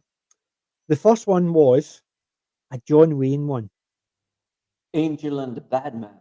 Angel and the Bad Man. Never seen this one before, so I'm looking forward to seeing what it's like. I don't recall having seen that one either. He had to choose between love and the gun. John Wayne film. John Wayne film. I also picked up Donnie Darko. I've never seen it. This is acquired taste. Yes, I've never seen it. I've heard so many people talking about it. I saw it in the video, the charity shop, and I thought, 20p, give it a chance. I would say this is definitely one that would probably suit you the way you do watch films. Have it on in the background, do your normal stuff, and then sit down and really grasp it, because there are subtle details in it. Well, well, I think it's going to be something I'm going to have a light look through. So I picked up this one as well, which I love this one. And the man with 2 brains, Steve Martin. I love that one. That's where he's Dr. I haven't seen that in years. Exactly. No, scratch that. I haven't seen that in decades. They've put a parental guidance on it now. There's a sticker on the DVD, a PG. Parental guidance recommended for younger viewers. And that's on it underneath so it's on it underneath the thingy, so you can feel it underneath the So plastic. So it's a sticker on top of it. well, it's not actually on top of it. It's under. It's on under. Oh, that's cheeky. So it's not actually on top. It's actually on there. So you can see it there, but it's under the plastic. So. But wouldn't you on the backside have the original rating? Because I don't think it's that old. It should still have the original rating. No, I can't see any ratings on it. Oh, 15 plus. It's there. M15 plus. Yeah. So they downgraded now, and I think the kids today, which I would definitely disagree with, seeing how Twitter is. Exactly. But it's a man with two brains, and I don't think it's that bad. It's not as if there's any sex or violence in it. It's just what somebody's brains in a jar. Oh, scary. Right. This is what I picked up today. So I switched some of the ones that I had for tonight, and I switched it because I saw this. I went, it's a TV show, and it's only seasons 1 and 2. Right, I'll try and do it. I can bugger it. Quincy. Oh, that's a sort of original house, but not really. It's just season 1 and 2. So it is. And season 1 and 2, discs 1 and 2, disc 3 and 4, disc 5 and 6. So there's nothing special in it apart from the episodes. That is it. But I thought really good condition, the box set, considering the age. Yeah, it looks really good. This one. As soon as I see, I had never seen any Quincy anywhere ever in any charity shops. Truthfully, I've been in a lot of video shops and I've never seen any Quincy stuff. No, I can't recall either. But you even have the perforated, or whatever it's called, like the embossed, because I can see it when you tilt it back and forth. So it's embossed. Yeah, it's really good quality box, and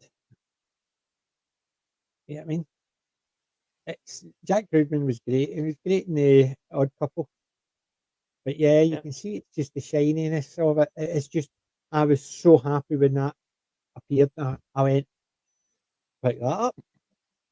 Didn't even notice the price. I saw the price, but I didn't even care. It was £1.50 for the box set. And I thought, not wow, bad. You got it's what? Not bad. And considering the quality, I went through every single box they had, anything to see if there was any other season. There wasn't. But I was overly happy. There is a couple other ones I want to know, but I'm going to keep them for next week in case I can't make it. Well, I did have like the dry spell as well, so I'm kind of feeling I may not bring the greatest surprises, but I do have one gold nugget. Yeah. But you were done with yours, yes? Yes, that's it. Four discs.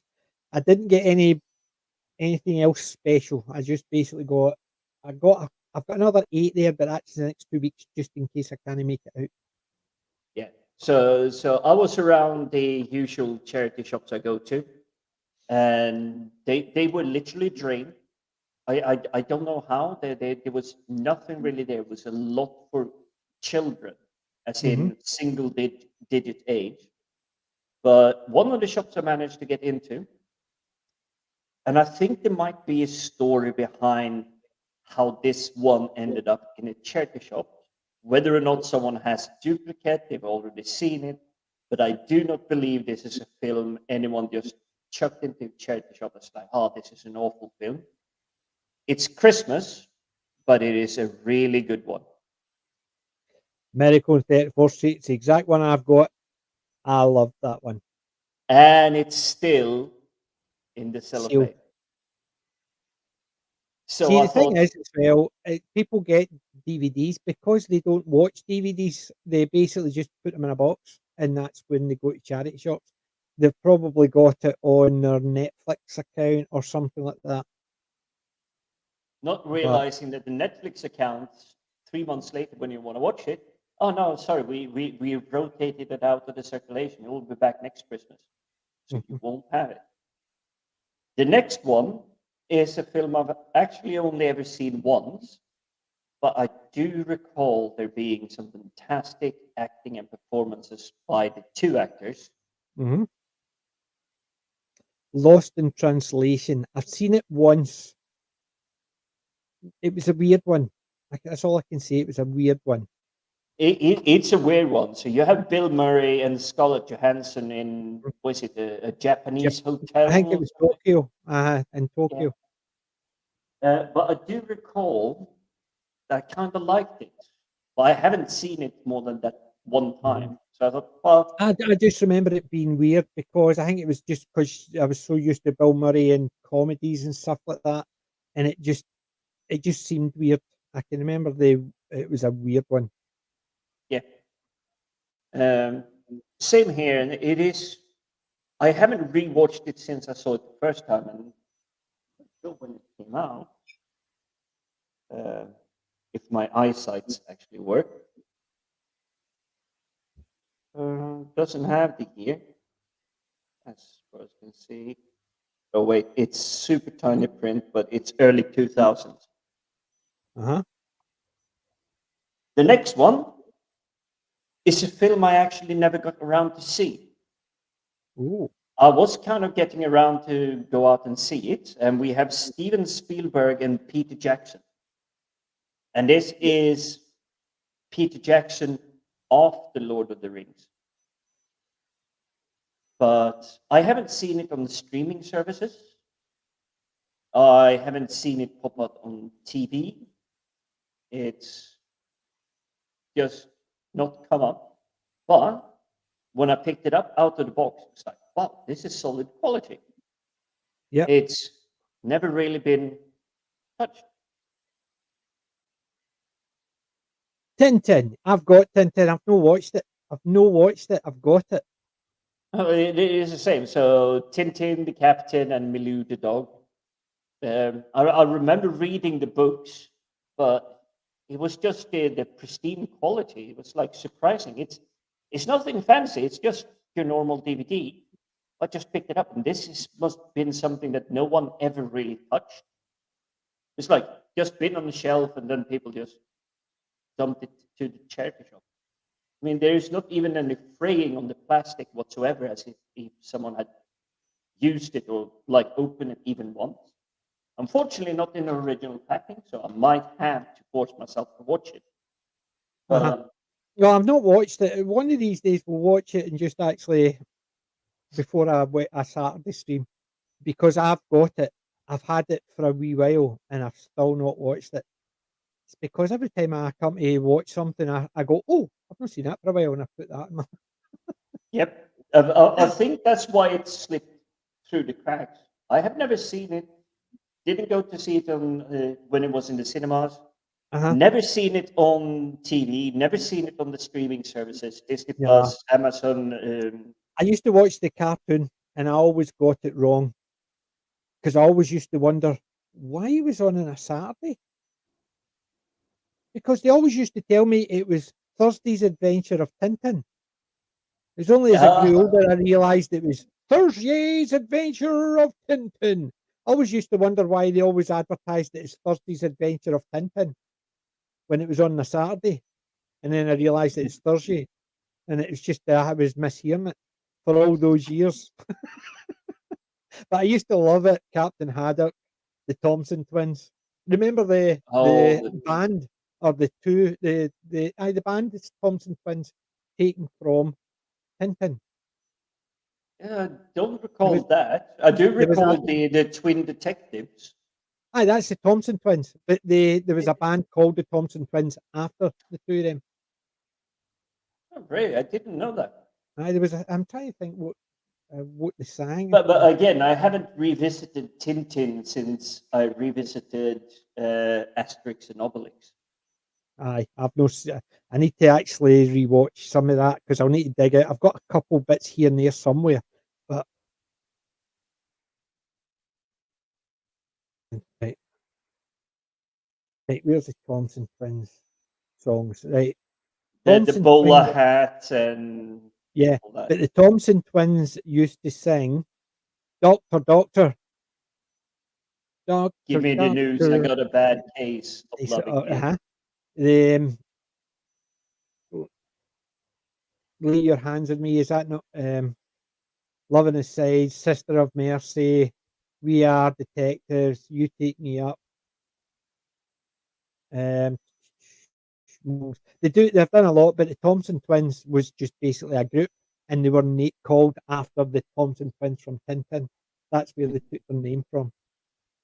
Colin's already on fire. T'Pau and Duran Duran was also. T'Pau was obviously for Star Trek. Duran Duran was from Barbarella. Yep. You also had the Fink brothers, were two guys from Madness from 2000 AD. There was another one from 2000 AD, but I can't remember what they were called. But yes, it's amazing how people get their names, and it's usually from their favorite comic book or movie. Yeah. Because T'Pau was from Star Trek, obviously, and Duran Duran was the guy in Barbarella. Now, Barbarella, there's a move. Wouldn't surprise me if there's a lot more famous bands out there we just haven't clocked that they saw some obscure TV show back when they were kids. Like, oh, that's a really good name. No, they're probably, you can guarantee there'll be something like that out there. Right. Mm-hmm. So I have a classic. Ooh. Well, it says so on the box, so we'll have to assume it's a classic. Now, I do have a classic. Whether or not this is the classic, I don't know. Right. The Simpsons classics. Yes, I used this. The first 8 seasons of The Simpsons were the best. I can't remember. I've got a load of The Simpsons stuff, but they're all away at the moment, just because I don't really watch The Simpsons, because I used to hate The Simpsons because I always thought it was stupid. Who would watch that? Until my nephew eventually, who grew up, and he would use all the Bart Simpson's quotes and stuff like that, and he would show some of the pictures of it, and I would think they don't even look. I mean, they look silly, and it just the Homer guy and and then I started watching it, and I fucking loved it. Homer Simpson became my new Al Bundy. Two people I wanted to be when I grew up was Al Bundy and Homer Simpson. Yeah, well, I have absolutely no argument.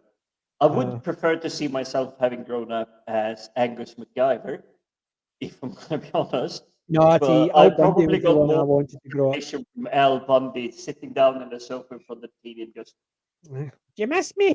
Oh, with every shot, Peg, with every shot. So, are we ready for a proper? Yes, classic? a proper classic. Are you sitting down? Are you braced? You sure you're not going to fall off the seat? Because this is one of the really good ones. Rocky. No. Oh, Breakfast at Tiffany's. It's a beautiful one. That I love Breakfast at Tiffany's. I've got Breakfast at Tiffany's.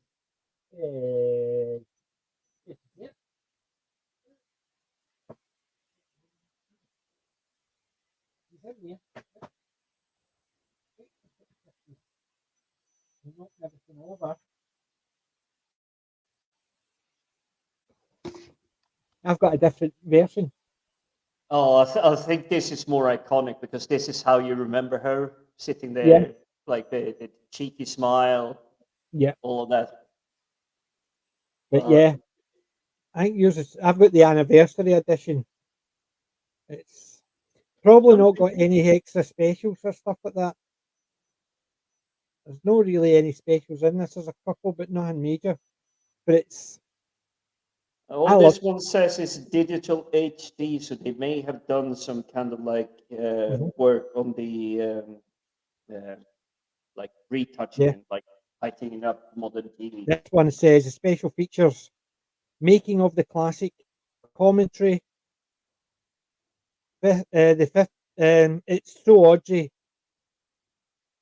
a style icon. Brilliant in the blue box. Brilliance in the blue box. Tiny, tiny writing. I'm actually squinting to read it. Audrey's letter to Tiffany. an original theatre release. But yeah, I realized that is a I class and a probably half. need a Hubble telescope now to actually Yeah. read the fine print because, okay, the It's lighting's basically I bad. need long. I just need. It's not so much that I just need longer arms. But Yeah, I don't think I that's going to quite help agree. me. You got a classic there. It is a beautiful movie. Yeah. This is kind of why I picked up those two because it's £5 for a pound, so 20p each. And it's like, oh, here's a classic. And then when I lifted it, I saw Breakfast at Tiffany's just behind it. It's like, really? Simpson stayed the classic, but behind it was hiding an actual classic. Yeah. So, as I said, I did get one of those gold nuggets. The rest was a bit because all the boxes were literally full of Alvin and the Chipmunks and Babar, Barbapapa. I'll show you one. I'm going to split one of them up. So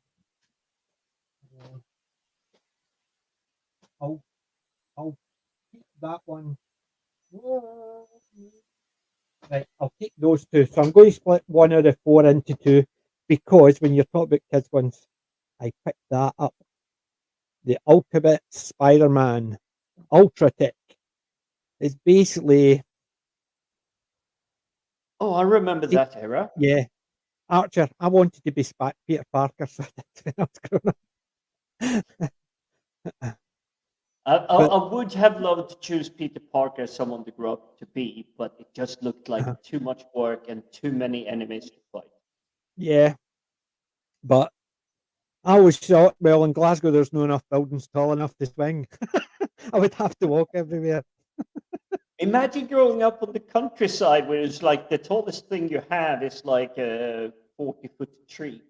Mm-hmm. You don't even have buildings to swing off. Yeah. But, right, so that was one. Right. Wait to see this one. And this is a pièce de résistance. I'll give you an example. I'll give you a clue. It's only season 1.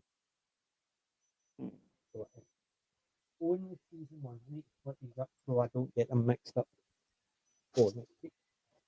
And it's not Trek, shall we say. You ready? I was very pleased when I picked this not Trek up. Orville. Yeah. Season 1 of the Orville. Have you seen it?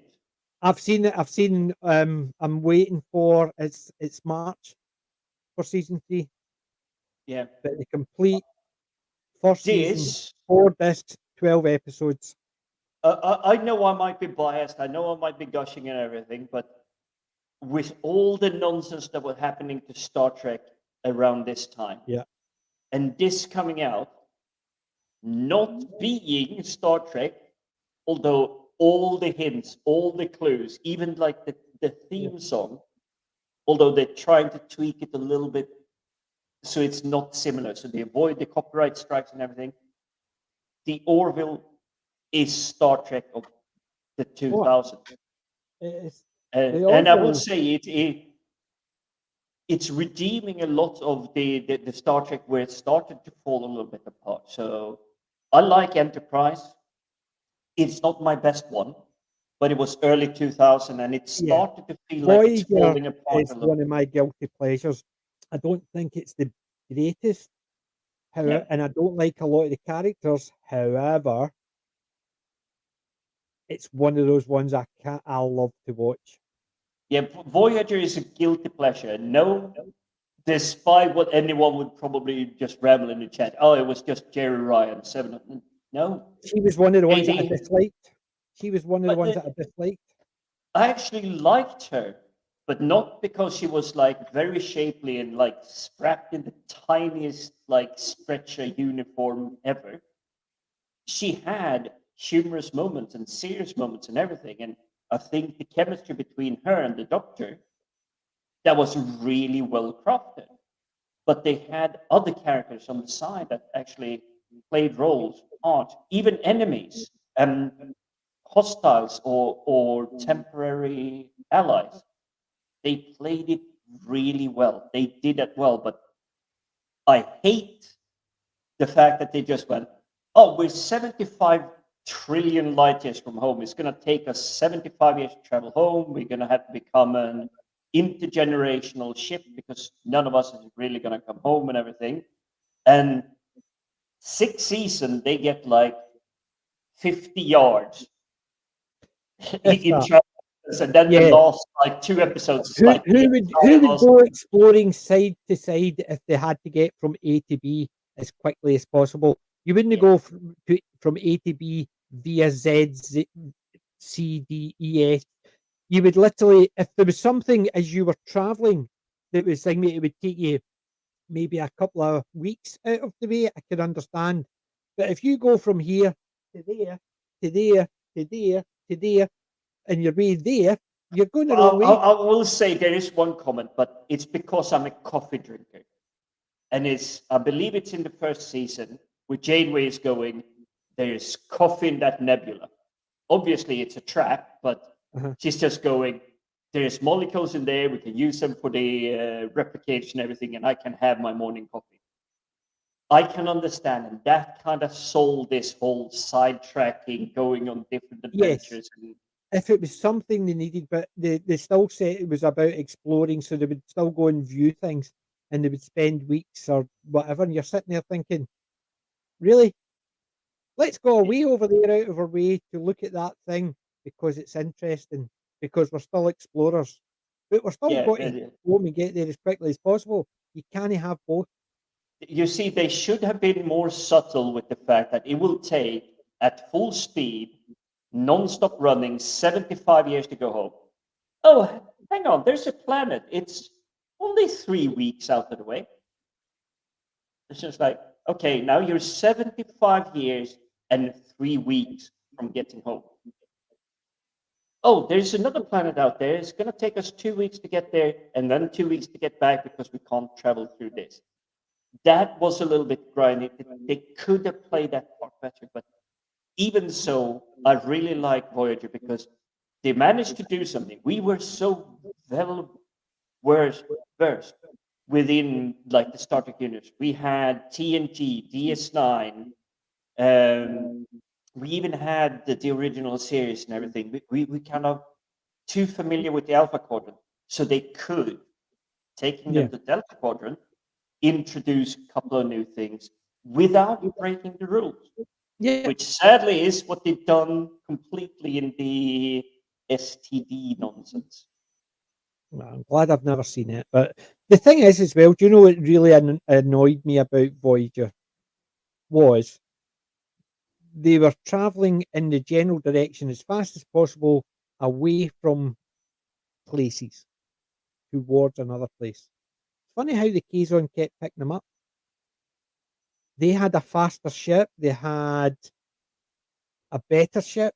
So yeah, that grinded me too because the Voyager first gel neuro thingy-mabob 9.975 warp speed, literally the fastest known ship to any race. And the Kazon warring factor basically looking like, I hate to say this, a cheap knockoff of Klingons. Because I think Kazon definitely stands aside from Klingons. That's what they were meant to be. Yeah.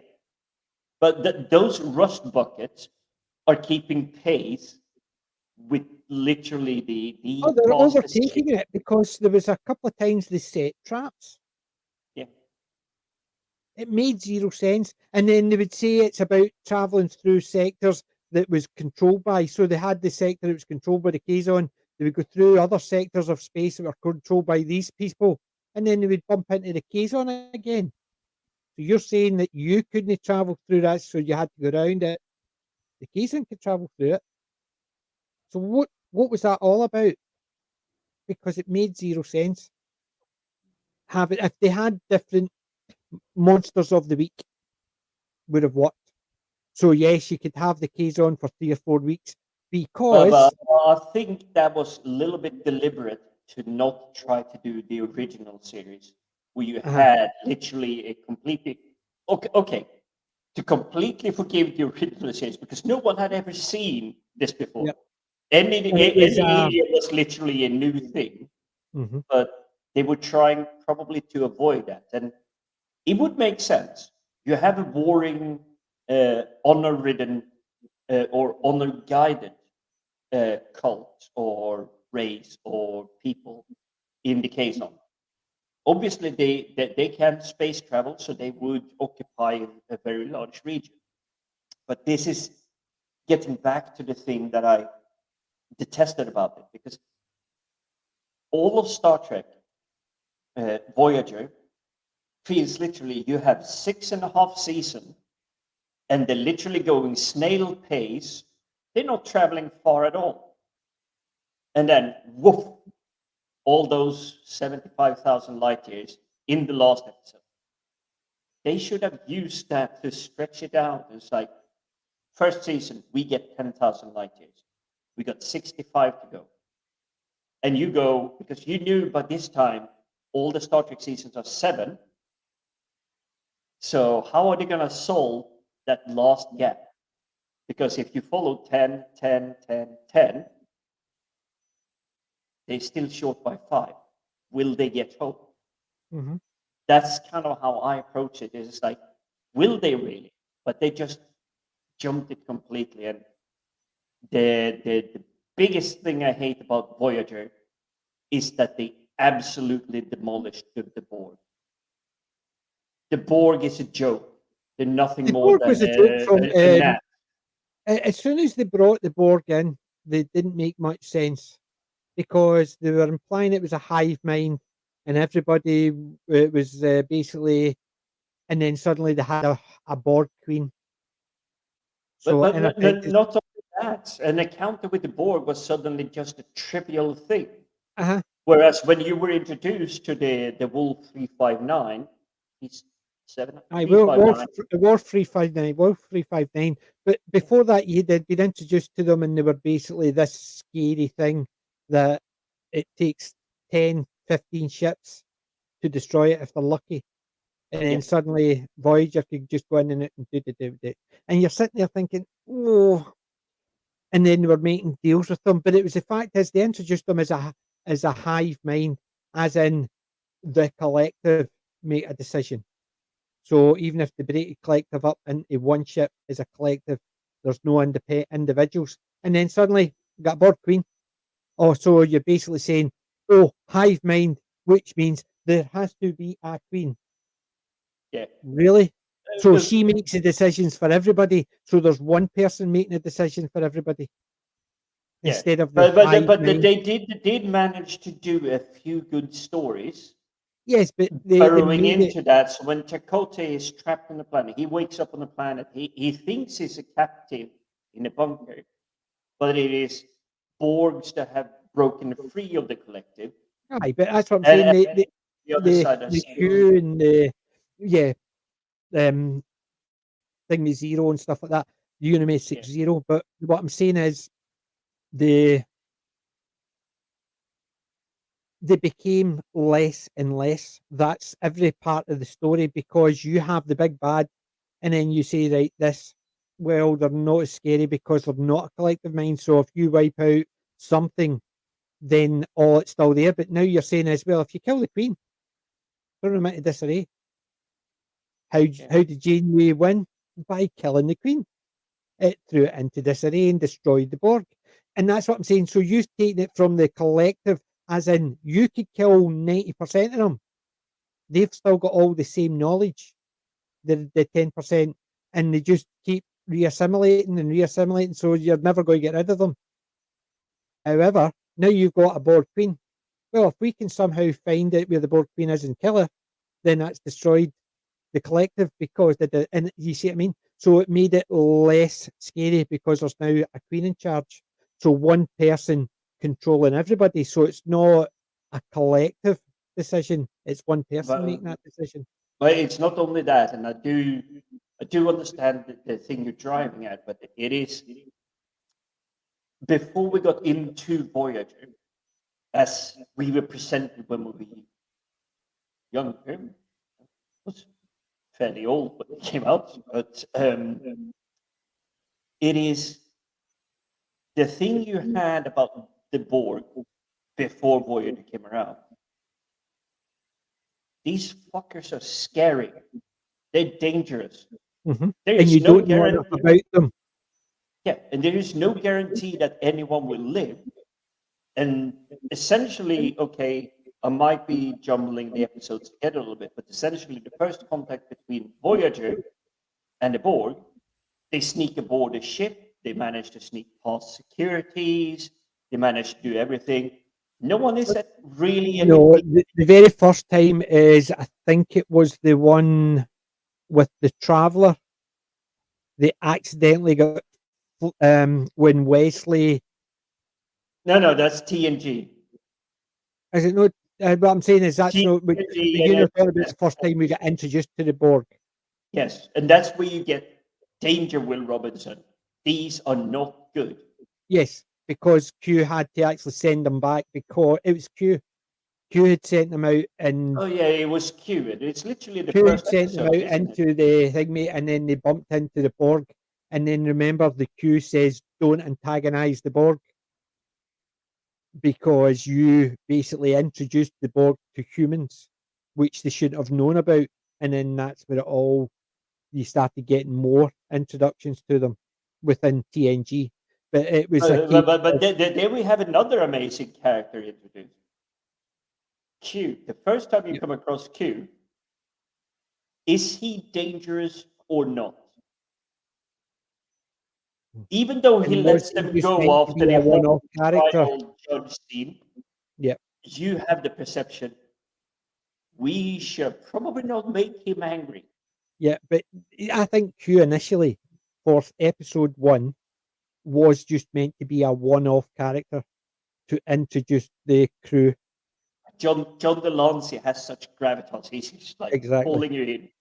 And even though I think he's unnecessary, or even Q story whatsoever is unnecessary throughout, there are a few of them that this wasn't needed.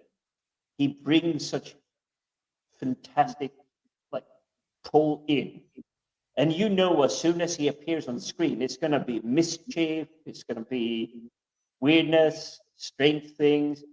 But at the end of it, it's always it's not a lesson, but it's more an exercise. I need you to become a little bit better, because at the end of the day, if you actually look at the complete QR, it's he's bettering. Even though you probably hate him and you would probably rip his head off and do unspeakable things to whatever is left, the lessons learned is there in probably the most annoying way, because he's not really a good teacher, to put it that way, but there's always a lesson learned. Yeah. Hey, danger out there. You rookies, here's the Borg. And when he introduced them to the Borg, they basically don't know what's front or forward on the gun. They're basically that inept. They know how to kind of maybe push off the Klingon. Romulans is a mysterious kind of like entity, often underhanded and everything. So they have to learn to adapt to that. It's like, oh, here's the Borg. They're gonna eat the universe. So he does bring that in, which is if you want something that eats the universe, Lex.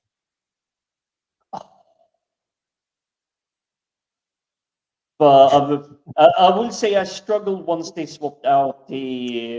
It wasn't as good, but Stanley Tweedle was just fun throughout. But yeah, as soon as they changed the main character, as soon as Zev changed, we've got Kai, last of the Brunanji. Brunanji. Aye. Hey, oh, hey. That's what hooked me, because I was just going, what is this weird nonsense I'm watching? And then you have these 3 ships just flying in, and they're going, Brunanji. Whoa, hey, oh, whoa, Brunanji. Whoa, hey, oh. And yeah, it was just weird as hell.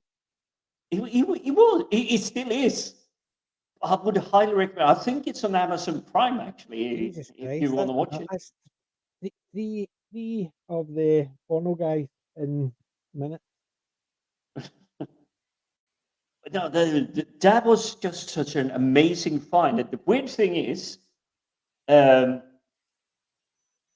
was really young, and this was literally one of the first weeks my parents allowed me to like stay out, because I was doing a lot of extra work, earning a little bit of pocket money and all that. And I came home, and oven was in the sorry, not oven was in the dinner. The dinner was in the oven.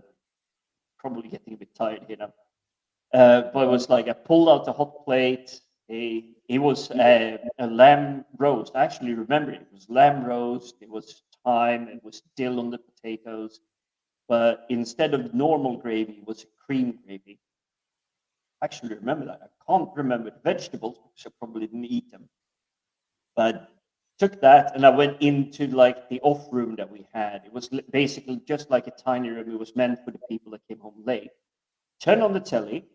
It was the butt end of a Red Dwarf episode, a very early one, I believe, because this was still when he was banging on about the Vindaloo chicken. Yeah. And then the first episode of Lex came on. And it is this big woman just being driven down. Oh, you've done this. You're going to be blah, blah, turned blah. into a sex slave. Yes, and then they do the like slam, and then you have was it Eva Farber or something? So they have like a 6'5" tall woman. They slam the doors, and out comes this like 5'2" lady, and programmed to be this weird slave thing.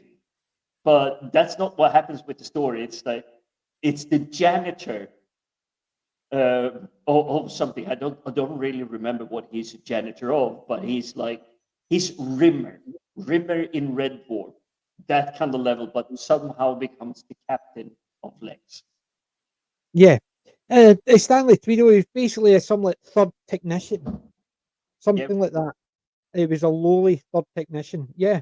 But it's just weird that he accidentally gets the key to Lex, the most powerful ship in the universe, and then you've got Kai, the dead Browning G assassin. You've got Zev, the sex slave that didn't get programmed right, and then you've got the what was the head called? Oh, the head that is in love with Zeb. Zeb, because she basically put the head in, and it got turned into it got her programming, and she was the first thing it had seen. So so therefore is constantly, and he's always threatening security Stanley. guard. There it's there, security guard, Stanley Tweedle. See, there you go. And this head is constantly threatening Stanley, even though Stanley is just going. I'm just trying to figure things out. I have no romantic interest towards Sam. Yes, but it was just a weird one. The Borg are Tyranids, so 40k again. The Tyranids are as bad as the Borg in 40k. I think Tyranids has a larger force behind them.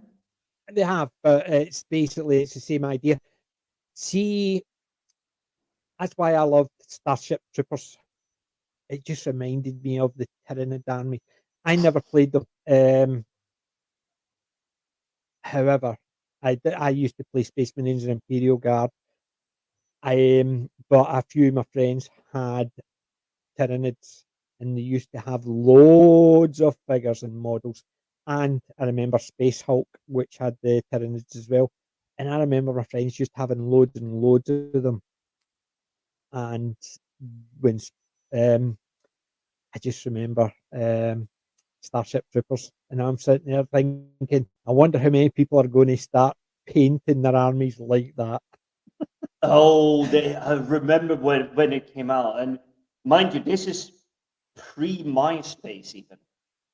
It's before MySpace was a thing where you could post like a blog in the Indian community and other people could see it, because the only thing we really had before that was, or you get your own website, or you have a forum where you have your own thing, or even the BBSs.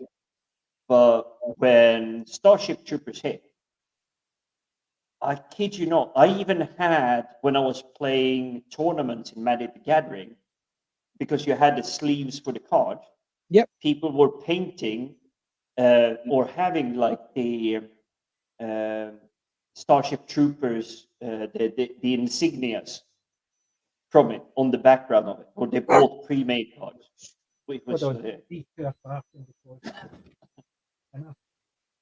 oh, he's not had attention for a few minutes. But that's a gorgeous card box. Oh, come on. Oh, even all the cards have TARDIS on the background. That's nice. Yeah. Oh well, yeah, it's not basically TARDIS, it's police box doors. It's the TARDIS doors, yes. But yeah, I've got loads. I've got my loads of different ones. I've got Ash v Evil Dead, my boomstick one. I've got this one. How about that one? Bacon. Oh wait, what's that from? Bacon. It's a Homer Simpson. Bacon. But I was half going for Max or what's the other one? The burger joint. They do grill. I remember it from thingy, but I'm just trying to dig out. There's the sleeves for it as well. So yeah, I'm lucky I'm tired, because otherwise I would take literally like go, let's cut the stream. I'm going to go and make myself the bacon I have planned for breakfast tomorrow morning. that's what I'm saying. I'm just laughing because when you mentioned magic, I've got hundreds of different types of sleeves and stuff. I recognize it. You don't think they're shiny? Shiny. Oh, Firefly. Yep. That's what I'm saying.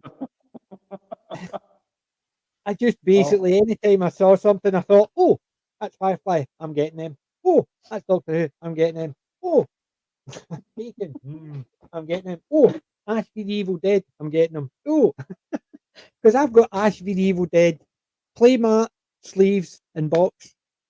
It says, this is my boomstick. And I created an Ash v the Evil Dead deck. Had to make a proxy for one.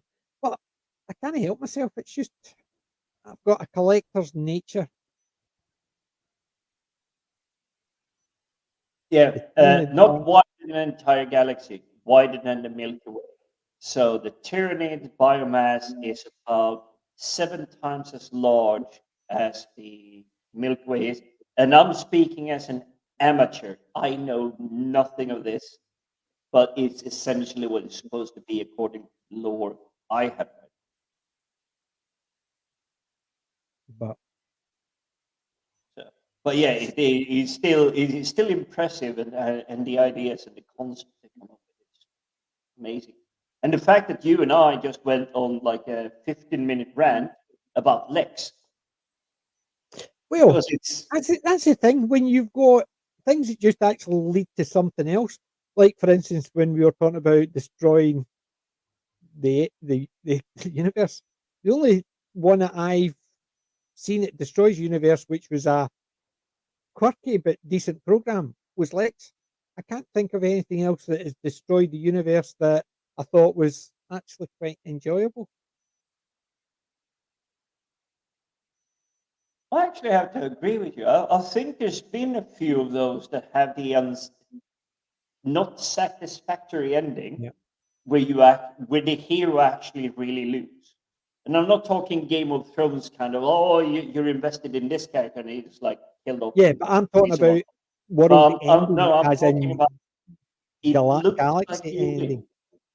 Yeah, it looks like you're going to win, but at the very end, it just go, nope, you lost. Yeah. You missed it by like half a centimeter. Red button, stop the countdown, but the hand literally falls like that. Didn't hit where it needed to. It's like just that short of everything gone. I've seen a few of them, but it's been like low budgets and like never made mainstream. Colin will need to remember episodes 7 and 8 for Wheel of Time tomorrow, because once we finish Wheel of Time, we are going to start Resident Alien. Resident Alien Season 2. Yay!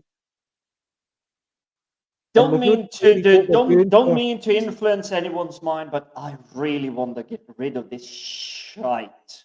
So do I. Basically, I was watching Friday Night Tights with Shad, and Shad was talking about how you get, and I just thought the problem was, right, there are some programs I really love and I hate when they change. There's some programs I dislike immensely and I get annoyed when things happen in them.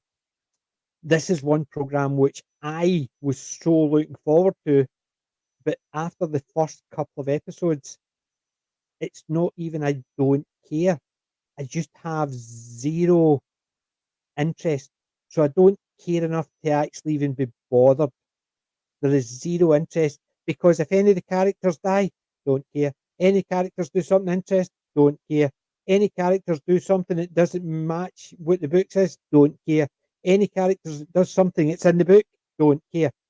And it's that, because as Shad was saying, that if they were saying we've changed all this because the books are just too big and we need to cut it down, so we're cutting it down and we're joining characters together. And as he says, you can understand it.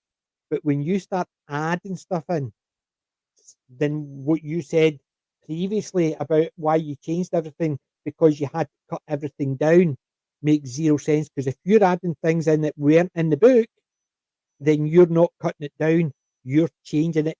And he said exactly what I've said. What have I been saying from the beginning? The guy who wrote this thinks Robert Jordan's was crap and he could do better.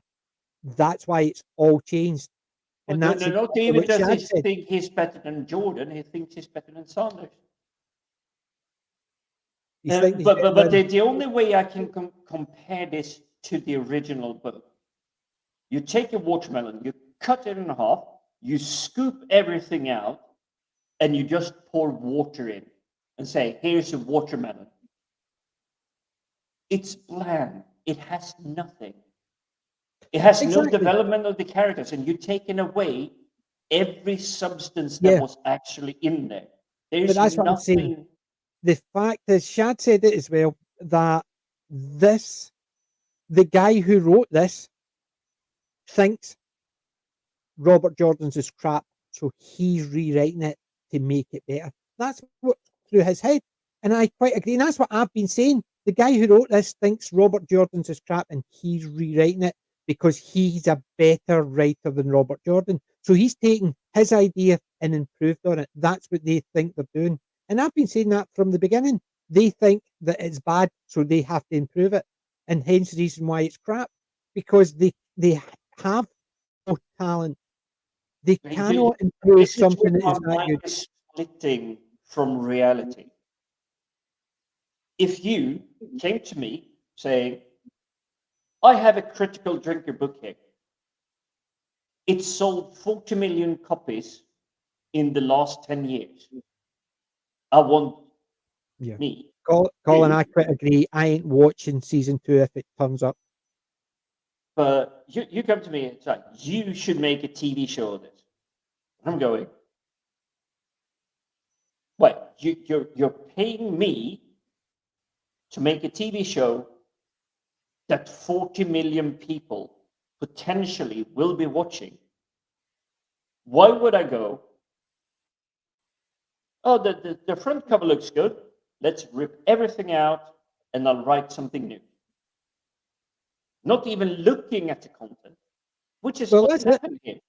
Or somebody's told them how can you, how I don't care. I know there are people that have just money to just throw away. It's very sad in a world where we have hunger, poverty, people starving, diseases, sicknesses, all of that. No matter the current situation, but someone can just go, 40 million people bought this book. 40 million copies has been sold of this book. And you're just going, we don't want you as an audience. You 40 million people, go away. Gonna write this for these 10 people over there. But yeah, Colin, I know what you're saying. I think that because of the current day politics, they're saying this book I can improve on and I can make it better because look at the problems.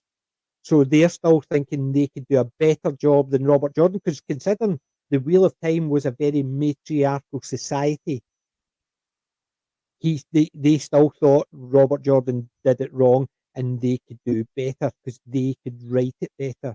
Hence the reason why it's changed. But it's based on the fact that they're embroiled in current day politics. So the reason we disagree, but I think it's because they're embroiled in it. They don't see past it. But all they see is bad, bad, bad.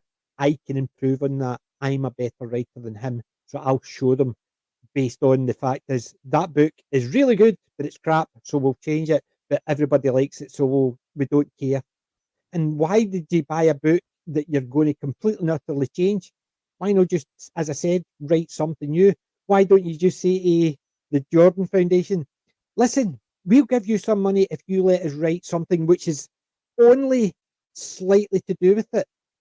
We just mention things like I Said I, we mention the One Power, we mention this, we mention that, but we're not going to include any of your characters. We might mention one like maybe Arthur Hawkwing or Randall Thor, maybe just as if he was a different age. And that's all we're going to do. We're going to set it in a completely different age and everything's going to be different. But we'll have just this is something was big when Harry Potter was really exploding. And I'm talking yes, they are. Just before Harry Potter became film, but when J.K. Rowling was coming out with the book. So there was tons of kids, or shall we say young teenagers, reading this. And forums suddenly just started popping up.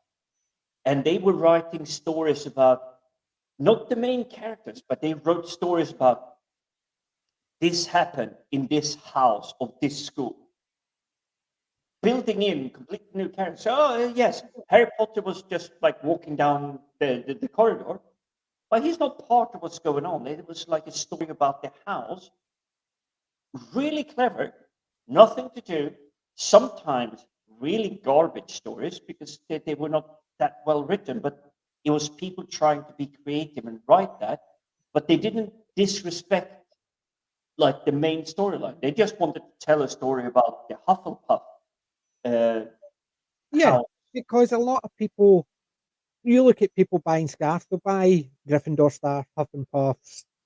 They'll buy a scarf because they identify with that house, because they like how that house is built.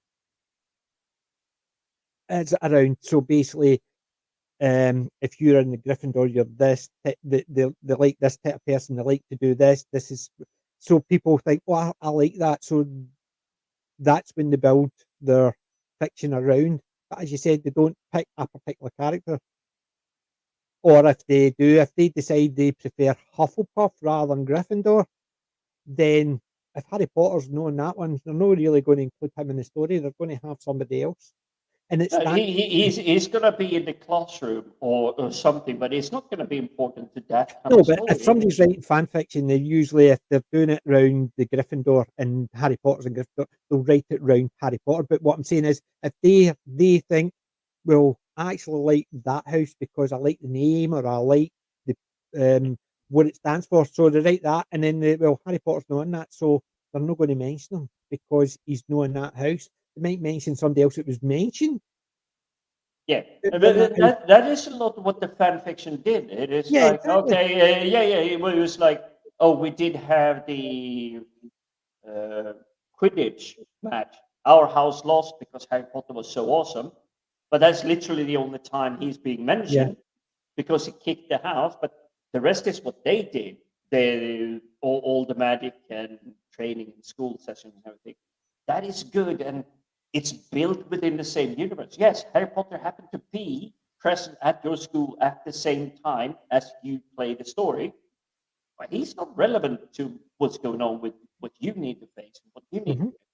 That is good writing, and I saw tons of that on these fanfic forums and everything. And sadly, I did come across the term shipping, which basically is hardcore fans.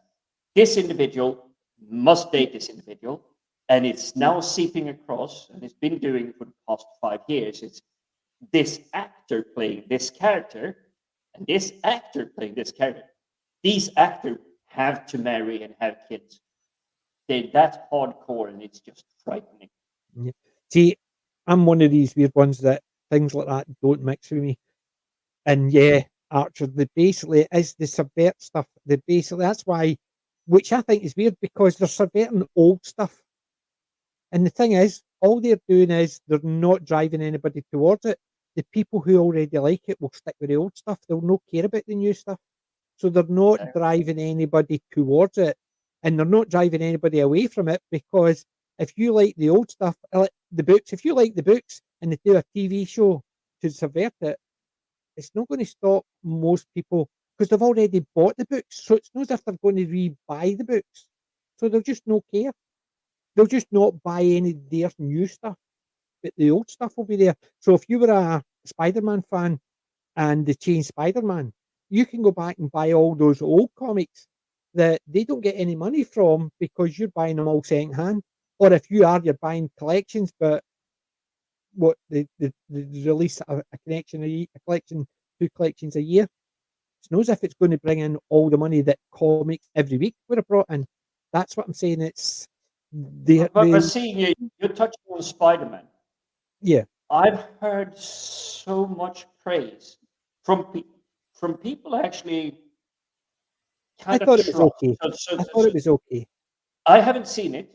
You thought it was okay, but I've heard I have Nerdrotic, Brian Kinnell, Didi Cobra.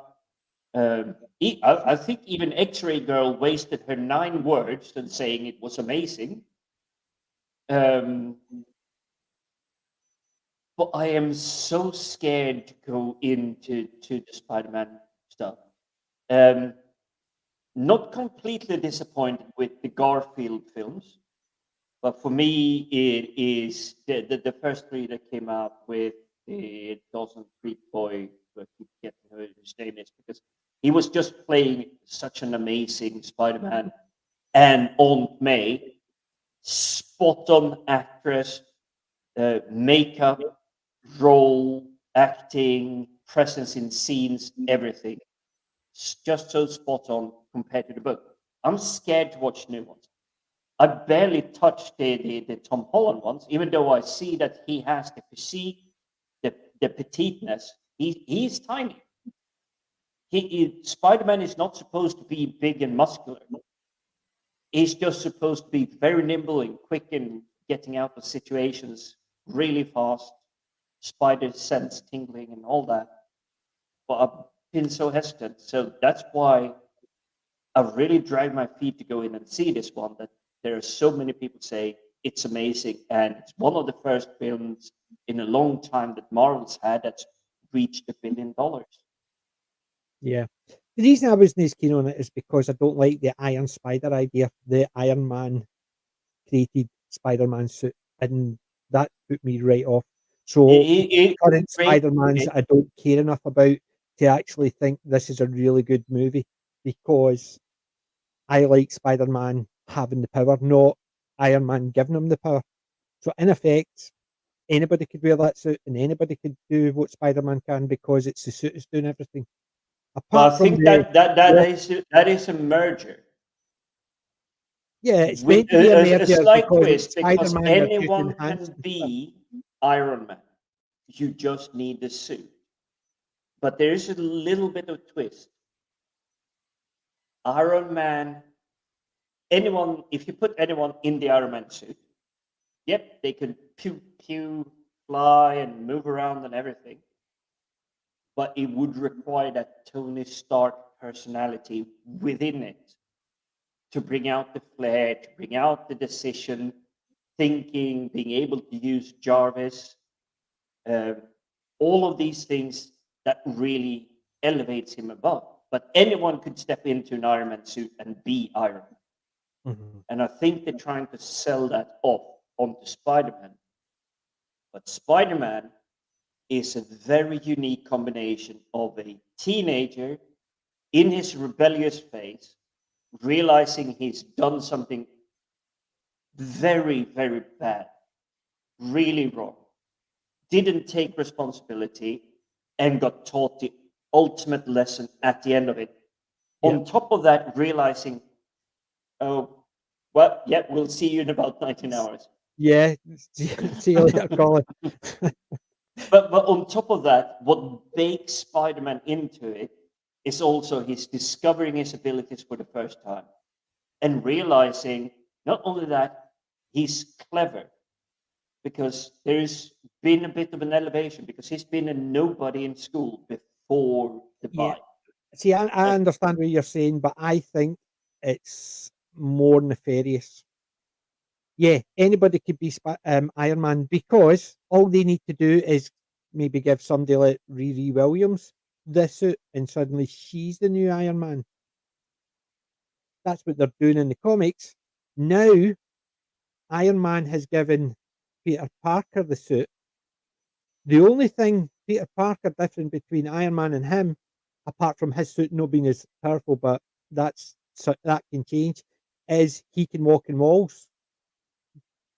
But if they're implying it's the suit can do it as well without him being in it, then they could pass that suit on to anybody. So you don't need to have Peter Parker's Miles Morales or whatever. They don't need to be bitten by a spider. They just, oh, I've got a suit. Oh, I can walk up walls. Oh, I can do this, because they've got the suit. So they can effectively turn around and go, right, we want that person to be Spider-Man now. But how are you going to get them to be bitten by a spider the same? You don't need to just give him the suit. He finds a suit. He's now Spider-Man. Which isn't Spider-Man as per no, the but that's the thing is, he has the character included in Spider-Man in the thing, but they don't care about that. Now you've got the suit, you are Iron Man. Now you've got the suit, you are Spider-Man. Now you've got Mjolnir, you are Thor. Doesn't matter about the rest. That's what I'm getting at. No. This is something they so far treated well, and I have to put my fist, not foot, fist down. To wield Mjolnir, you have to be worthy of its power. Vision did it. Yes, and is he not? So if a woman who's worthy picks it up, oh, suddenly she's there. There you go. They've done it in the comic. But they do play it. If you follow through we go into stage crap now in terms of it. Steve Rogers, Captain America, to anyone listening, Steve Rogers, Captain America, and yeah, I know Quartering got banned from Twitter for like 3 days for saying that, or it was some nonsense. No, it was Nerdrotic. It put it in Steve Rogers as Captain America and started getting abuse. It might have been something like that. Steve Rogers is supposed to be literally the purest element. And if you follow his story arc from Captain America, the first Avenger, the scrawny little kid standing up to bullies and everything, would there not be anyone more worthy? But when the first time comes when he's supposed to try and lift the hammer, Thor is actually, we spend quite a lot of time together. You might actually be one that could lift this. And there is that little bit of shake, but he doesn't manage to lift it at that time. This is good story playing with the prop that is supposed to be, may he that is so worthy wield the hammer. And that is good playing. It's a lot longer plot line than people realize, that even Disney, Marvel, MCU put into it, until he can actually lift it. He can actually use it. Then the same thing comes with Jarvis. Look at Jarvis's path. He has to deal with the original level narcissistic Tony Stark, where he's drinking whiskey, driving an army convoy out to the desert just to sell a couple of Jericho missiles, before he even have the he has a name. The reactor. The arc reactor, yes. Before he even has that, Jarvis has already been with him for years. Although I will have to say, Jarvis actually stands for just a really very intelligent system. I believe that is actually what Jarvis stands for.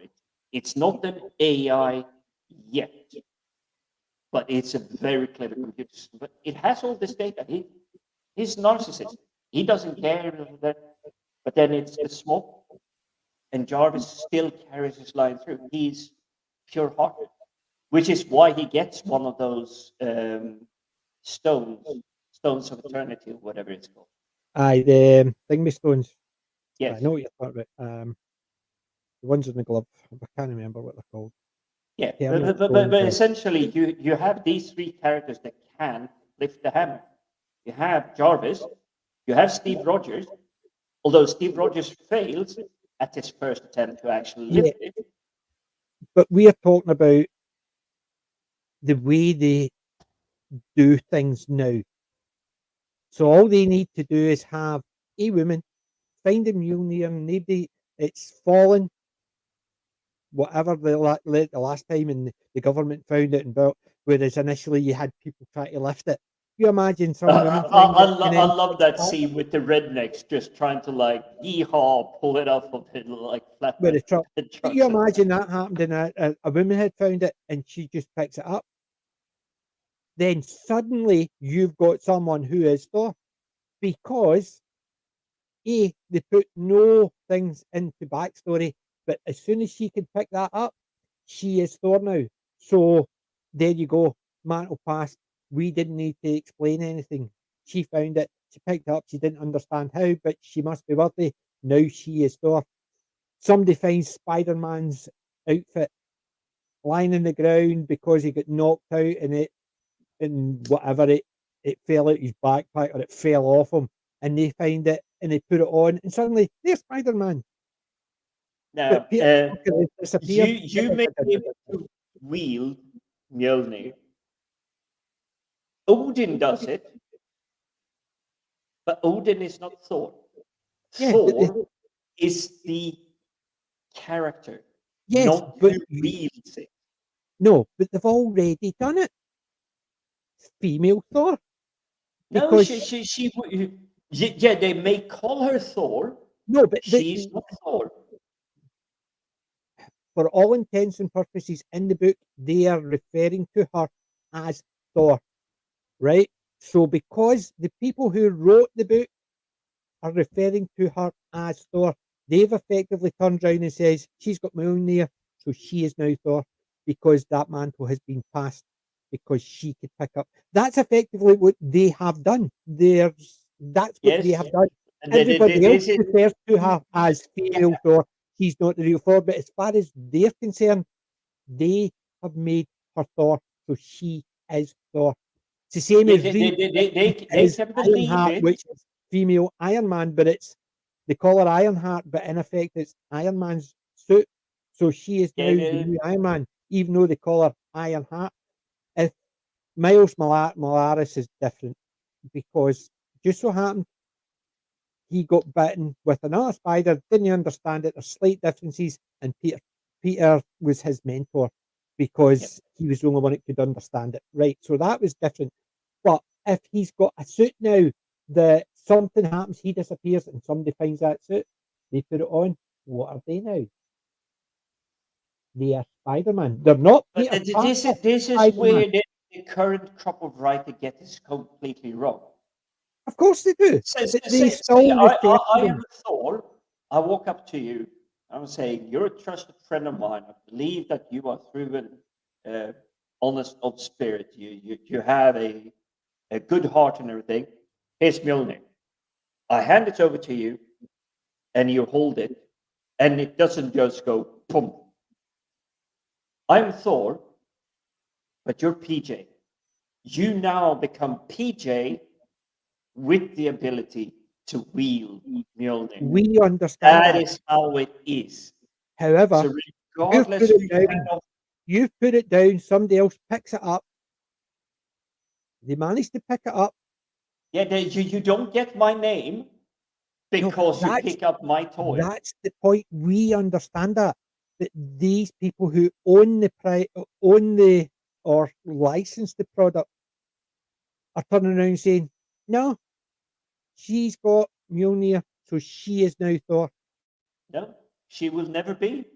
But that's the point. We know that. That's why everybody refers to her as female Thor, and they're saying, "No, she's Thor. No, she's female Thor because she's not Thor." She says, "You can have Spider-Man, but it will not be Peter Parker's Spider-Man. You can have Miles Morales Spider-Man, but if somebody else wears that suit, they're not Spider-Man. They are somebody in a suit, which is a spider suit." But if the people who write and own the properties are saying, "This is Spider-Man now," doesn't matter what we think, doesn't matter how we refer to it. They're the ones that are still writing it as Spider-Man. They're the ones that are writing it as Thor. They're the ones that are writing it as Iron Man. Although they call it Iron Man, so they're changing the name slightly. But the thing is, as far as they're concerned, passing over Mjolnir is passing the mantle. So if you can wield Mjolnir, only Thor can do that. So you see, they're gonna shoot themselves in the foot. Of course they are. Because wrong. Who gives Mjolnir to Thor? It's Odin. He wasn't called Thor when he had a hammer and gave it to Thor. He was Odin Allfather. Yes. And gave the hammer his to son Thor. Thor. He gave Mjolnir to his son Thor. But they think Mjolnir is the thing that summons lightning and thunder. It's not. It is Thor who does it through Mjolnir. Yes. But in effect, it's not Mjolnir. But these people are so ignorant of the fact is they think everything's done with Mjolnir. So the person's not got the power, it's the hammer. So as soon as somebody can pick up that hammer, they have everything. That's what I'm saying. These people are so ignorant. We know that. I'm not a big Thor fan, and I know that.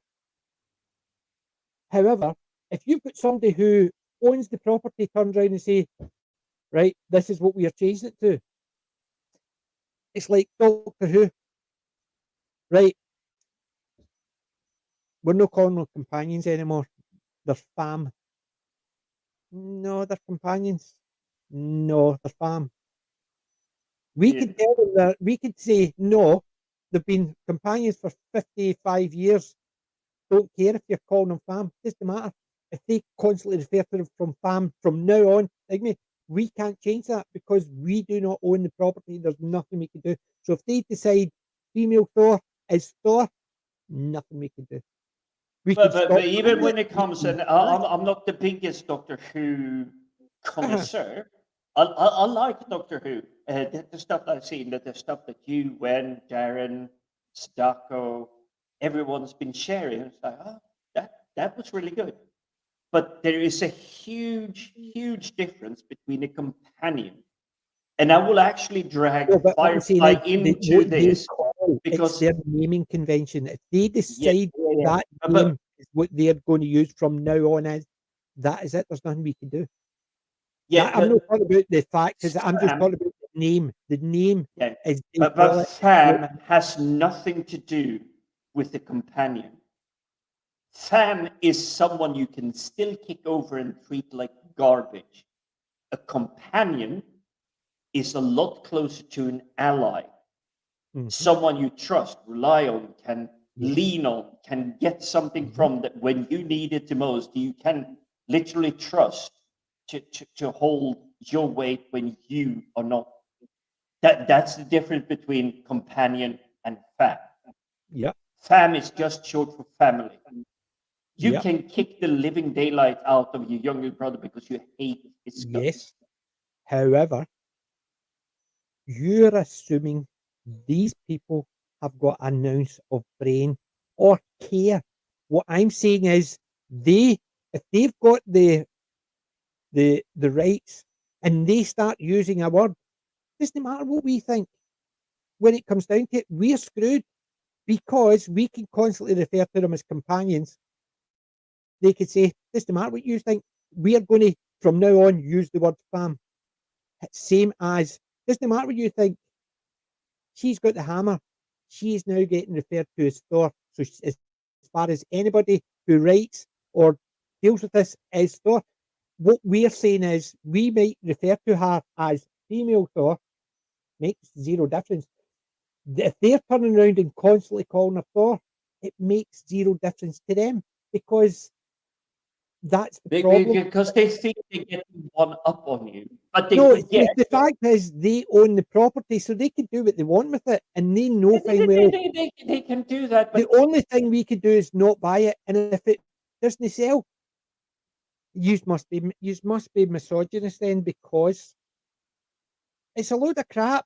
The reasons they give are a load of crap, and things they do are a load of crap. However, these nutcases think they could just change something, and that's it. And it doesn't matter what we say. So if we constantly call her female Thor, then we must be sexist because we're making a distinction. They're telling us she now is Thor, or she now is Spider-Man, or she now is Iron Man, or she now is, and that's the problem. They decide, they change things, and then that is it. We could say, no, well, that's no Thor, because Thor's this person. They'll say, but no. this is where they try to divert no your concept. focus. They've got zero concept. Jane, if she has the ability to pick up the Mjolnir, or Mjolnir, it's not the Mjolnir. Mjolnir is actually the name. It's not an item. It's the name. That's why I said the hammer or Mjolnir. I never called it that. But she would become Jane, God of Thunder, or Goddess. But then again, we do have the correct. She wouldn't. But again, I jumped ahead a little bit here. If she does not have the inclination, because remember, she's a scientist. So for her, not the Mjolnir, she's, when we get introduced in Marvel Universe, not the books or comic books, she's very interested in the astral gates and everything. That is how the power of Mjolnir would translate. So she would be able, because of that focus, she could travel from planet to planet to planet to planet immediately, because that is the enhancement Mjolnir would have given her special characteristic. She wouldn't call down lightning, because that's Thor. That's how he thinks of a battle or a challenge. No. That's why it is that way. That's where I have to disagree, because he was Thor, God of Thunder, before he got Mjolnir. Mjolnir did not give him powers. Enhanced. It's the power it gives him is he can focus it, but he already had it. So he was Yes. already the God of Thunder. That's why I said Jane would be able to do That's it. what I'm because she's saying is, considered but the it's not going to give captain. her powers if she's not got them. That's what I'm saying. All Mjolnir will allow her to do is when she does the throwing of it and hold on, she can fly or she can hit something really hard because of the. But she's not going to suddenly get thunder, lightning, and because she's not got the powers beforehand. He was the God of Thunder before he got Mjolnir. Exactly, and that's So what I was the trying to aim problem at. is with these people is they go, oh, she's got Mjolnir now, so she's got all his powers because Mjolnir gave him everything. It's the same as she's now got Iron Man's suit, so she's now got all his powers because it's the suit that gives him it.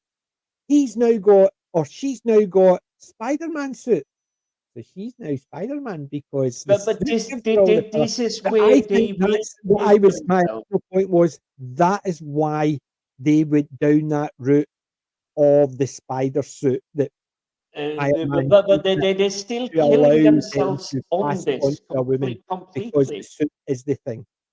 This is where they're killing themselves completely. If you look at the first Avengers film, and Thor has to try and distract the Hulk,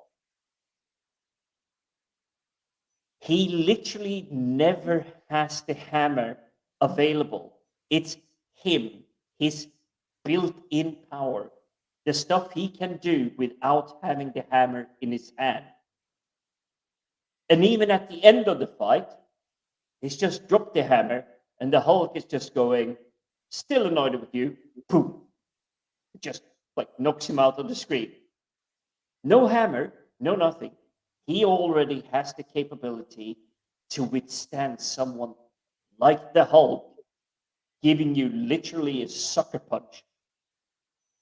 Yeah, but these nutcases think the hammer it gives them all those powers because as soon as she gets the hammer, she's got all the powers. Yeah, that's what I'm but saying. that's where they're wrong. These nutcases think it's a mantle to pass over. So you give her the hammer, she's suddenly Thor, God of Thunder, even though that has nothing to do with the hammer. They think the hammer is everything. It's the same as give somebody. The whole point of this was, I think, the reason they brought in the spider suit from Iron Man to give it to Peter Parker, which does everything for him, and it effectively, apart from him walking up walls, everything else is done by the suit. Is the suit going to absorb those traits? So if anything happened to him, some girl could pick up the suit and suddenly she's Spider-Man, and then the next movie is a female Spider-Man because she found the suit. One major thing, and I will give it the chat and yourself, and I know Archer is luckily gone to sleep. He's away. He's away. Yeah, yep, but he would probably pick us up. But if you go back through the Spider-Man films, since they introduced the spider suit, and pay attention now, how many times have the Spidey sense been tingled since he got the suit? Once. And in the comic books, I've no read there is any after Spectacular trouble, Spider-Man, I stopped reading. but even so, in the comic books, if there's any trouble coming, what is tingling? The Spidey sense. That is literally why he always is able, stranger, danger, whatever it is. You even have it in the Tobey Maguire and what's his Garfield. name? Not Garfield. Green Goblin. Amazing actor. Really. Yeah, but when he sends the glider to try and like cut Spidey in half. Yeah. Spidey sense. Whoop. Immediately managed to like get out of that because he has that half a split second alert because the Spidey sense. When was the last time you saw Spidey sense in any of the latest films? I think they used it once, and I can't even remember what Spider-Man actually had the Spidey sense tingle. Yeah, but that is literally They talked 95% of about it. what They did talk about it. they did talk did about, talk but about it's it. 95% of why Spidey is so successful. Yes, but the That's why he problem, can go up. the problem is, it'll be the suit that did that for the next person. That's what I'm Yeah. saying about passing on the mantle. Because if they relaunched it and it was a girl who, or Petra Parker, it got bitten by a spider, then they would just be going, people would say, oh, they're just sex change. Da, da, da, da, da. However, if it get passed on, then it's not Peter Parker Spider-Man. This is a different thing. So they could call her the Red, whatever, Scarlet Spider or whatever, and say it's a different Spider-Man. It's the suit that gives all those powers of Spider-Man. So we can make a Spider-Man movie about a girl, and that's the problem. I think that's what they're gearing for. So, But something I hate it's this. annoying. They want to bring a strong woman in, right? They screwed don't. over. Want to They bring a screwed over woman in. anyway.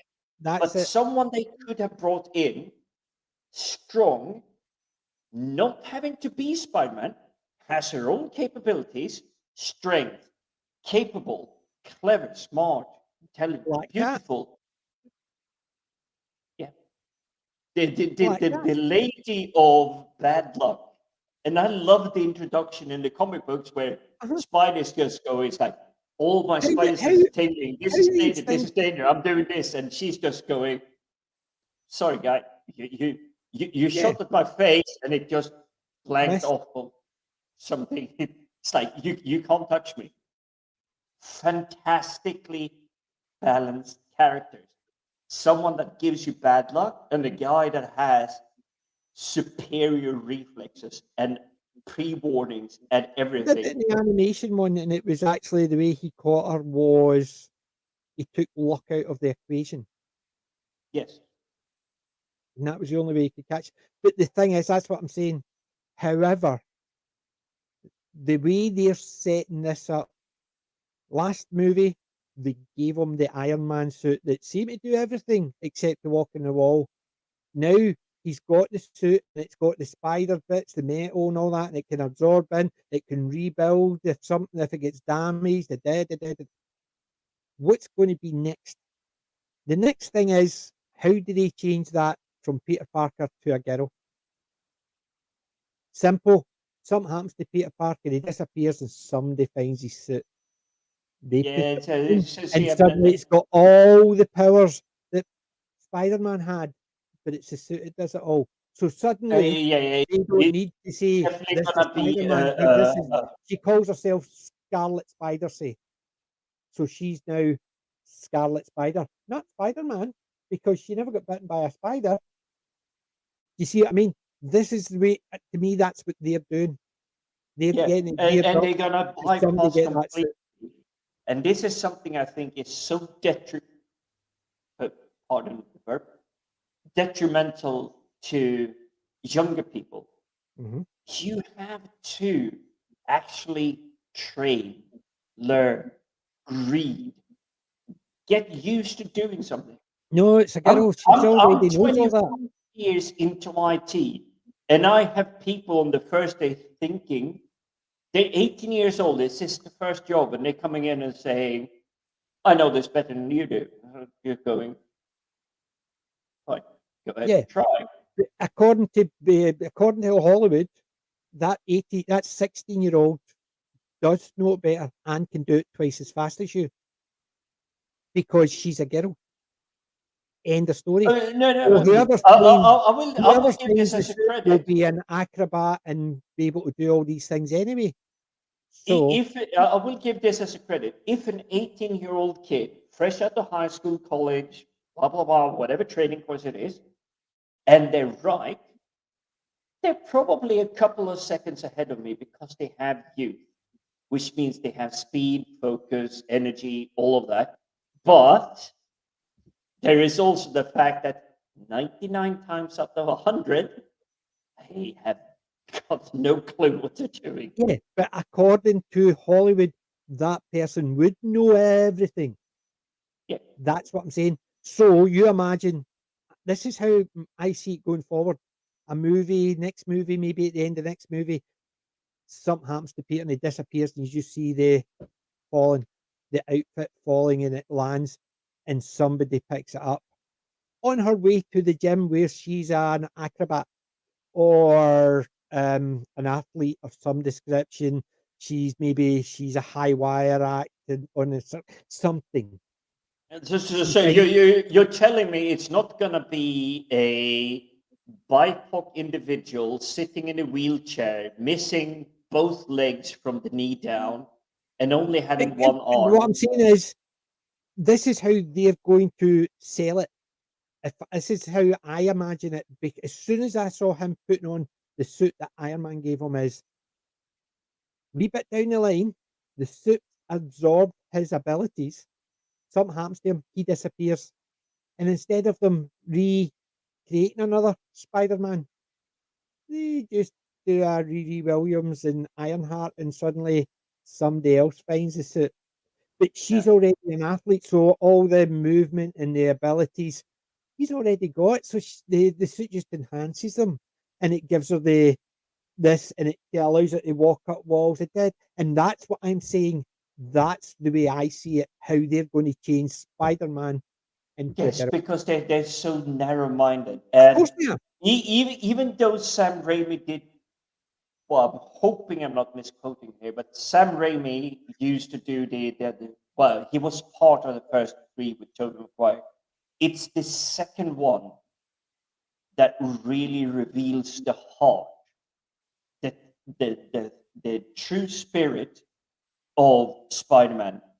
He's at the front of the train that is just running amok, just shooting spiderwebs, everything. It's just like holding on, trying to stop it, trying to save people. And he's been doing this for a lot of months, saving people, getting purses snatched, all of that things. People on the ground really knows. So when he's getting brought in, he's unconscious from the just effort of trying to hold this train so that it doesn't crash down and kill a lot of people. And they bring him back in and see his face. That is Spider-Man. It's very, it's not emotional. It's, they realize, hey, this is the guy living next door. This is a friend, this is a brother, this is a kid going to school, and they get together. And Doc Ock is coming in and just going, it's like, oh, I want him. Everybody, no, they have no chance standing up to him, but he just shoots his arm and it's like, everybody away. But even so, they stood up. That's the spirit of Spider-Man. Now do the exact same scene, but with a female Spider-Man. She wouldn't have been unconscious, the train would have stopped. Yep. Or, in that, then everybody would have turned around and goes, oh, there she's there, take her. Because it's a girl. You see what I mean? It's the Hollywood would have to, she would never have got knocked out, and people wouldn't have stood up to help her, except all the women. And Doc Ock wouldn't have been able to push them aside because it's all the women. It's stupid things like that, because you know that's the thing. But what I'm saying is that is my theory of how they're going to feminize Spider-Man. Because I don't disagree, but the spirit. They've done it with Mjolnir for Thor. They've done it with Riri Williams as Ironheart from Iron Man. They're doing a female Thor, which there was already a female Thor, but for some reason it looks like Thor.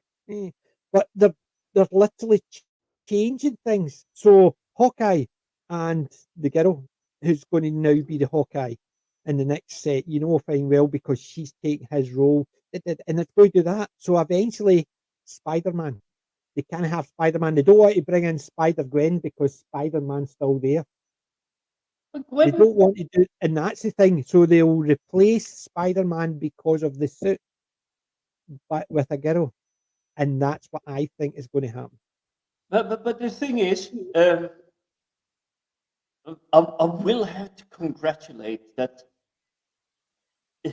Stan Lee, whoever it was that actually got involved in the creation of Miles Morales, because he did exist a long time before he was, but he isn't Spider-Man. He's not. He's Miles Miles Morales. Morales. Spider-Man is Peter Parker. Full stop, no ifs, buts whatsoever. There are the peoples with exactly the same power across tons of comic books. Yeah, but they are Miles Morales doesn't have the same powers. He's got similar powers, but there's other things that they do. Exactly. It is a very close proximity, but there is only one Spider-Man. That is Peter Parker. And sorry to say that, but because as soon as YouTube sees this stream, they're just gonna delete you from the face of the earth. But it's you can have the magic and the power and everything, but you have to play it accurately. Jane picking up Mjolnir doesn't make her Thor because it's Thor. That's his name, not his power, not his entity. Mjolnir enhances what you have, what you do. The same thing is, if you put on the suit of Iron Man, you may be able to blow stuff up, but would you be able to do it with the flair that Tony Stark would? No, you wouldn't, because there's only one Tony Stark. Yes, but I know what you're saying, and I agree with you. However, the problem is they've already changed. Tony Stark is dead, so the new Iron Man is actually now Ironheart, Riri Williams, a girl. The new Thor is now Thor, female Thor, but she's Thor because she's got but they have to Mjolnir, and Mjolnir gives her label everything. her female Thor. No, we called her. They don't. They call her Thor. Everybody refers to her as female Thor, and they get annoyed because she's Thor. She's not female Thor, and he's not male Thor. He was Thor. She is Thor. That's the problem. It's the same idea when we were looking at Wheel of Time and we're talking about in the books they did this. Doesn't matter because this TV program has done it this way. In the comics, that is what they've done. They don't call us female Thor, and they get annoyed when people out with the comics call us female Thor because, as far as they're concerned, she's Thor because she's got Mjolnir, and Mjolnir gives her everything. Mjolnir makes her Thor because once she controls Mjolnir, she has Thor because Thor doesn't have those powers. It's all in the hammer. The hammer gives him everything. He's just an ordinary guy without it. He's but not. You see, it is what separates us from them, and I hate that part because it's the same when and this is a good 20 years ago when people go in, oh hey, I like that big-eared fella in DS9. He seemed interesting. Do you know what the show was called?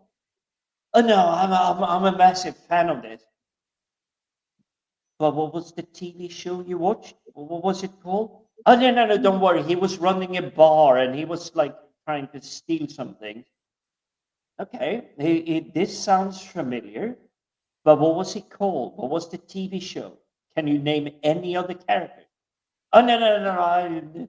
Don't worry. He had big ears, and every time a pretty woman walked up and like rubbed them, he was just getting distracted. I know you know exactly what I'm trying to describe here. The Ferengi in DS9. Yeah, Ferengi Quark DS9 with his brother Rom and his nephew. Exactly, but this is the level they grasp. They don't go deeper than that level. We, the fans, I've read Spidey since '85. The Hulk, I believe Captain America was around. The Mad, Star Wars films, all of that. Hulk was definitely around. Lou Ferrigno, Bill Bixby, the Hulk. I remember seeing Yeah, him before I even I read the comics. loved when that came I out. was And aware of the comics, but I had never read them. But Lou Ferrigno being deaf as a doorpost, whatever you call it. He was super deaf. He couldn't hear anything, but he was like, Mhm. I got this. We'll need Just to be finishing imagine the shortly. amount of. Yeah, we got another junky one. At least it is not the nudity level this time. This is some weird. There you go.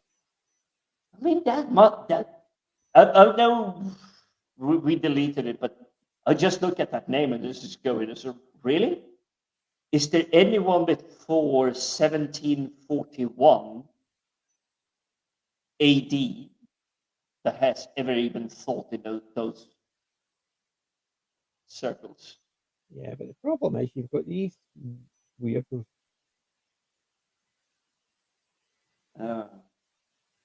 It's such a sad thing because I was on such a good rant. But this is what I'm saying. It's my biggest headache that I have. Yes, I love my fandoms. I love my books, especially the stuff we're going to go into tomorrow. Yes, tomorrow is Wheel of Time. Last 2 episodes, thank Christ. We're doing 7 and 8. Yeah. But it is, how do you buy a property and going 45 million copies sold globally? Oh, that we're throwing this away. I looked at the cover. Hey, you guys go and write something. Blah blah blah. These are the names. Don't worry about the story. As you go in, it's like 40 million people bought the books, have read them over and over again because they like them so much. If you got a penny from each of them, you have a $4 million payday. If you followed what they needed.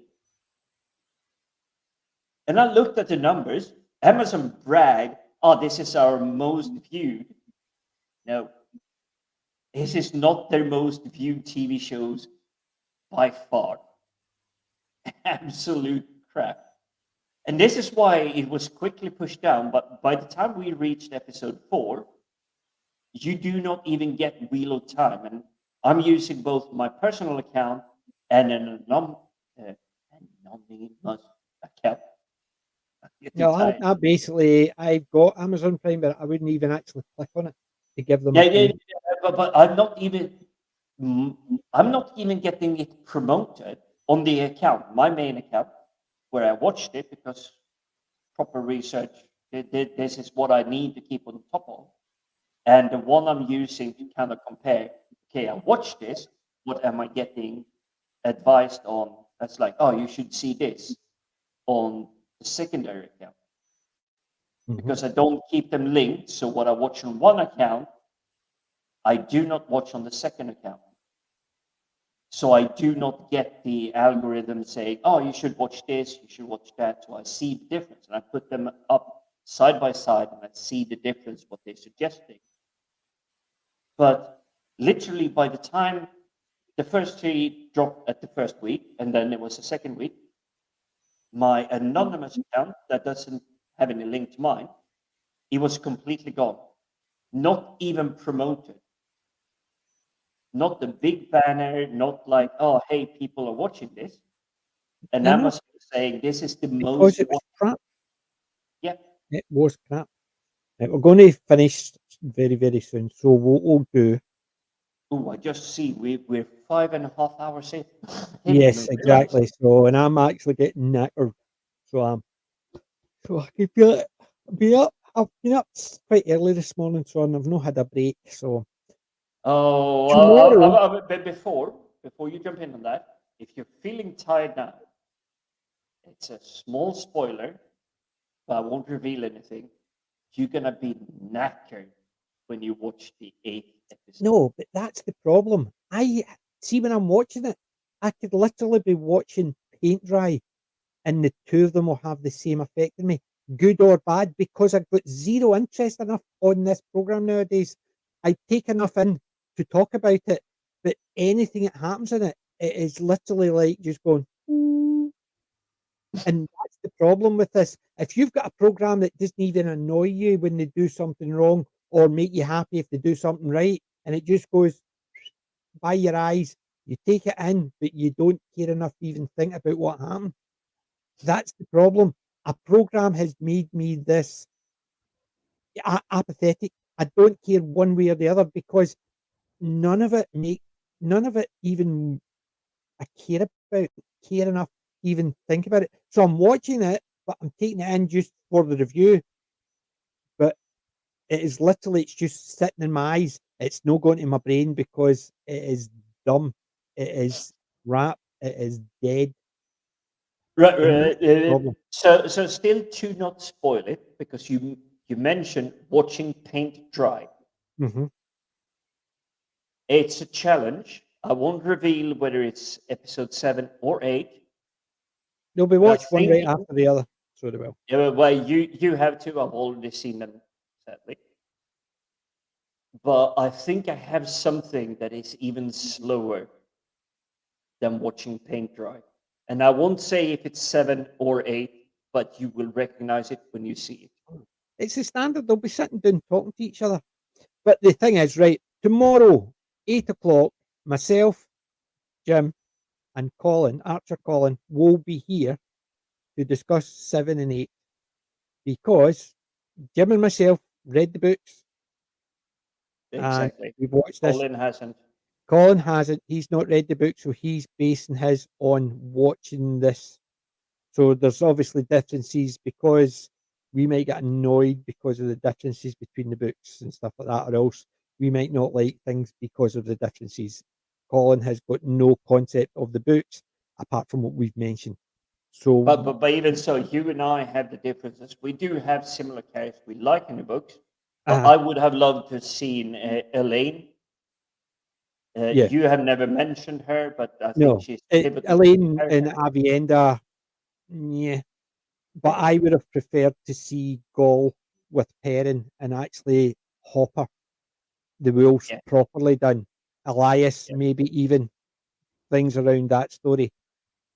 But truthfully, I think Tam, seeing a lot more of Tam, especially in the first episode or two, and the couple other times you need him.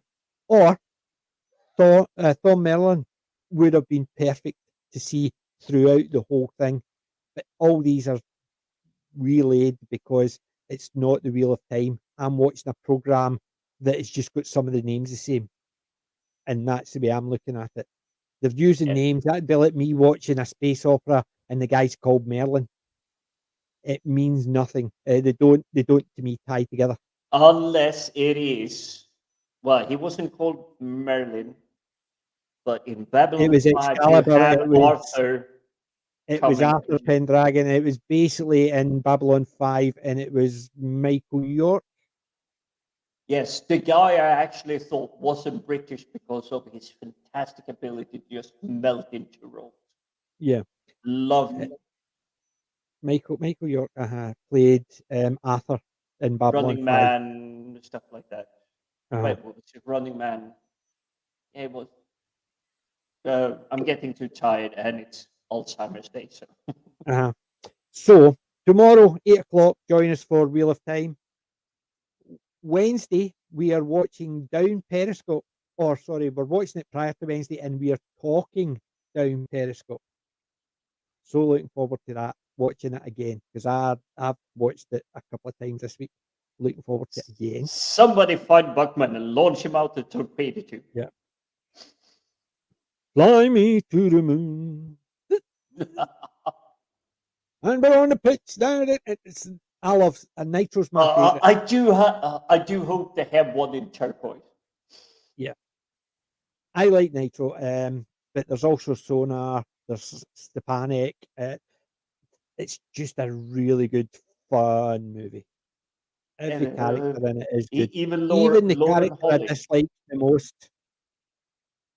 The one character I disliked the most. Do you come with a volume control? Yes. Sir, I don't understand, sir. Yes, basically the Rod Steiger character. I can't remember Rob the Schneider, yeah. lieutenant. The lieutenant. I can't remember his character name. I will remember it for Wednesday because I'll be rewatching it. Anyway, join us 8 o'clock Wednesday for that. Another teaser. If I'm going to be brutally fair, both you and I dislike Rob Schneider's character. But isn't he being subjected to a little bit more abuse than he actually deserved? Considering water cannons, throw off the ship, slamming down the ladder. Everything that happens to him, he deserves. Okay, it was just a balance check to see if he was like, okay, but he does get back what he does to him. Yeah, I'm just actually looking for a wee clip of it. I've got one that is not copyright claimed, so I'll fire. Is it the put out? The firing solution, actually. No, it's not, because everything's got a copyright claim of one description, but it lets me play them. But this one doesn't even have it because it's very straightforward. So, and it is my favourite character, but I tried to actually do a full clip of everything he was in this movie, but there was one bit they wouldn't let me do, and I couldn't cut it out because it is one of his main scenes. So I just decided just to have this one scene where he was sort of introduced. And here we go. Oh, wait a minute, I think I didn't put the sound on this, so I'm going to have to actually stop that because I forgot I need to share the sound. Share the sound because I did that the last time, didn't I? With the cactus. Cold, right. hot. So here we go. 1B, cold. 1C, cold. Hot. Let me guess. Our electrician. Yes, sir.